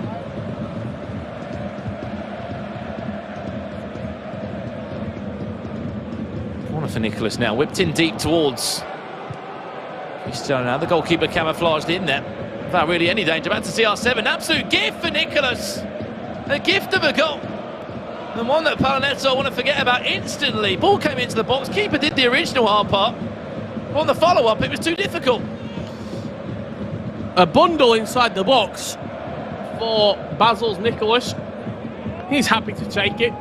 It was Ronaldo quickest to react and simply slotted it into the back of the net. Early pressure paying off here for Nicholas in this losers bracket final.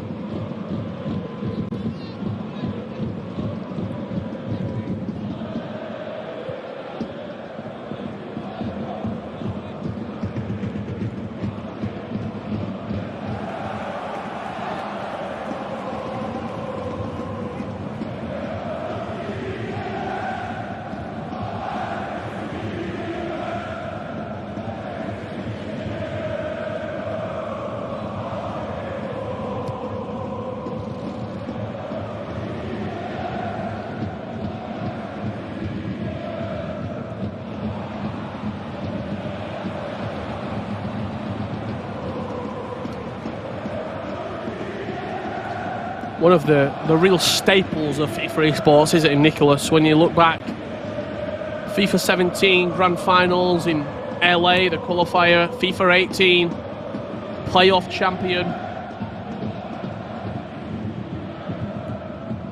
the multiple finals that he's been in, FIFA 19 playoff champion, the grand final on the PlayStation, the console final against Mo Alba, one of the best FIFA matches of all time. He is a true pioneer of FIFA esports and has moved and pushed the scene on in South America as well. Players like Paulo Neto and Matthias Bonano, Yago, see Nicholas as an icon of the scene, really. Someone that they can call a friend, but also a real pioneer, similar to Boras in Europe, August Rosemeyer. Could even throw Mike LaBelle into the conversation in North America, people that they get looked up to. And just to echo on this sentiment now on a different subject of today, of course, this is nothing against Paulo Neto, but I'd say, Nicholas would have been gutted that Matthias Bonano did not qualify for that E-World Cup. They're good friends, they've played a lot of FIFA together, they're national teammates in the FIFA Nations Cup this year. And I think many people would have easily looked over their shoulder, if you have another top player coming through from your own nationality, winning tournaments, beating you in finals. Here's Nicholas for 2 now. Can he find it? Great save from the goalkeeper. I think Nicholas was just proud of what was happening from Matthias Bonano. And all the Argentines, CR7's in the air, brilliant save. It was just about dealt with in the end.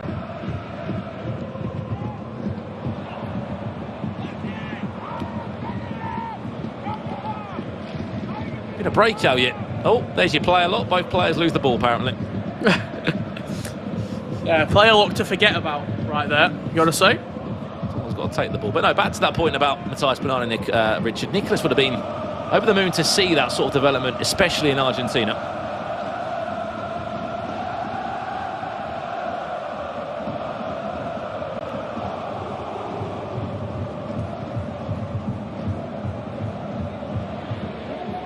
However, unfortunately, Matthias Bonano will not be at the E-World Cup.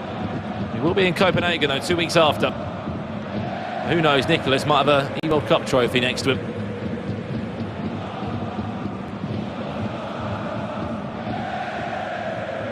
Whipped in deep, headed away. Ronaldo, reverse elastico, great feet. There's your skill cancels that will come into play and to cause more upset. Last chance of the half, wins the ball back, and to be honest, it's been Nicholas so far this game. It's been very dangerous from these corners as well. His only goal of the game came from one of those set pieces. He's had 3 or 4 corners put into the box. As we do go into half time, look at those stats. All Nicholas in the first half. I have question marks over how good he would have been coming into this game. The obvious factor that he hasn't played any games on broadcast today. It's a long old day when you've got to wait. A couple of hours to get going. Neto on the flip side, he's played a lot of FIFA today. He'll have been practicing, he'll have been getting the reps in, Nicholas. I can guarantee that. He won't be coming into this game cold by any means. But still, there's a difference between playing warm-up matches against friends, pro players, etc., and also tournament-level games where your season is on the line. There's a big difference between the two in terms of not only the mechanical preparation, but the mental preparation as well that it requires to get ready for a game of this magnitude. And the obvious factor is a lot of money on the line here today.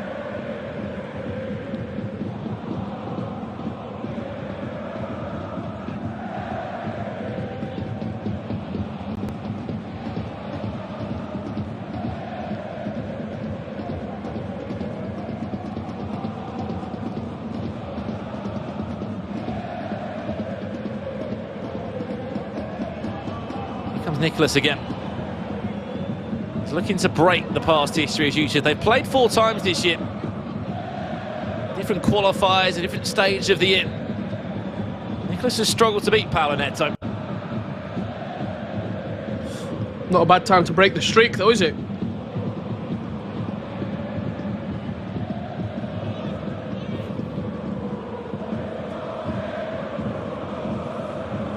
Build him.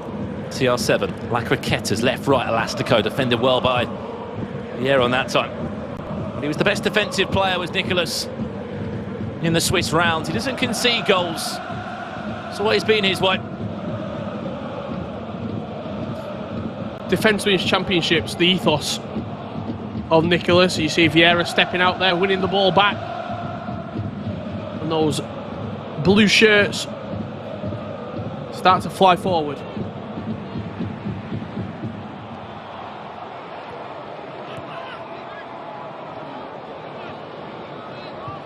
I mean, it's too early to maybe speculate, Richard, but obviously the facts say this, that there will be 18 players from Europe in the FIFA World Cup. No doubt, you don't need to be a mathematician to understand the chances will be there on the odds, but looking across the 14 players that are already at the FIFA World Cup, who do you think really does stand a chance to go the full way? Mr. Sarri? So, I mean, that's one. I think Desari's probably the favourite out of the players who have qualified so far. I think Nicholas is right up there. I think there will be surprise packages as well. I think players will take their opportunity when it comes. I think Paulo Neto is right up there. I said it earlier, I think King CJ will surprise us. But you can't predict anything. You really... It's not something that is easy to predict. I know it's FIFA at the end of the day in terms of people will say, oh, it's the same game we're playing, but no one's played against each other this year in terms of different regions. It's the first time we're going to see Lamb FIFA. Back to goal for Nicholas, looking for that second Ronaldinho. He's always been a fan of the Brazilian winger who looks to mastico his way into the box, but it's going to be the first time we're going to see matchups, Rich, from cross regions, which is something we haven't seen all year. How different regions play as well. We've seen pretty much a different play style in all of the regions so far, and I'm sure that will continue in Europe. What a pass from Paulo Neto when Pele's put it wide. It's a pass to completely open up the defence of Nicholas. And no reaction, as you can expect, from Paulo Neto. That shot went wide of the left-hand post. He knows what a chance it was. It was the best chance he's had all game. To be completely honest, he struggled to create in chances, and he struggled to create in times. We saw the formation as well that Nicholas was using, the 4-5-1 second variation. Not a formation that you'd be particularly familiar with. 3 centre-mids, couple of wide players and an essential striker, but he still created plenty of chances, Nicholas.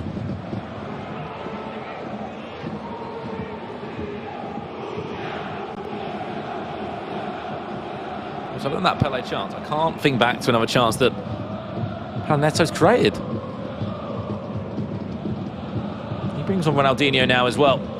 He's in a very deep position. Carelessly giving possession back to Alphonso Davies.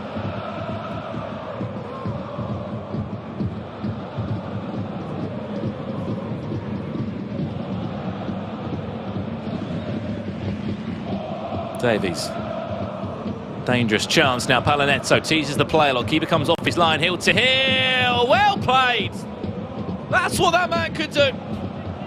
And if anything, it's a finish that he's deserved. Alphonso Davies, in terms of, I don't care who got it, he has been so influential these last 4 days about getting forward, making things happen, and you know what? He's got a shot on him. Why not take a shot?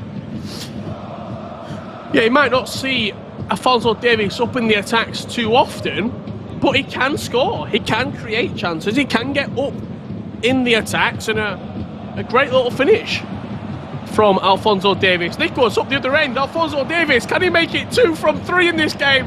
Oh, good goalkeeper movement. Well, he very nearly did, didn't it?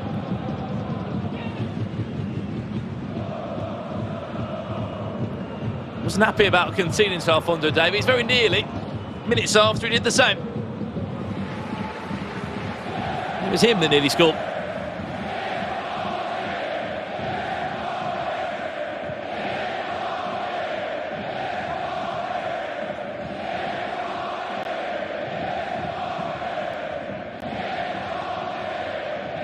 Minutes after this first leg. Alba comes on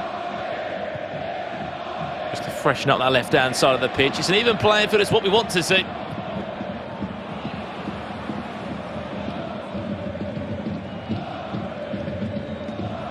Second against third on the rankings, these two. Been neck and neck all season long. Literally 35 Global Series ranking points between them. That's how tight it is. Difference of what? 2 weekend leagues. Even 27 and above finish. Just such an even playing field. I mean, South America, we've talked quite a lot about players being at the top of their game, players being sort of above the rest of the pack. I think that's safe to say, and these two were right there. These two were in the conversation alongside Matheus Bonano. Matheus probably just edged it throughout the regular season, but in the playoffs, it's been safe to say Nicolas and Paulo Neto have performed when the lights have shone brightest.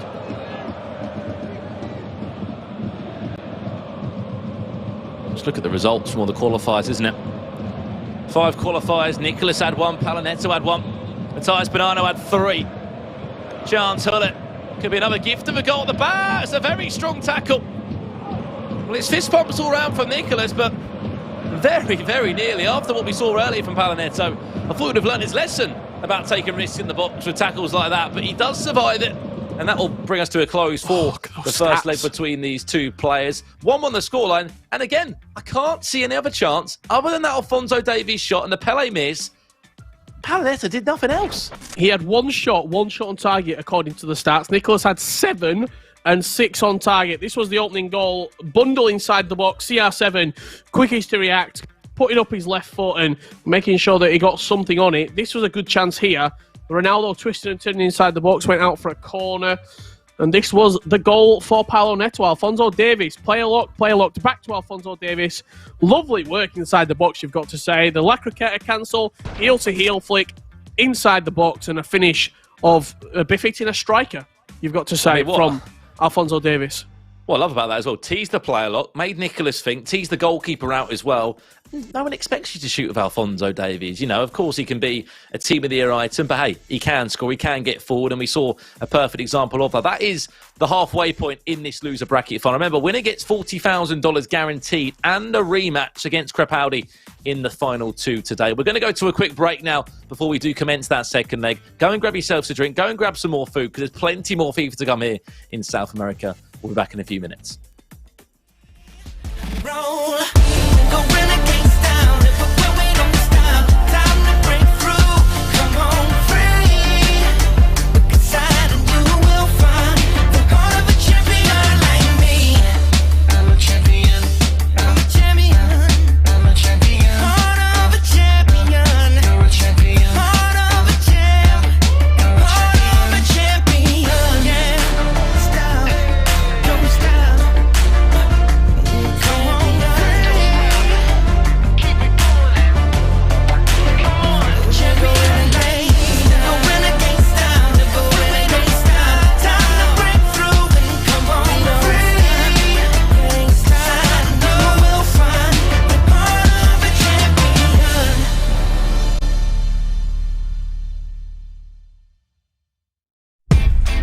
Yo, this for all my dreamers, believers, go-getters. One day at a time, brick by brick, you feel me? Keep building. Woo! I wake up in the morning, it's another day, another opportunity. I know it's up to me to make my dream come true. It's nothing that I wouldn't do to see my name in lights. I give my life to this mic, my blood, sweat, and tears. I did it for many years. My career's in my hands. I already hear the fans screaming my name, asking for pictures, asking for autographs. I want it all so bad, I let you do the math. I did my 1,000 hours, sometimes I didn't eat, go out or take a shower. Ain't allowing no distractions, we gon' see what happens. I'ma be laughing when them cameras are flashing. My name in lights, I know I gotta sacrifice. If I give it my all, I'ma reap the rewards. I know I'll be a star. I wanna see my name in lights. I know I gotta sacrifice. If I give it my all, I'ma reap the rewards. I know I'll be a star. Welcome back to the South American playoffs here on the PlayStation. We're in the deep, dark stages of the losers bracket.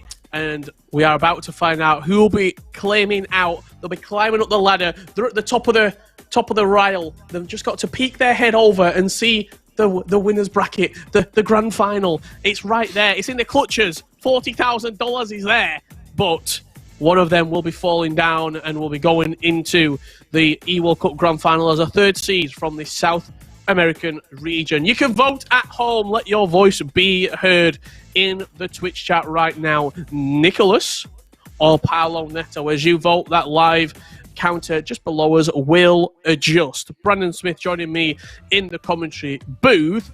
Brandon, it's a good game so far. It's quite evenly poised, you've got to say. Do you think one player will fancy themselves more out of the first leg, or is it just a second leg shootout? Sure, Nicholas comes out of that first leg thinking, how have I not scored more than that? You saw the half-time stats are technically across the tie, the first leg stats. Nicholas, 7 shots it was in the end? He had a dominant first leg. He created more of the chances, the better of the chances. The only thing that was lacking, Richard, was clearly the scoreline.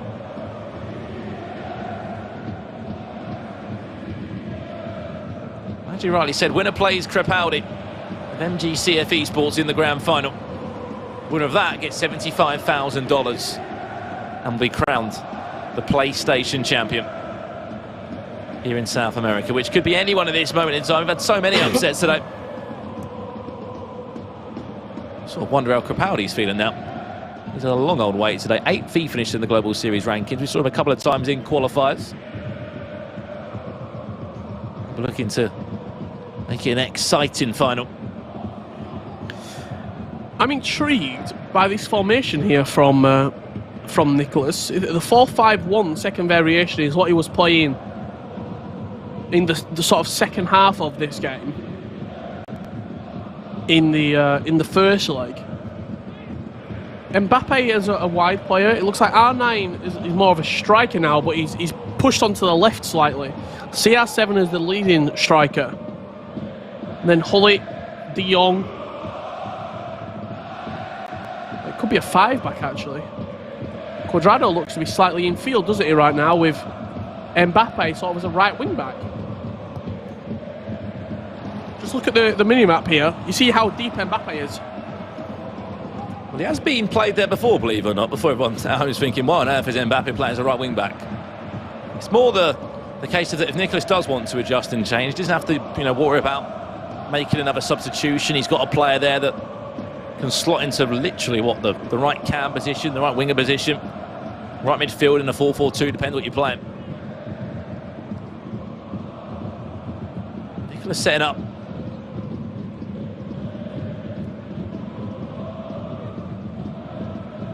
As you rightly said, chance heel to heel, brilliant block at the back from Varane. Nicholas has always struggled against Paolo Neto this year. We'll be looking for the right result now. I've seen a complete combination of formations across the few days. Yeah, I mean, we saw Matthias Bonano using that 4-3-3 false 9 as well. He's a different formation, a different variation of it. Paolo Neto still in the ball back. Looking to run forward with Ronaldo in support, ball roll, scoop turn! Ooh. What on earth? Deflection, I think, off the defender. Wherever it was, you get the ball out. Whipped in deep, keeper's there, 2 hands on the ball, Edison back under control for Nicholas. What a chance. Huge opportunity. Not sure if it was a save. We've seen Nicholas and Matthias both backing Edison very highly. I'm not sure what we just saw on the screen. I don't know how he missed. R9 up the other end, chance. Oh, what a chance.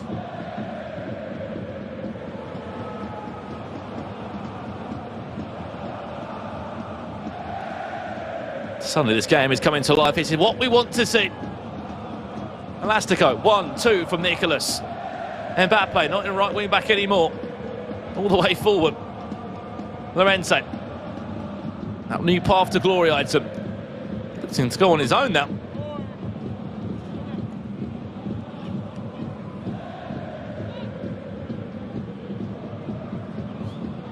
It seems like there's been an adjustment to the tactics, and it looks like maybe the 4-4-2 now.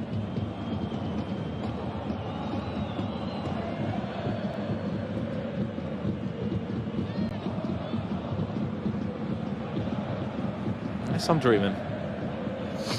No, Cuadrado is certainly over at right back now. Mbappe is on this left-hand side, with Alphonso Davies slotting into left back. Great ball spreading the wings of Mbappe. Beautiful. What a goal from Nicholas. And out of absolutely nowhere, Nicholas will find a goal on the 35th minute. Straight into the pause and a sip of water foot. The Iceman has been building into this. As we said, he started the game as a 5-back, then got going again. We'll see that again on the replay. Long ball forward, just poked it out, didn't he, from Mbappe? Just got out of his feet. The use of the double tap right there. If he plays a normal pass, the goalkeeper clatters him, he takes the ball. I actually think the ref gave it advantage for a penalty on the pass if R9 wasn't able to score. Double tap over the top of the goalkeeper. R9, simple finish. Was always going to tuck that in. And Nicholas reclaiming the lead here.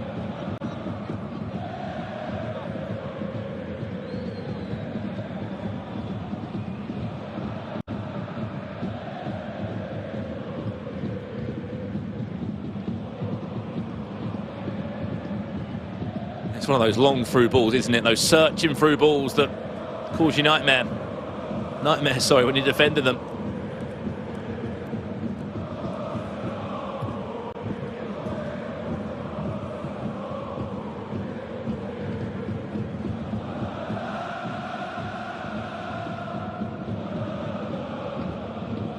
Does well, not so well though. Paulo Neto, it's so easy. One misplaced pass. The next thing you know, Ronaldo is just running at your goal. There's nothing fancy about that one. Get your head down, run, run, run, run, run. You knew you had the pace on him. Might have missed a few chances this game, Paulo Neto, during the course of the two legs, but he wasn't missing that one. Right-footed strike into the bottom left corner. Nothing the goalkeeper could do about that one at all.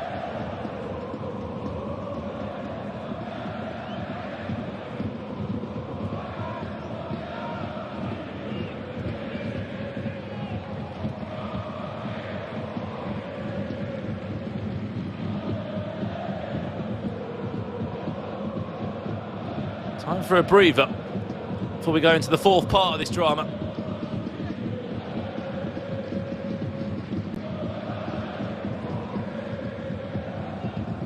Quite the idea of which way we're off to in this game. Turns are left to take between these two players.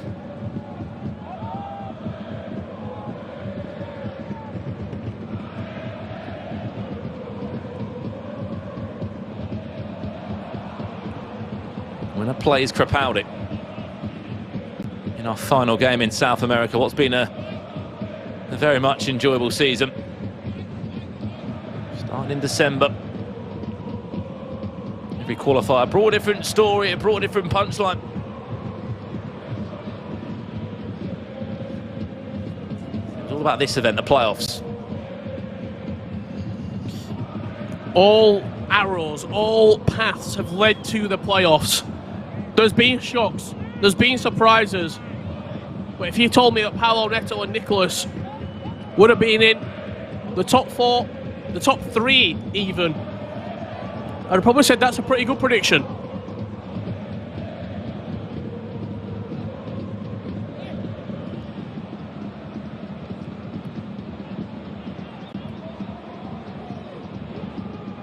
Doesn't mean all the favourites performing as well as we thought they would have, but most have delivered.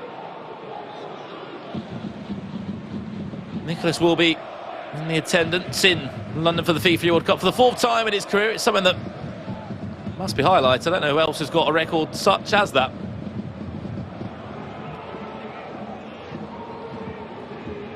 Mr. Sari, 30 World Cup this year, Nicholas 4th. Sure, there'll be a couple of stories pending from Europe next weekend or the weekend after on the PlayStation.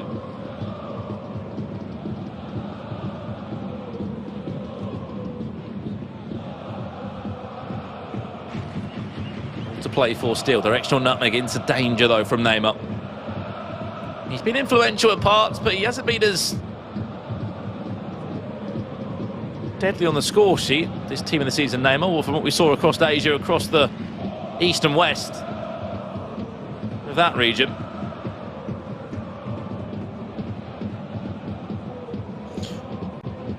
I have just seen, Brandon, it's been heartbreak for a few players today. Heartbreak for Portugal as well. Knocked out of the European Championships. Belgium winning 1-0.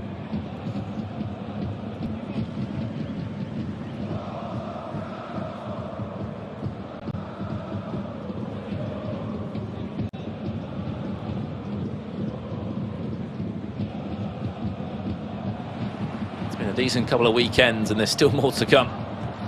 The FIFA season unfolds, so does the Euros. Copa America also around the corner.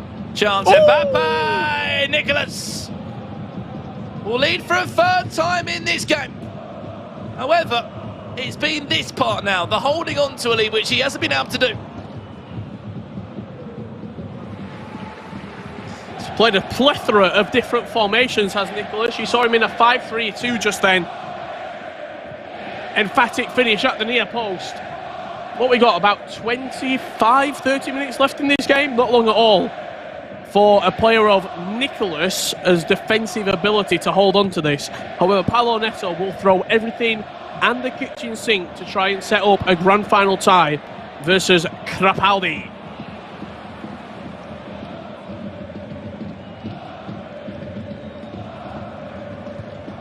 I just feel like there's something in the air, Richard, if Nicholas was to win this game. He's going to want revenge in the grand final, so you should. That means a bracket reset. But it means also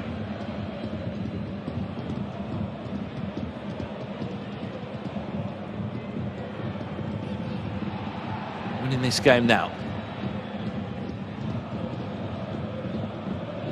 27 minutes away from it.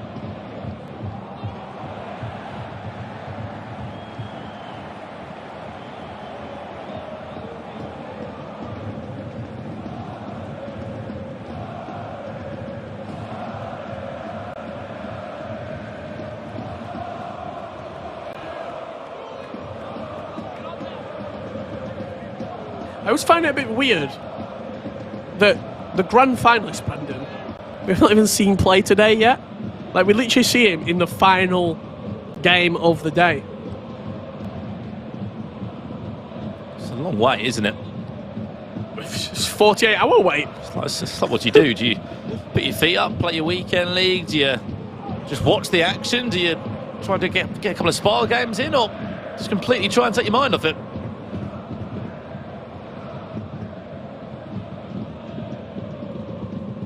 Don't want to over-worry yourself.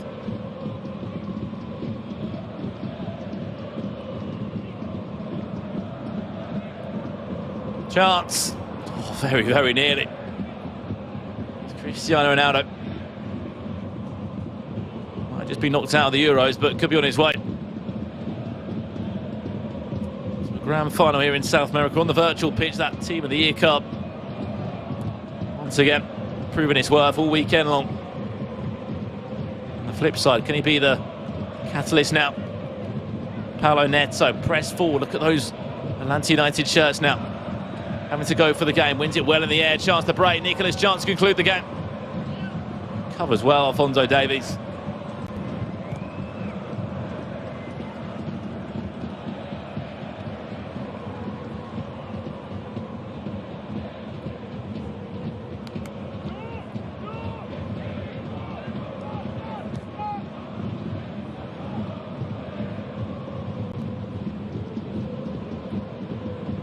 Came into this one. Look at the history book saying that Neto has always beaten Nicholas so far this year in terms of games in the global series and different qualifiers. He's going to do it again. It's Neymar, brilliant save. It goes for a corner with 10 minutes left.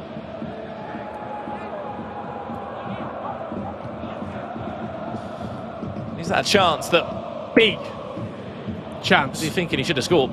Yeah, big opportunity right there.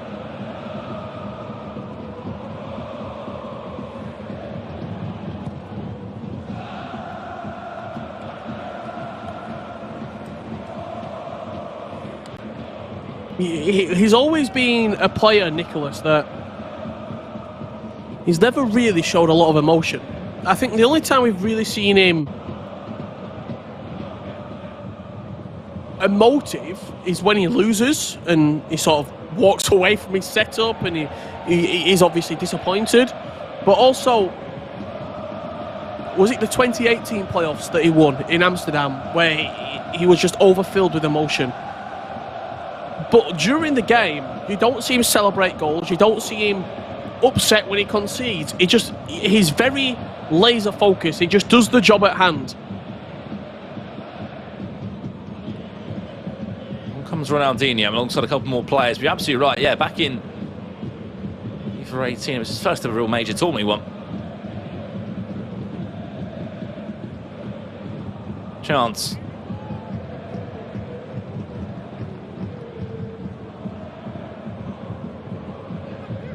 Final 6 minutes now. Just one or two more defensive blocks from Nicholas will be enough. Send him into a grand final. No doubt about it. Cut back. Does well. Paulo Neto, brilliant save again. Edison comes to the rescue. Still alive though. Pull it. He won't get a second bite of the cherry. Cleared long by Nicholas. And if you can just hold up the plate. That should be job done. One more roll of the dice for Paulo Neto. One more chance to take us into extra time. Has to be perfect though, Richard. Everything has to be perfect. Perfect now. Wins the ball back. That should be Nicholas's win. It will be a rematch. It looks to be against Crapaldi in the grand final. The man that knocked him down to a loser bracket on Friday night here late in the UK. He'll get a rematch now. And that should do us, it will do us. Nicholas 99 books a spot in the grand final. And he is on the verge of making more history for himself. Will he be a 3-peat playoff champion? He did it 2 times before on the PlayStation. He looks to do it again in South America on the PlayStation. Paulo Neto crashes out the tournament. And you mentioned it, Richard. He never was able to beat Paulo Neto until the playoffs. But in the playoffs, everything's happened. Forget history, forget past results. People are making the new history right now. They're making their own history, sorry, is what I should say. It's not a bad time to break the streak, is it? Your 4-game losing streak broken, snapped in the losers bracket grand final. R9 slots it into the back of the net. That was a goal to put Nicholas in front. Paulo Neto answered back. CR7 putting it into the bottom left corner. We went into the second half with 30 minutes left to play. Kylian Mbappe driving forward, sneaking it in the near post, and that was the deciding goal between these two behemoths. Nicholas, $40,000 guaranteed. That is set in stone, but he has the opportunity to nearly double it to $75,000 if he beats Crapaldi, but he's got to beat him 2 different times. 2 legs of FIFA, resets the bracket, you then beat him again on an aggregate scoreline to claim the top prize. Yeah, absolutely, as you said. So it's going to be a long old road for Nicholas Bay. If there's one man that can do it, it probably looks to be the Iceman of FC Basel. But that is going to do us for our loser bracket game. Only 2 players remain after a long old season here in South America. Nicholas against Crapaldi of MGCF. Will it be revenge? Will it be repeat? Only time will tell. But in the meantime, we're going to pass it back to Carl and Mike to break that one down. Richard, Brandon, thank you so much. We have our grand finalist, and it's a repeat from our winners bracket. Mike, Nicholas 99FC will be taking on Crapaldi. Let's focus a little bit on the man that did lose, though. Paulo Neto, he goes through to the FIFA E World Cup. We can bring him into the stream, actually. Let's get straight into it. Paulo, welcome. Unfortunate that in the loser bracket final right there. I don't want to ask how you're feeling, because obviously you are going to be disappointed, but you have secured a spot at the FIFA E World Cup. What went wrong in that match? Actually, a great player, so every time. Was a difficult match. Couldn't get the best chance at the attack, and him too was really like four chances, and he got better. And yeah, my main goal was to the London to qualify for the EU World Cup, and I got it. So and I got the third place too. So that's it. For sure, I think I could get more in this tournament. I could get to the final, but my mailing goal is done. So I'm happy with that. And Paolo, you mentioned earlier when we talked to you before about your coach and the importance of having the coach. What does that really shift in terms of performance? Does it give you maybe fine lines or bigger margins? Like, walk us through that process. I don't have a coach like at the moment at the live event, but I had on the preparation, so it helped a lot on seeing some mistakes and helped me a lot, and I got to my goal because of that. So that's it.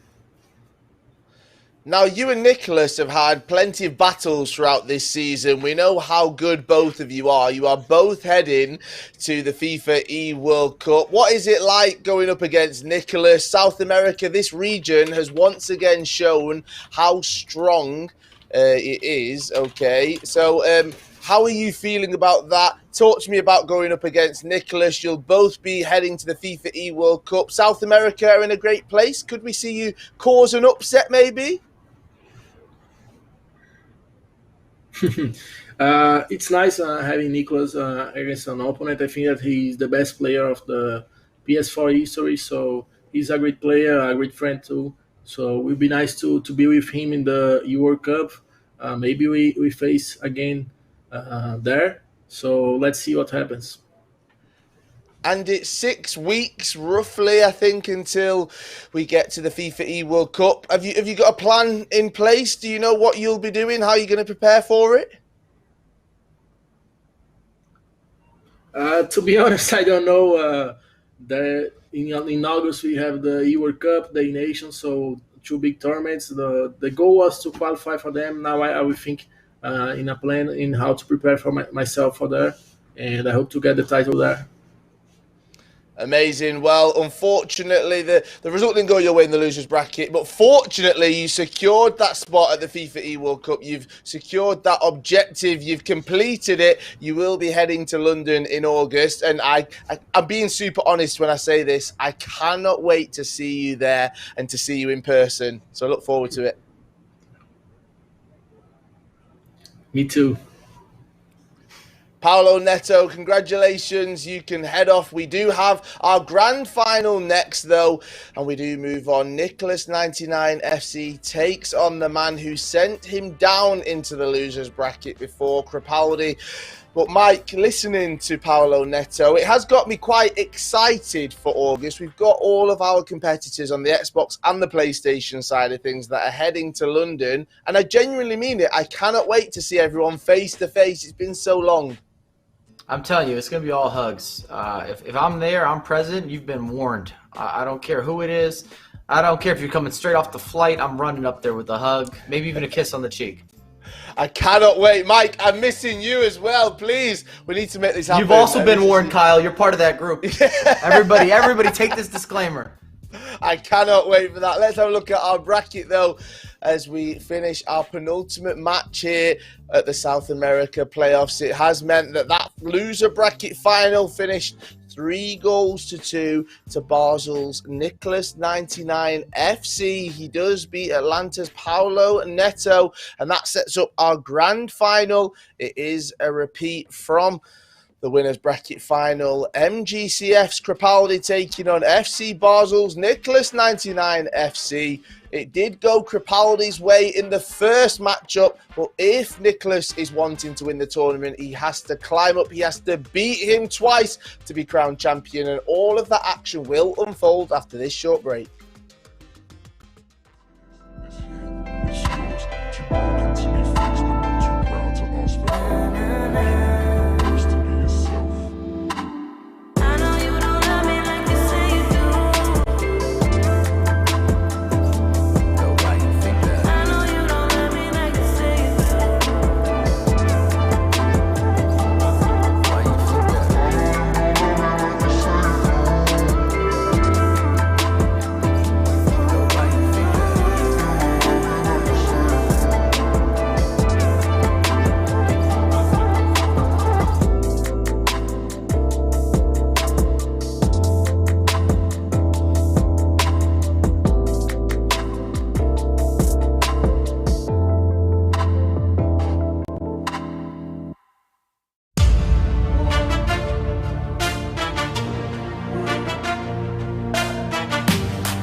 something that better beware. Down for the count, but I bounce back with a vengeance. I'm bad, no filler. Break records like Thriller. Top.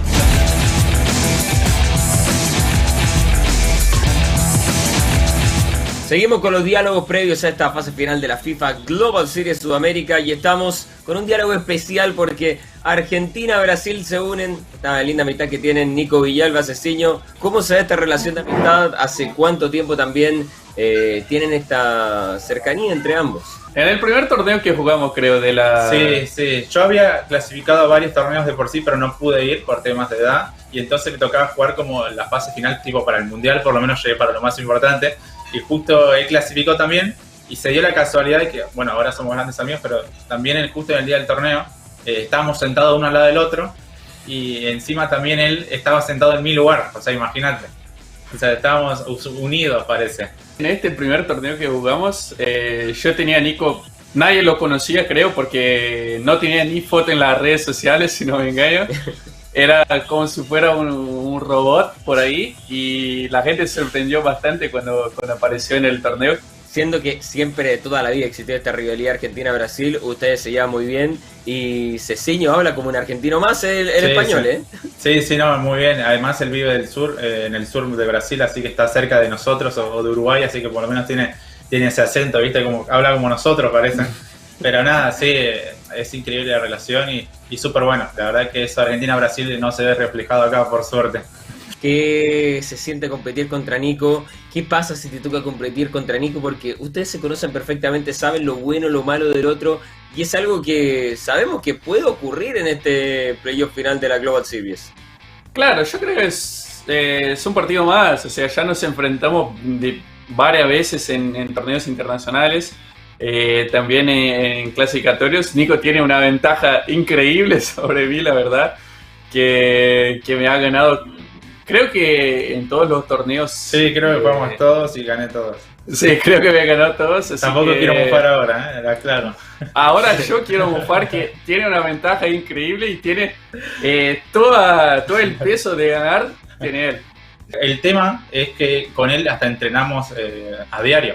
Tipo, al principio del juego, ahora quizás estamos más tranquilos, estamos más en otros lados o cuando contra otras personas como para ir cambiando.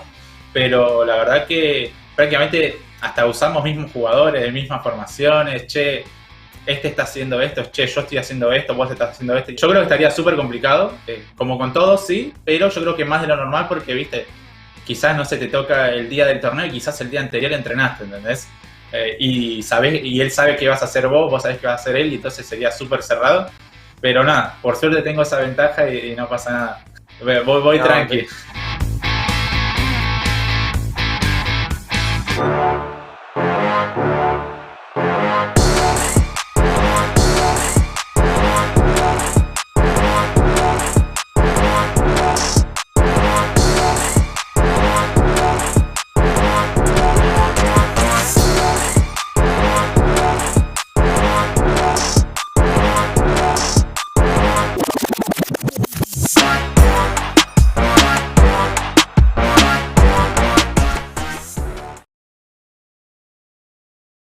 The FIFA 21 Global Series South America is presented by Mercado Libre.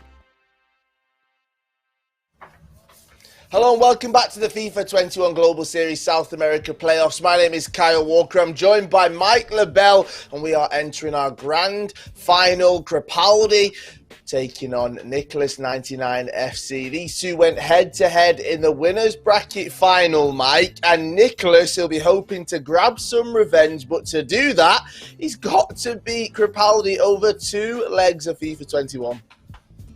Indeed he does, but I'd be the last person to say that it's not possible.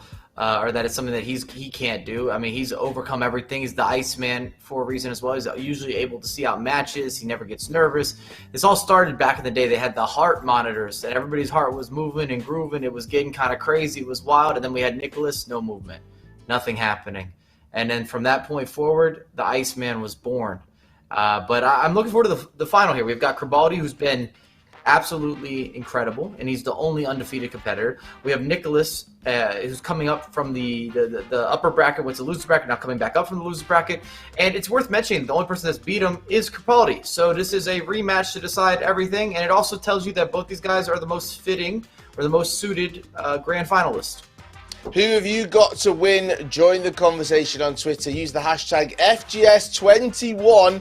We want to hear from you. Also, the Twitch chat, I can see it right here. Just to confirm, Nico, that you are watching, my name really is Kyle Walker. I can see you in the Twitch chat questioning if that is my real name. It is, I promise you. Go on to Twitter, at Kyle Walker115. Use the hashtag FGS21. I'll even give you a retweet, Nico, just to confirm that my name is Kyle Walker. We are moments away from the grand final. Mike Nicholas will be coming into this thinking that he can do absolutely anything. He's beaten Paulo Neto, easily one of those favourites coming into the playoffs. He's secured his FIFA E World Cup spot. Now he wants to secure that legacy. Nicholas is a man that, yes, he cares about the money. He cares about getting to the FIFA E World Cup. But time and time again, when I've seen him win tournaments, it's the legacy. It's cementing him being one of the best FIFA players, and that's what he wants to show. Well, he's already cemented that. The question isn't him being one of the best; it's him being the best. Is Nicholas in that category where we could say this guy is one of the put him on a plaque and talk about him for years to come into the future? And that's what he's been building into. But from a consistency standpoint, people fearing Nicholas as well. I don't know anybody that wants to go up against him. I don't care what region you're from. He's always traveled very well, and he's very reliable. If I had a problem with my car and you told me Nicholas was an option to fix my car, I would hire him every single time. Well, he will be hoping to continue. We can call him the mechanic. He's the Iceman mechanic. We're good. He'll be continuing. Your food's never going to go bad. Put it in the freezer. Sorry, That's true. I'll stop. That's true. I'll It's true. It's true. Well, Nicholas comes up against Cripaldi in our grand final. Let's jump straight to it. Richard Buckley, Brandon Smith, take it away. Well, thank you very much, gentlemen. I'm sure there'll be a couple more puns across these next two legs, or maybe even four legs if there's a bracket reset. Richard Buckley joins me in the commentary booth for one of the final times today here in South America, Richard. It's nice to see this man on your screen, MGCF Cripaldi. I'm sure he's had an unbelievable last 40 hours where he crowned himself as the first name on the PlayStation to get himself a spot at the FIFA E World Cup from South America. His first ever FIFA E World Cup. Now he's got a chance to get revenge, a repeat result, I should say, on Nicholas 99 and to crown himself as a champion here in this region. $75,000 also up for grabs in the process. Yeah, before we get into the action, Brandon, you heard Kyle Walker addressing a few things from the Twitch chat. I actually just want to address something that I saw as well. There were a few people saying to me, what's the point of wearing the blazer if I'm not going to wear the dress shirt as well and wear a t-shirt underneath? Sorry, Mike LaBelle's wearing the exact same outfit I am. Why is he not getting criticised? Why is it just me? I don't understand. But you saw Sedano in the, speaking of unusual, Sedano in the team for Cripaldi. I like the addition of Sedano. He's a top player. He can go forward, he can defend, but more importantly, he gives you that extra sort of pizzazz in the final third. Because he's 5-star, he's a bit more physical as well than the likes of Frankie de Jong and Bruno Fernandes. So he's going to be better intercepting the ball, winning those second bounces, and making sure that when you are transitioning, you've got that extra element that you wouldn't get with a Bruno or Frankie. Here is the game time then. It's grand final time in South America on the PlayStation. $75,000 to the winner of the grand final. However, if Nicholas wins the first two legs, a bracket reset will be formed and we'll play the game all over again. However, that might not need to be the case here, Richard Buckley. The thing that I look at in this game, as I've always said throughout, Nicholas back off a game, a really tense game against Paulo Neto. Cripaldi, this is his first match of the day. He's had the luxury that he already guaranteed himself $40,000 and a top two finish.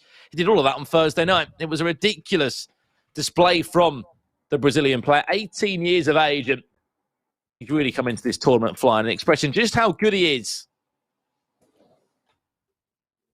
Oh, absolutely. I think the hype maybe wasn't there with Cripaldi, but certainly he is a top player in his own right, and he's acted on his inhibitions. He set out his stall. He went through the winner's bracket, which is a very tough feat. And if you've got to look at Xbox by any means and sort of do a compare and contrast, the winner's bracket player is successful.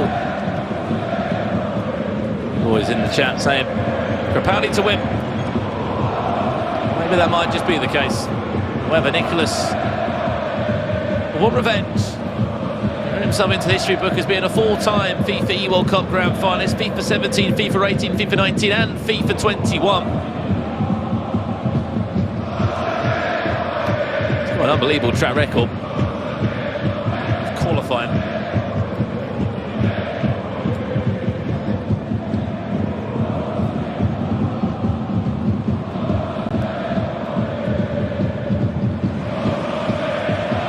Back to Ronaldo.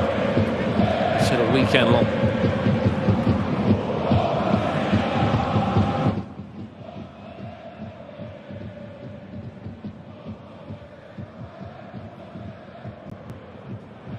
Important for Nicholas. Just take it game per game. The first job for you is force the bracket reset.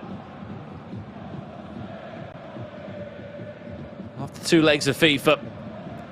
And then to do it all over again.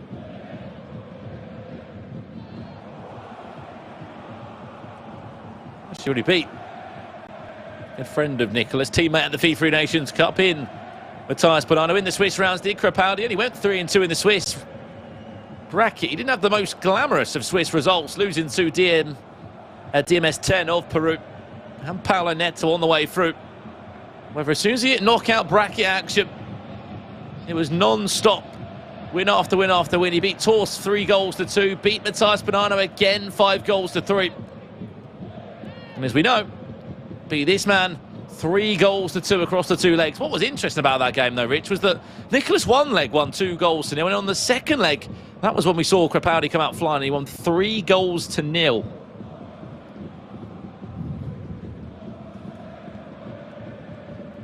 I think the first leg for Nicholas against Paulo Neto was very imperative for the simple fact that he had to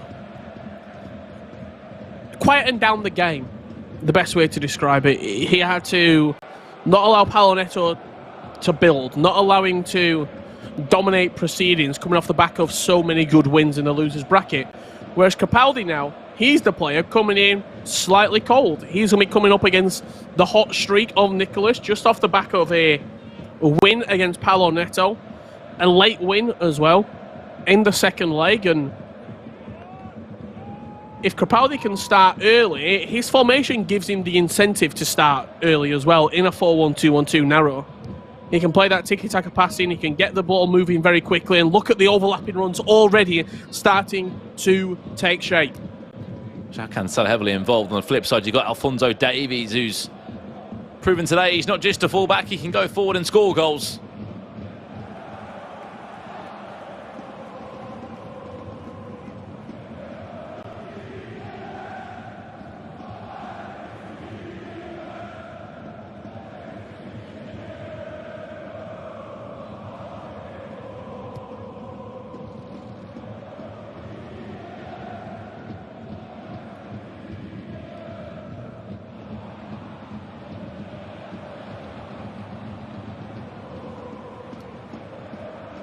Our part has been done here today in South America.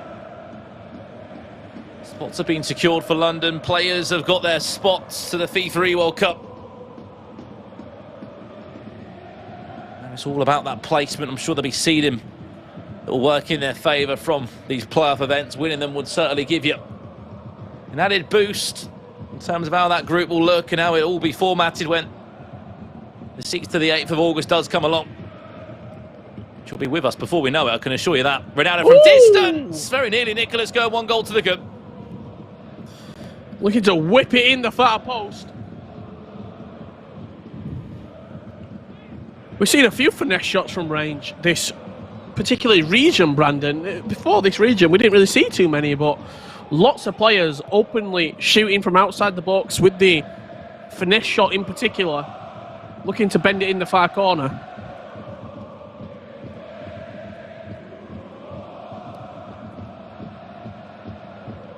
Players have certainly always had the stats, Rich. It's just the success rate on it's not always been great. Which I think you can fully understand. You know, why would you want to take that risk?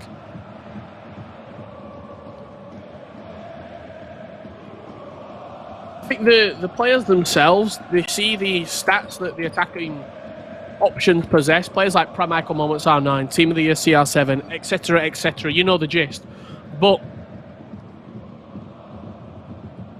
sometimes players struggle to break each other down, and especially goalkeeper movement being less of a factor this year in terms of just people do it less, especially on the edge of the box. You're not moving to your far post to mark a finesse shot. If the opportunity comes up and people are backing off of you, expecting double tap passes, expecting skill cancels, and the real skill, Brandon, that allows these finesse shots to take place is the directional nutmeg. People drop off of you, not wanting to be directional nutmegged. So they give you that little bit of space and almost say, here, you have the ball there, play with it. Because they give you that room, it enables you to turn it a little bit out, knock it out of your feet, onto a right, onto a left foot, and hit finesse shots willy-nilly.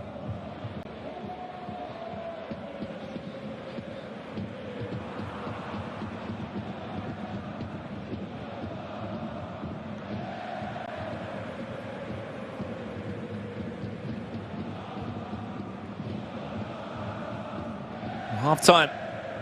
Or half has been played, I should say, in this one.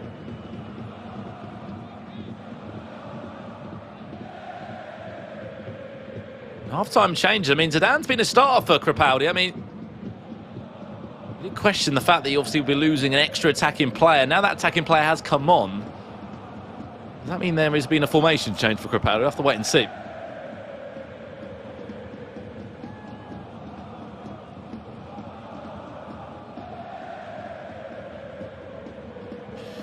Well, he's typically played in narrow, hasn't he? That's been formation of choice, but it certainly looks like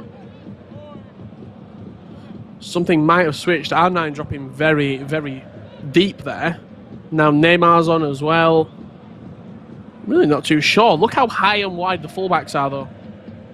And also Van Dijk getting game time. First time we've seen him used. He was a massive part of the success and the win that he had on Friday against Nicholas. He's come across as quite a fearless player. As this man is Crepaldi! With an early start, you'll see it again on the replay as we change POVs. There's more in sync. And the man that beat Nicholas on Friday night, just 24, 40 hours on from that. We'll be back again to keep this one off in the West Bay possible. Looking to double down on his victories over Nicholas. Ruud Gullit, the goal scorer. We talked about those midfield options. We talked about those attacking runs coming from the midfield area. And who else would it be than Ruud Gullit, one of the best central midfielders on the entire game, popping up with a huge goal for Capaldi.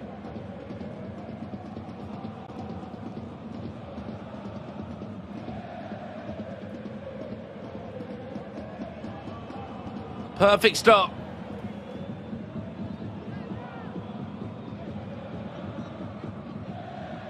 The man that's on his way to his first ever FIFA World Cup.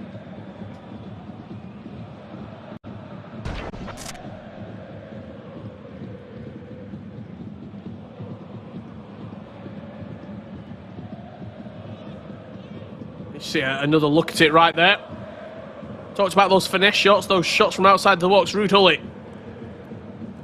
Oh, you don't need to shoot from outside the box with Cristiano Ronaldo. And just like that, Nicholas will reply.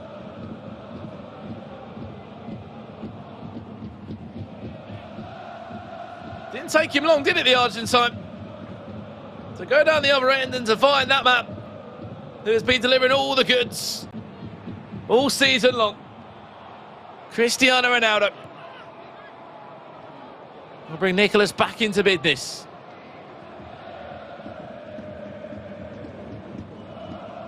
Very important goal for him. He's just so reliable at the near post, Ronaldo. I've got the 95, I think it's the third team of the week, Cristiano Ronaldo. I managed to pack him early on when it was actually available as an untradeable. And he's one of the only players that I'm so comfortable shooting at the near post. He just finds angles, and the amount of shot power he can generate from a very short sort of run up and a short stance is incredible.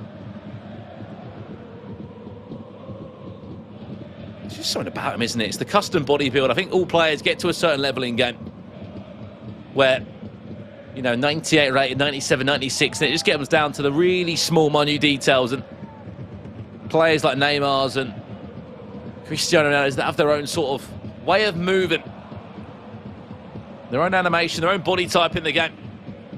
Makes them hit the ball differently, makes them move differently. I mean, Cristiano Ronaldo is the perfect example. Makes him jump differently. That's why he's always been so good, also in the air defensively and going forward.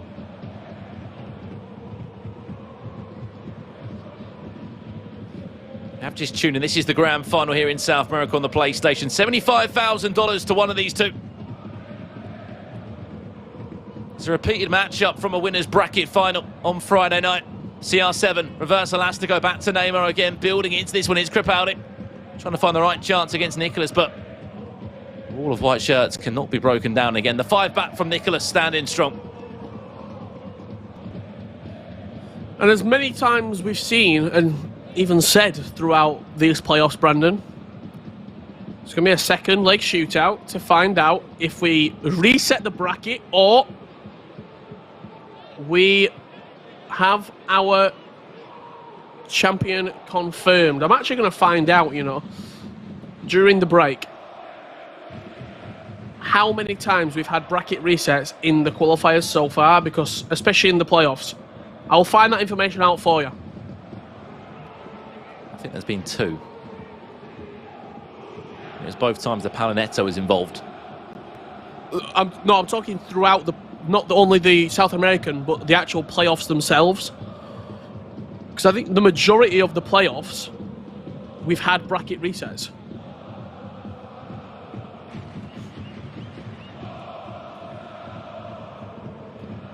The question is, how many is another stat for you? How many of those people that force the bracket reset then go on and win? Because it often seems like the bracket reset happens and then the other player goes and wins. Chance for Nicholas. There wasn't a rebound there.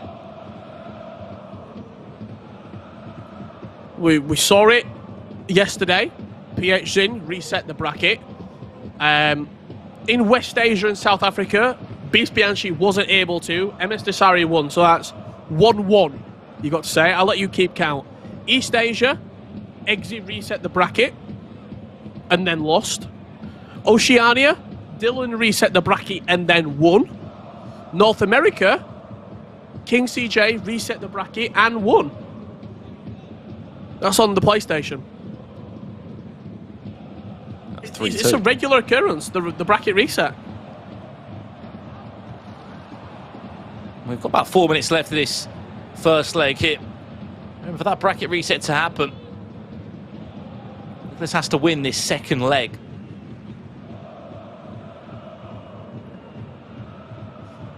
No doubt it's going to be difficult to do. This player here.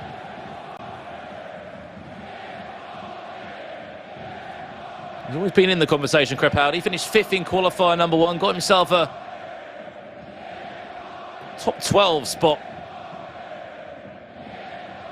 In qualifier number 2, he's always just sort of been there and about. Top 8, qualifier 3, I think qualifier 5, we saw him come a little bit closer.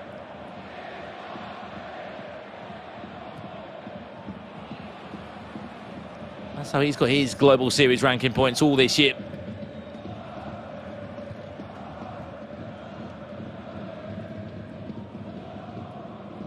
Last chance of the game. It's the fall to Nicholas.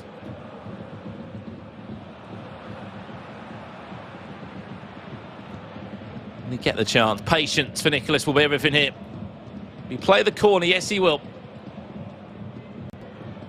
Whips it in, flicked on. And that will do us, referee, for the leg 1 in our grand final on the PlayStation. There is nothing surprising to separate these two. 1-1 is the scoreline at the halfway point here. And again, there is still so much time to play. There could be a bracket reset on the cards if possible, if needed. For Nicholas, has to win this game. Offensively, Crapaldi's looked dangerous. He has asked questions. Did start the game in a 5, but then looked to have moved out of that, Rich, as the game went on. I think there's been a lot of tactical changes throughout this game. Both players, lots of pauses, waiting, eyeing each other up, and really sort of trying to break each other down. They've not had that much experience against each other. What I mean by that is Paolo, Neto and Nicholas, they've had battles all the way throughout this season, back and forth. They know how each other play. And when you get an unknown quantity such as Crapaldi, it does take a little bit of time to break him down, to get used to him. What is he doing? What tendencies is he doing? He's playing a different formation. Sedano? That's an unusual player. All these sort of things take time to break down. They take time to analyse. And Nicholas is doing that live right now. He probably didn't even know if he would be playing against Crapaldi again. So all this is going to take time. It might take him another leg of FIFA. It might take him a full new 2-legged game. If he wants to be successful, he's going to have to turn up in this second leg to force a bracket reset. He has to. If he wants to go and win this final, Rich, and get revenge in the sweetest ways possible, he has to force a bracket reset. We're going to go to a quick break now in our grand final. It might be the last break of the night, because when we return, if Crapaldi wins the second leg, he will be your PlayStation South America champion, the man that was ranked 8th in the Global Series rankings, turning up when he really needs to. Now, all that will be displayed in the next leg of FIFA. Do not go anywhere. We'll be back in just a couple of minutes' time here.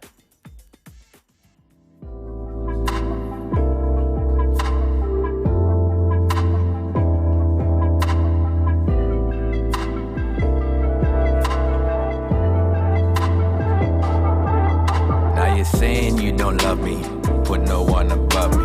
When you sip that bubbly, you lose yourself, it's ugly. Tryna run me down and tell your friends that I ain't. Then 3 a.m. you're texting, have you all up on my. Ain't it funny though? Always spending money, buy you this, buy you that. I swear I'm down for us, but it's you holding back. And still you give me bad vibes. Change your attitude, cause it's you. Why you act like I know you don't love me like you say you do. I know you don't love me like you say you do. I know you don't love me like you say you do. I know you don't love me like you say you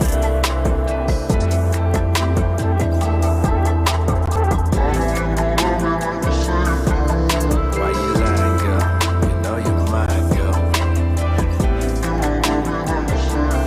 Only when it suits you, control it like some voodoo. Which way do you think we should go?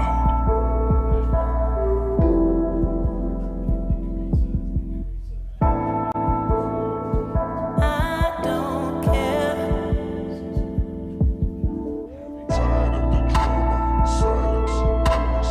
Give me more than tears. This hit, it's yours. Too broken to be fixed, but too proud to ask for help. Used to be yourself.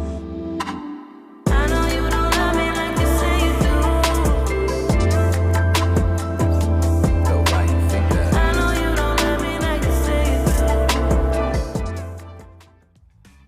Welcome back to the South American Playoff Grand Final. This is the moment that all our competitors have been waiting for. We started with a Swiss round. We halved it, the competitors, and then we worked through a double elimination bracket. We're all the way in our grand final right now. We are perfectly poised going in to leg number 2. The competitors, the combatants, Crapaldi from MGCF, Nicholas 99FC from Basel, the Iceman.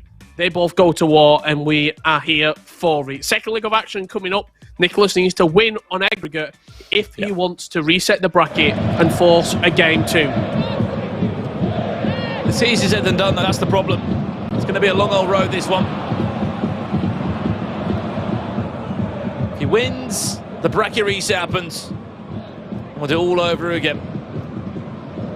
Crapaldi's wins will be a repeated result. Won't only be an Xbox, sorry, a PlayStation champion. It'll be $75,000 richer as well. Serious lump of cash. Of course, Nicholas in the white strip from left to right. One of the longest serving players for a football club in FC Basel. They've been alongside him for a very long time. In that time, he's won the E-Club World Cup. He's been a PlayStation champion in the E-World Cup. Chance, banter goal. Could be an early start. Back to Nicholas again. Second by the Cherry defender. Well, somehow, that one not finding a way past the final man.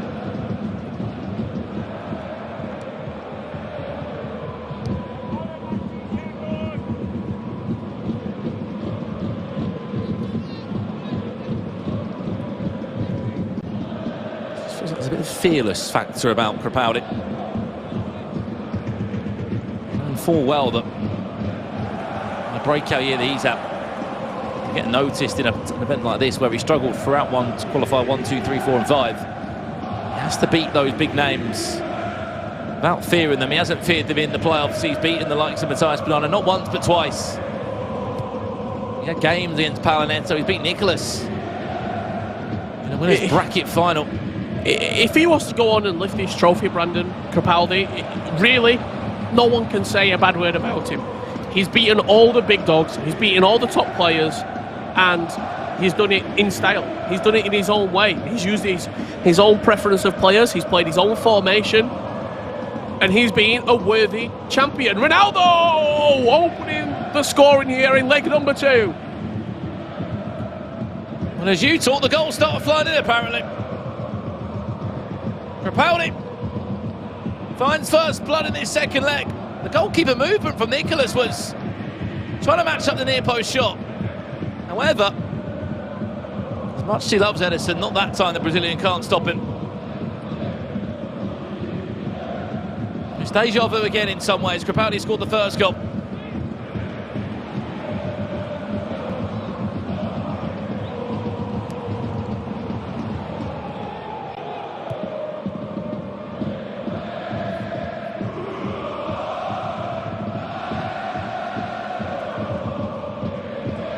Chance. Nicholas for the equaliser. It's taken minutes.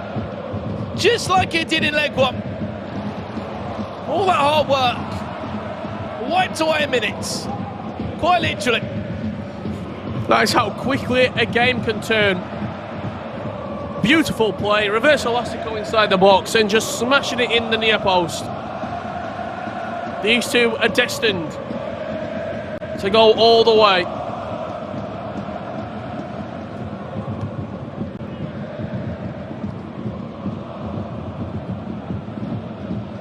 They go all the way to another game. I've still just joined in to the broadcast tonight. Only one of these two will go the full way. Nicholas, all that time ago in Amsterdam, FIFA 18, he won the playoffs there. That was his first real big win. Play a lot. Read well. Varane does superbly well. For 90 the year after, I thought it'd be impossible for Nicholas to do it again. Yep, he did it again. This time in Berlin. More of a stacked tournament. Kept his nerve and delivered a huge result. Crapaldi. It's dangerous in these areas. Sedano. It's been his interesting choice of midfielder in there. He's offered an overload. Does lack the extra forward from that, but it does give you 3 central midfielders. 3 being Vieira.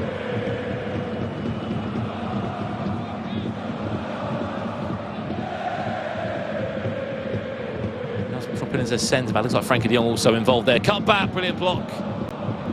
Hit it away. We haven't spoken about too much. He's a starter, Ronaldinho, for Nicholas. He's had a couple of interesting picks in his team. Ronaldinho, he's one of them. He's always loved Juan Cuadrado as a fullback too. Yeah, Ronaldinho gets the nod in the starting 11. I think that's probably... I mean, it's certainly personal preference. He enjoys just using the player there. Maybe the way that Ronaldinho moves. The attacking sort of animations and custom animations that Ronaldinho has can certainly play a difference as well. Cuadrado, mainly just in for chemistry, I think. Obviously, CR7 needs links. Cuadrado gives him the Juventus Piemonte Calcio link and allows him to offer up defenders in other areas. You don't have to use then another icon in the defence. You don't have to use another icon in the midfield. You can use a different player in the starting 11. And even though they are using unlocked accounts, chemistry still a big factor in the team selection process.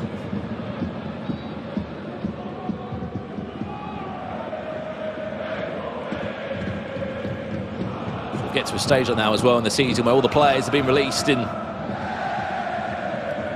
to the game, whether it's team of the season, team of the year, or even the after glory items, prime icon moments. It gives you so much choice. Just about picking the best. Who's that 11-man team that you can trust to go into battle for you? Be interesting to see is how much Nicholas's team will change from now until the World Cup, or both of these two. I think Ramos has to feature for me personally. That 98 Sergio Ramos has to come in, especially in pros' hands. I think he's just too good not to be used. Him alongside Varane, probably the centre-back duo. Whether Vieira still gets the nod or not is a topic for another day, but I just think Ramos is too good not to feature in the squads.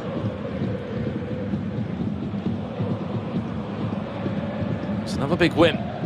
He's forced on the bounce back now, does Crapaldi. Does well, Hullet. There's the cut back, he's there, Ronaldo, he's there with a finish. The play-along was teased, and then it was teed up this time. The last kick of the half. And Crapaldi will run away in celebration. The player look was just a smoke screen for Crapaldi right there. Got down the byline, driven cross into the area, onto CR7. He was in the right place at the right time. You see the stats from the players there. Nicholas happy to be in a 5-back. However, does find himself trailing at the moment. Crapaldi 45 minutes away from earning $75,000. This is the interesting part, Richard, is that when these two matched up on Friday night, the score finished 3-2 across the two legs in the favour of Crapaldi. So it was a very different game. It was a 2-0, then a 3-0 win for Crapaldi. One thing he's struggled with here is defending against Nicholas. Every single time he's led, Nicholas has replied. Minutes later, seconds later even.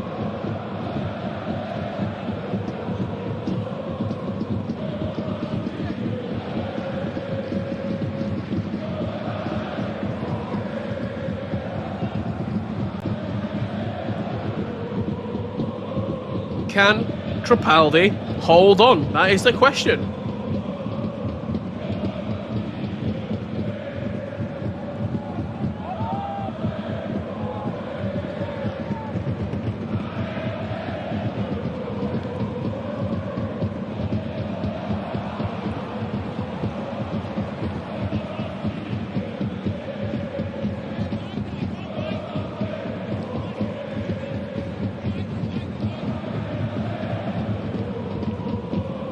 Nicholas back on the hump, back on the charge for a third. Does do well. Look at that. Look how patient he is with R9. Forget anyone else. Delay. And he just backed off and backed off and backed off. And what that did was just give more time to Nicholas. All that La Croquetas, reverse elasticos. It was just a combination of the both. Multiple different skill moves being used. Nicholas free flowing in the attacking third. You score, I score. You score, I score. Who's going to have the last laugh is the question that we need to find an answer to. What's more impressive, Richard, is when Nicholas concedes, he literally finds a reply within minutes. It's one thing that players will often struggle to do in points, is to find that reply straight away. As you know, it's 20-30 minutes, your chances of a comeback are too far gone.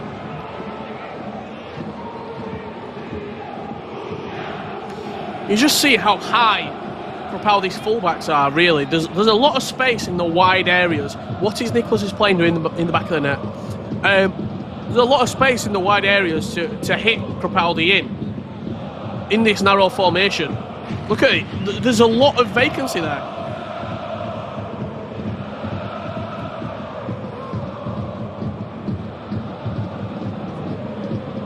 Final 30 minutes now in our PlayStation 4. This is the story you find yourself in. Nicholas wins this game.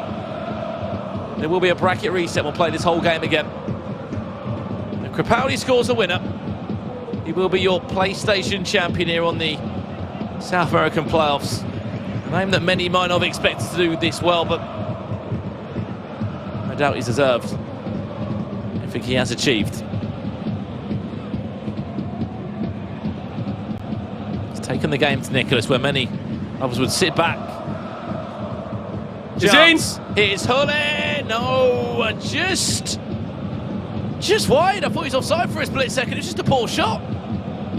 Ruud Hulle simply had to score right there for Crapaldi. A huge chance goes missing. And will that come back to haunt him?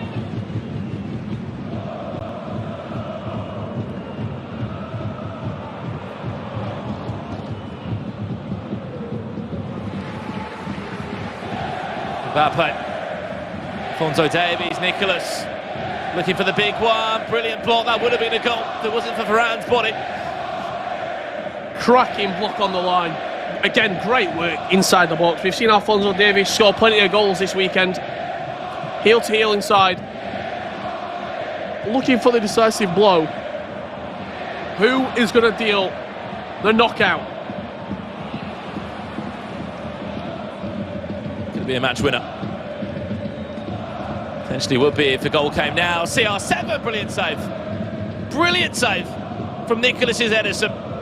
The man he loves to back since qualifier. Not even sure when, as soon as he basically dropped into the streets, that team of the season. Edison might have been an inform Edison he was using before. He was using inform Edison for the longest time, yeah. And then as soon as the team of the season Edison came out, he was straight in the squads.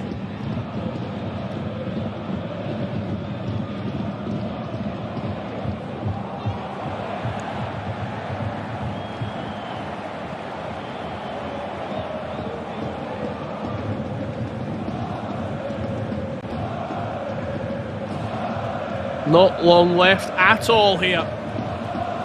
Potentially in our grand final. Or it could just be the halfway point if Nicholas was to snatch a winner. Very risky at the back. Again, he nearly gets dispossessed as Nicholas.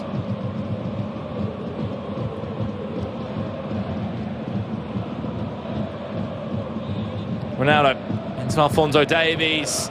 Oh no, now running room, loads of space for Nicholas to try and score. The keeper's off his line. A combination of Rafael Varane and Van der Sar, Brandon, just doing enough. That probably should have been a goal.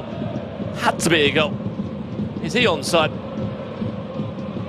Apparently so. João Cancelo off in the overload from fullback. Where's the gap now? Vieira.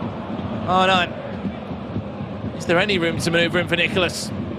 Wins the ball back, his chance to drive forward now. Extra time is looming.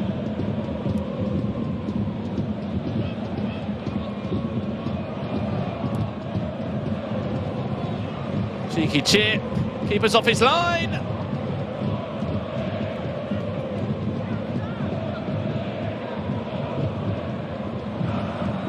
Still.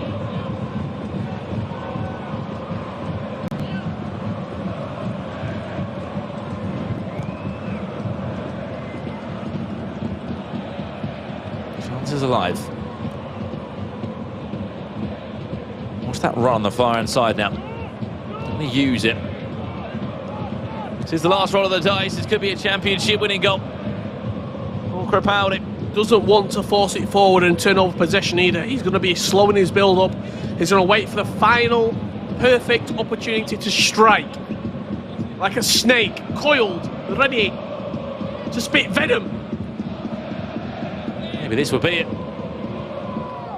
Patience in the build-up. Ronaldo. To João Cancelo, so good at moving ball from left to right in the centre. De Jong back to goal, not fouled to the referee. Good turnover of possession. And in time of just a minute, Richard Buckley. An extra time is maybe on the cards here in South America. Unless maybe there's more drama. Hoofed out into extra time. 30 more minutes needed here. Both players probably should have won the game. They should have had opportunities to score. Nicholas one-on-one. Varane just got back. Van der Sar quick to come out. Crapaldi's had chances. Ruud Gullit flashed it wide. But we would go to extra time, 30 minutes more, to find out if we need a bracket reset, if we reset the game and go again for another 2 legs of FIFA, or will Crapaldi come out on top?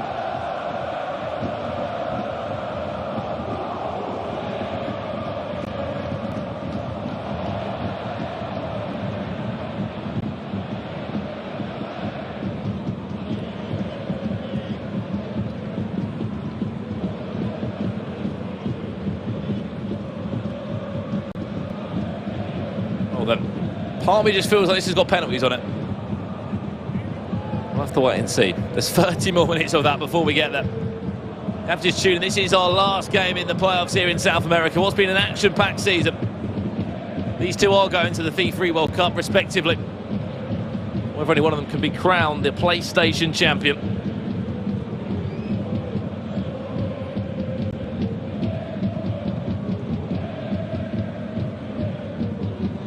Ronaldo. Chance on it, just too much. Too far for him to reach. Alphonso Davies slows Aru. He's been so good, has he? Just getting forward, offering an overlap, offering more issues. The final third. 10 minutes, near enough play.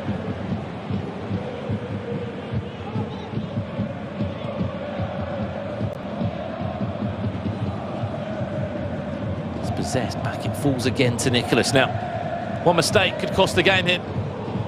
Piece of trickery or magic can win it for you.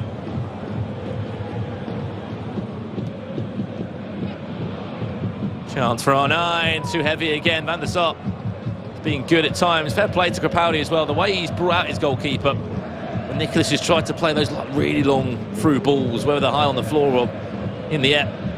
There's another one of them, but that time too heavy. Ederson, as he often does, sweeper keeper-esque, gets the ball clear. He's been very proactive with his goalkeeper, yeah. I think there's one thing that he's shown, probably the best of any player. Happy to bring him out, happy to play out of the back with his goalkeeper as well, whether it's rolling it out. Chance Ronaldo, whenever I talk, there's goals! And maybe, just maybe, Cristiano Ronaldo might have just found the key to unlock not only the door of Nicholas's 99's defence, but also the trophy cap that we're inside there is a PlayStation 4 Championship. Waiting for this man. If he can hold for 15 more minutes, and yeah, the $75,000 that's waiting for him.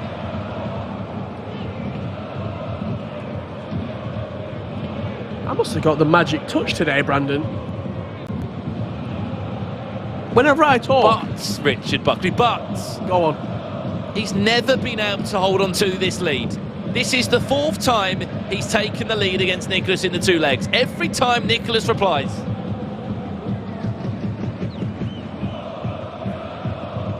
He's not going to have a lot of time to reply, though, you have to say. And he will make proactive changes, Nicholas, so there'll be space there.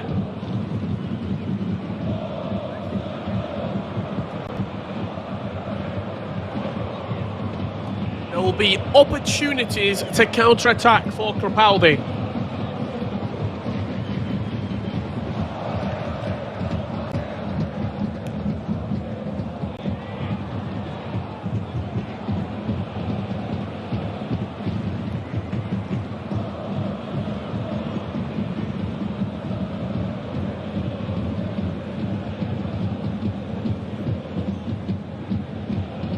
Well. 15 minutes away. There's been players this weekend in South America that we've just not seen enough of. We've always had our eyes on the favourites. The Nicholas's, the Matthias Bonano's, the Paulo Neto's on the PlayStation. Maybe we didn't give the attention to the likes of Sedano or MGCF's Crowder. They'll both be at the FIFA World Cup. However, a bit different going to a FIFA World Cup as a PlayStation champion or an Xbox champion. Suddenly, you're being spoken about more, you're being hyped up in a completely different way. Fear factor. Yeah, not everyone can come in as a playoff champion. That's a mistake, giving the ball back to Nicholas.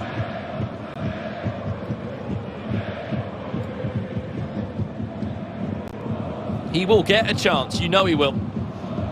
It's just if it can be blocked defensively. From Crapaldi. Vieira's out of position. Leon Goretzka's there, that was the chance, that was one of them. Corner taken quickly. CR7's there, headed out just about. Bruno Fernandes looking to recycle possession. 7 minutes away. Mbappe, Elastico. Mbappe he's still just trying to manoeuvre. What a chance. What a chance missed there for Nicholas. Huge opportunity. There might have been a pass even across the box. He's win the ball back high up the pitch. He's putting Crapaldi under all sorts of pressure. Oh. It's making him just sort of panic on the buttons as well. That's a great long ball. Ball 4, that's really well done. It's a 4-on-3 now. Cheeky chip, there's CR7. Rushes it naturally. Varane there, just pickpockets the defender, wins it back, 4 minutes left. Can't dive into a tackle, can't pull players out of position. Otherwise you will be punished for it. He's got away with it. It's in his hands now though. It's going to be fierce though, it's going to be a fierce press from Nicholas. Big whip. The last 4 minutes have been so scrappy. So scrappy. It's like watching Sunday League. They're just hoofing it. Added time. Look at it. You shouldn't laugh. But what a tackle from Rakitic just to slow the game down. One more chance. This is it. 20 in-game seconds. That should do us. Crapaldi, you have just crowned yourself as a PlayStation 4 South American champion. And there will be a new name that people will think in the FIFA World Cup Grand Finals. It might not be Nicholas now. Crapaldi, congratulations. You are $75,000 richer. And you are a PlayStation champion. It's great to see Brazilian esports organisations, South American esports organisations getting what they deserve. More eyes, more prizes, massive. What's he doing? Has he got a wig? He's got glasses? Crapaldi? $75,000. Just wait, Rich. Here he comes. 3, 2, 1. I'm losing control. I think I've got it more. Here he is. Yeah, whatever that is.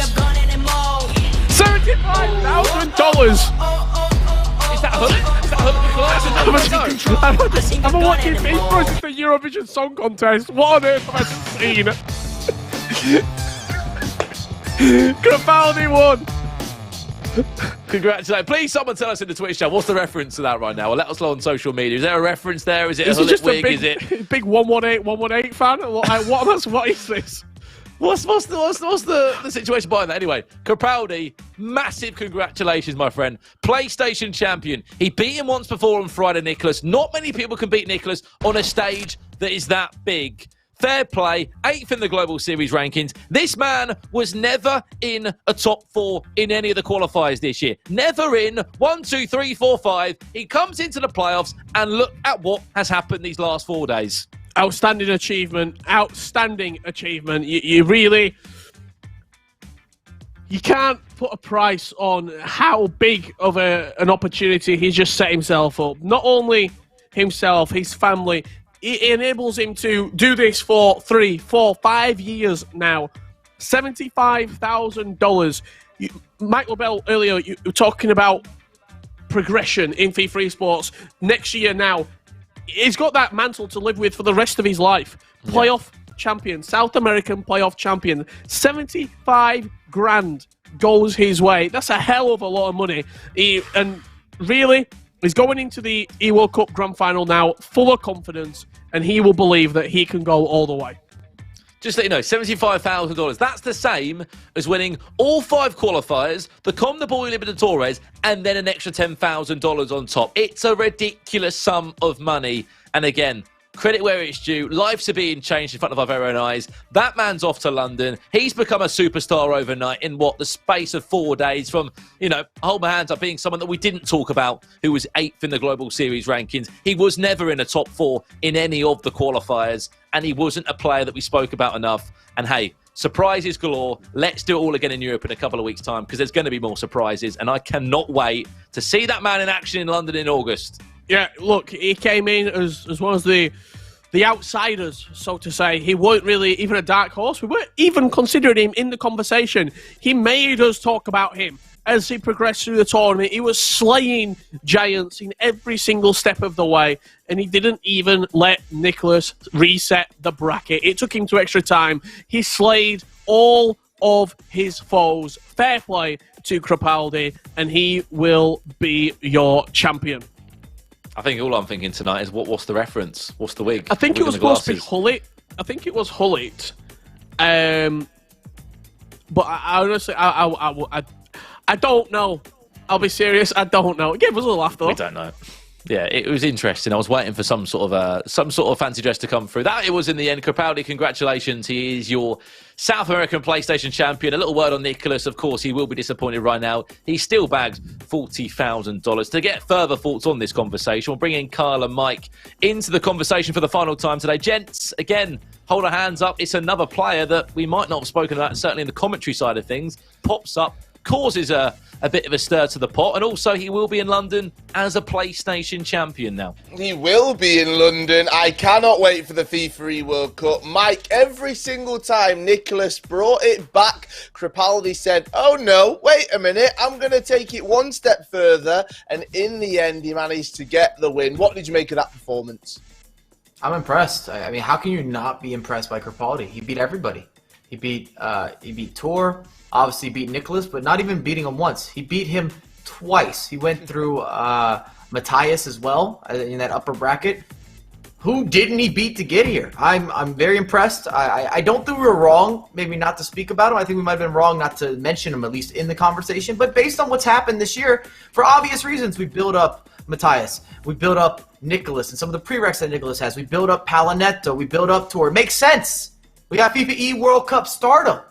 However, this guy is the real deal, even if he's wearing the Hullet glasses, going to the club. I don't know where he's pulling up, but I love that he had that prepared, because that means that he felt, I'm going to win this tournament.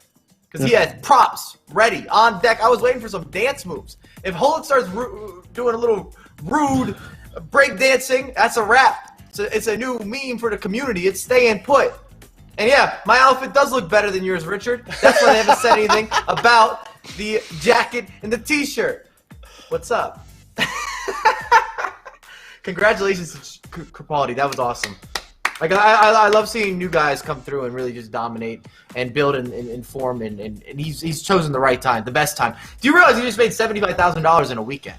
Well, I want to talk about this because not only has he secured that spot in the FIFA E World Cup, but Richard, you talked about something which I think is so important. He has changed his life. For a lot of these people coming in, they got to the playoffs, but now this cements another contract. This cements having that money in the bank. This cements to all of the doubters, all of the people saying you're playing FIFA for a living. Yes, and I've made $75,000 in a weekend. I'm heading to the FIFA E World Cup, and Richard, this is what makes weekends like this, days like this, so special.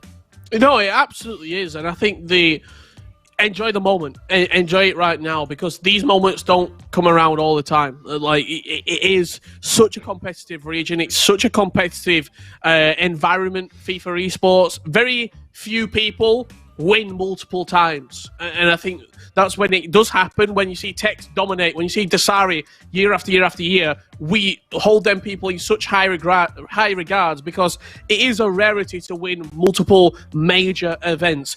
Take everything you've learned over this, enjoy it, really sort of relish this opportunity and go into the E World Cup and just play the exact same. And I'm sure he will have all the success in the world.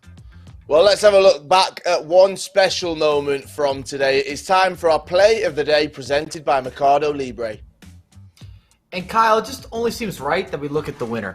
We look at what got the job done. It's going to be one of those classic ball roll scenarios.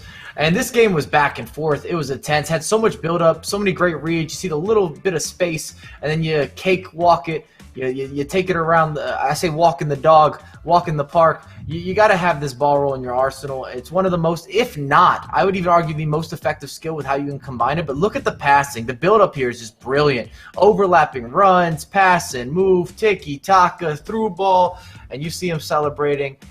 I want to ask him some questions. We need someone who speaks Portuguese ASAP. Or I will send you. Listen, you might not want it, but Crepaldi, I will send you a message in Portuguese on Twitter asking what's going on. I have no problem. Google Translate has me covered. Honestly, that wig and the glasses, amazing. I thought we got rid of Ulabari and his glasses, but they come back here on Championship Sunday. The glasses make a return. Brandon, I want to talk about the FIFA World Cup because for someone like Crepaldi, we've not talked about him that much. He's done what he's done this weekend. He goes to the FIFA World Cup. Everyone's going to be talking about him, beating Nicholas twice. Plus, he's going to be so confident heading into that tournament after this weekend. Absolutely. What's more impressive is, Carl, is that out of the 14 players that I think have qualified, there's only 2 that have been to a FIFA World Cup before, Nicholas and MS Desari. Other than that, all the other players that are there are, you could say, newbies to it. You know, it's the first time they've been to a FIFA World Cup, which goes to say, with a year out, of course, for the global pandemic, how things have changed, how players have adapted online. And we've got Europe next week. I think there's going to be a lot more storylines there across the 2 weekends. And I'll be surprised to see what 18 from Europe, none on the PlayStation, on the Xbox, do come through to the E-World Cup. But yeah, 12 new names and 2 returning names. It's going to be interesting. Very, very interesting indeed. Let's have a look back at our bracket, how all of the action unfolded. We started in the winners bracket. Round 1, all 16 of our competitors went head-to-head. It was double elimination. The 8 that won progressed through, and the 8 that lost dropped down into the losers bracket. But for Crepaldi, what a start, beating CM Dudu, and then it was NSE Tour, and then it was Crew Matthias, and then Nicholas 99 FC in the winners bracket. He secured that spot in the grand final, and it was Nicholas who fought his way back from the losers bracket to set up our grand final, but Crepaldi came out on top, and he is our South America playoff champion. He's going to the FIFA World Cup. He's won $75,000. Mike, what a weekend for him.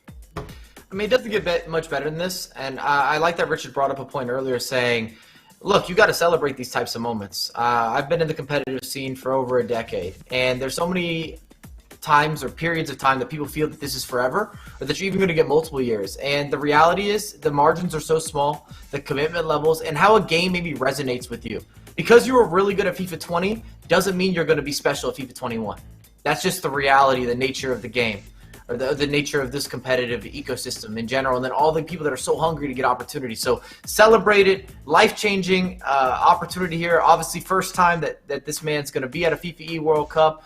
And, I mean, I got to think over, I don't know what the guarantee is at the FIFA World Cup. I don't know if Brandon or Rich know, or you, Kyle, in terms of what the minimum is, but he's also got more money coming in from that event as well to go with another contract. I would think hands down, no debating for the following year. I'm just happy to see like new players kind of come into the scene, and just to see hungry guys that are also having a good time. We saw a lot of smiles today. And when you're talking about people playing FIFA, sometimes you just see the sweat, myself included. You see more angry from me than happy half the time, because I'm just ready. I'm like that. But anyways, congratulations to all the competitors. And for the guys that got to the FIFA World Cup, amazing. For the guys that got to the playoffs, amazing. Don't hold your head. This is a long year, and next year's looking like it's going to be a little bit more normal, which I'm super excited for as well. I'm so excited for it, Mike. I echo that sentiment and all of your words right there.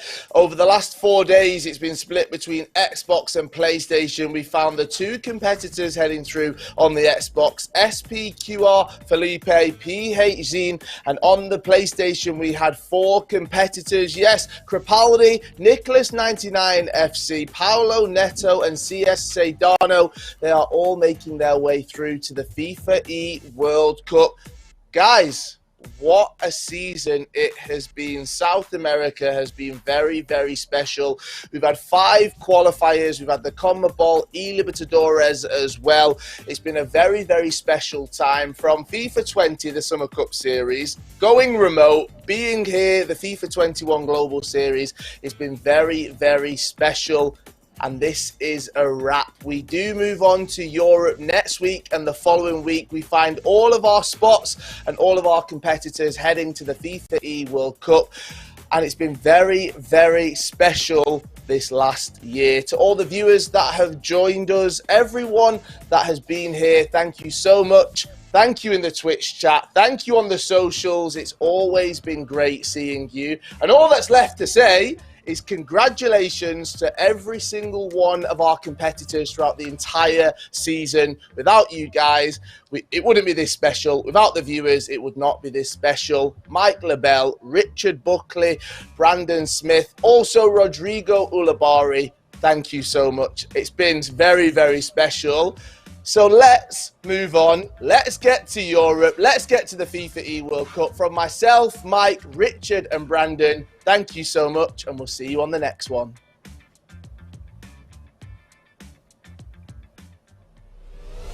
Who let the beast out? I want it, the peace route. Somebody go tell them what I'm all about. Putting in work hot, I'm on now. Y'all been looking like some Boy Scouts. Starting these fires, but not really having desires. Pull it together, y'all looking real stupid. If you in that love, don't ask for no Cupid. Wake up early in the morning, wake up early in the morning. I gotta work. Wake up early in the morning, wake up early in the morning. Some told me that I couldn't do it, so I had to work on improvement. Standing up to my opponent, I had to let him know I had been chosen. This is my moment, this is my moment, this is my moment. I gotta go. This is my moment, this is my moment, I gotta go. Get out of your head, you do this in bed, no time for the meds. I'm losing control, I'm losing control. I think I've gone in the mode. I think I'm losing control, I think I've gone in the mode. I think I'm losing control, I think I've gone in the mode. Facing all of my ops, kill them off with the rock. You cannot stop what I got, my power come from up top. Good God. All of the blessings keep coming, I'ma need time to keep counting them up, keep lining them up. I'm filling my cup, I'm overflowing, now we running it up, run it up. My whole team going in, we winning, we win, we came for the win. Hey. My whole team going in, we winning, we win. I said what I said, oh yeah. Ain't no other option, ain't no way you stopping. We go hard and so don't need to gain a profit. Put us in the trenches, we came off the bitches, ready for the action. This is really passion. This is my moment, this is my moment. I gotta go. This is my moment, this is my moment. I gotta go. Get out of your head, you do this in bed, no time for the meds. I'm losing control, I'm losing control. I think I've gone in the mode. I think I'm losing control, I think I've gone in the mode. I think I'm losing control, I think I've gone in the mode. We ain't got no conversation for you haters. Real game recognized, game from the beginning. Smile in the face, but don't wanna see us winning. Get this paper, paper, paper. It could be whatever, whether rain or shine. You can best believe I'm out to get mine. Be honest, keep it 100. You know don't nothing move but the money. I hear the haters on the sideline. Hella jealous cause it's finally my time. Just don't do nothing you'll regret. Cause my whole crew is with the BS. Paper, paper. But we out here trying to get this paper. All day, every day, however long it takes us. We ain't got no conversation. conversation for you haters. Real game recognized, game from the beginning.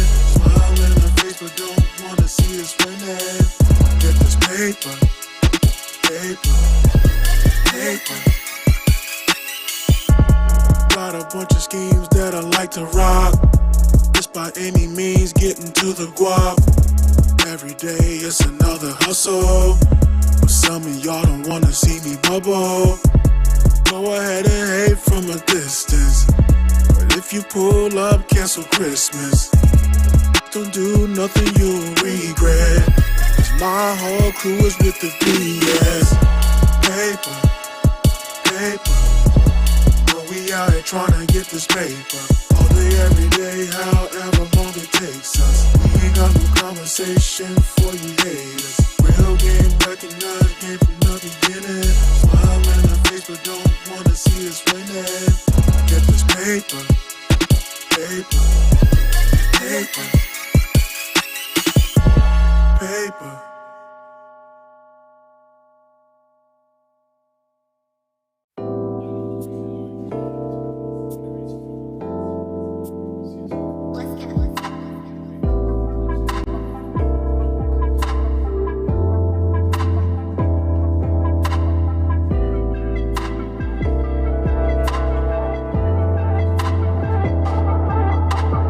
Saying you don't love me, put no one above me. When you sip that bubbly, you lose yourself, it's ugly. Tryna run me down and tell your friends that I ain't. Then 3 a.m. you text and have you all up on my. Ain't it funny though? Always spending money, buy you this, buy you that. And swear I'm down for us, but it's you holding back. And still you give me bad vibes. Change your attitude, 'cause it's you. Why you act like I know you don't love me like you say you do.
Most definite, better beware. Down for the count, but I bounce back with a vengeance. I'm bad, no filler. Great records like Thriller, top biller. They call me the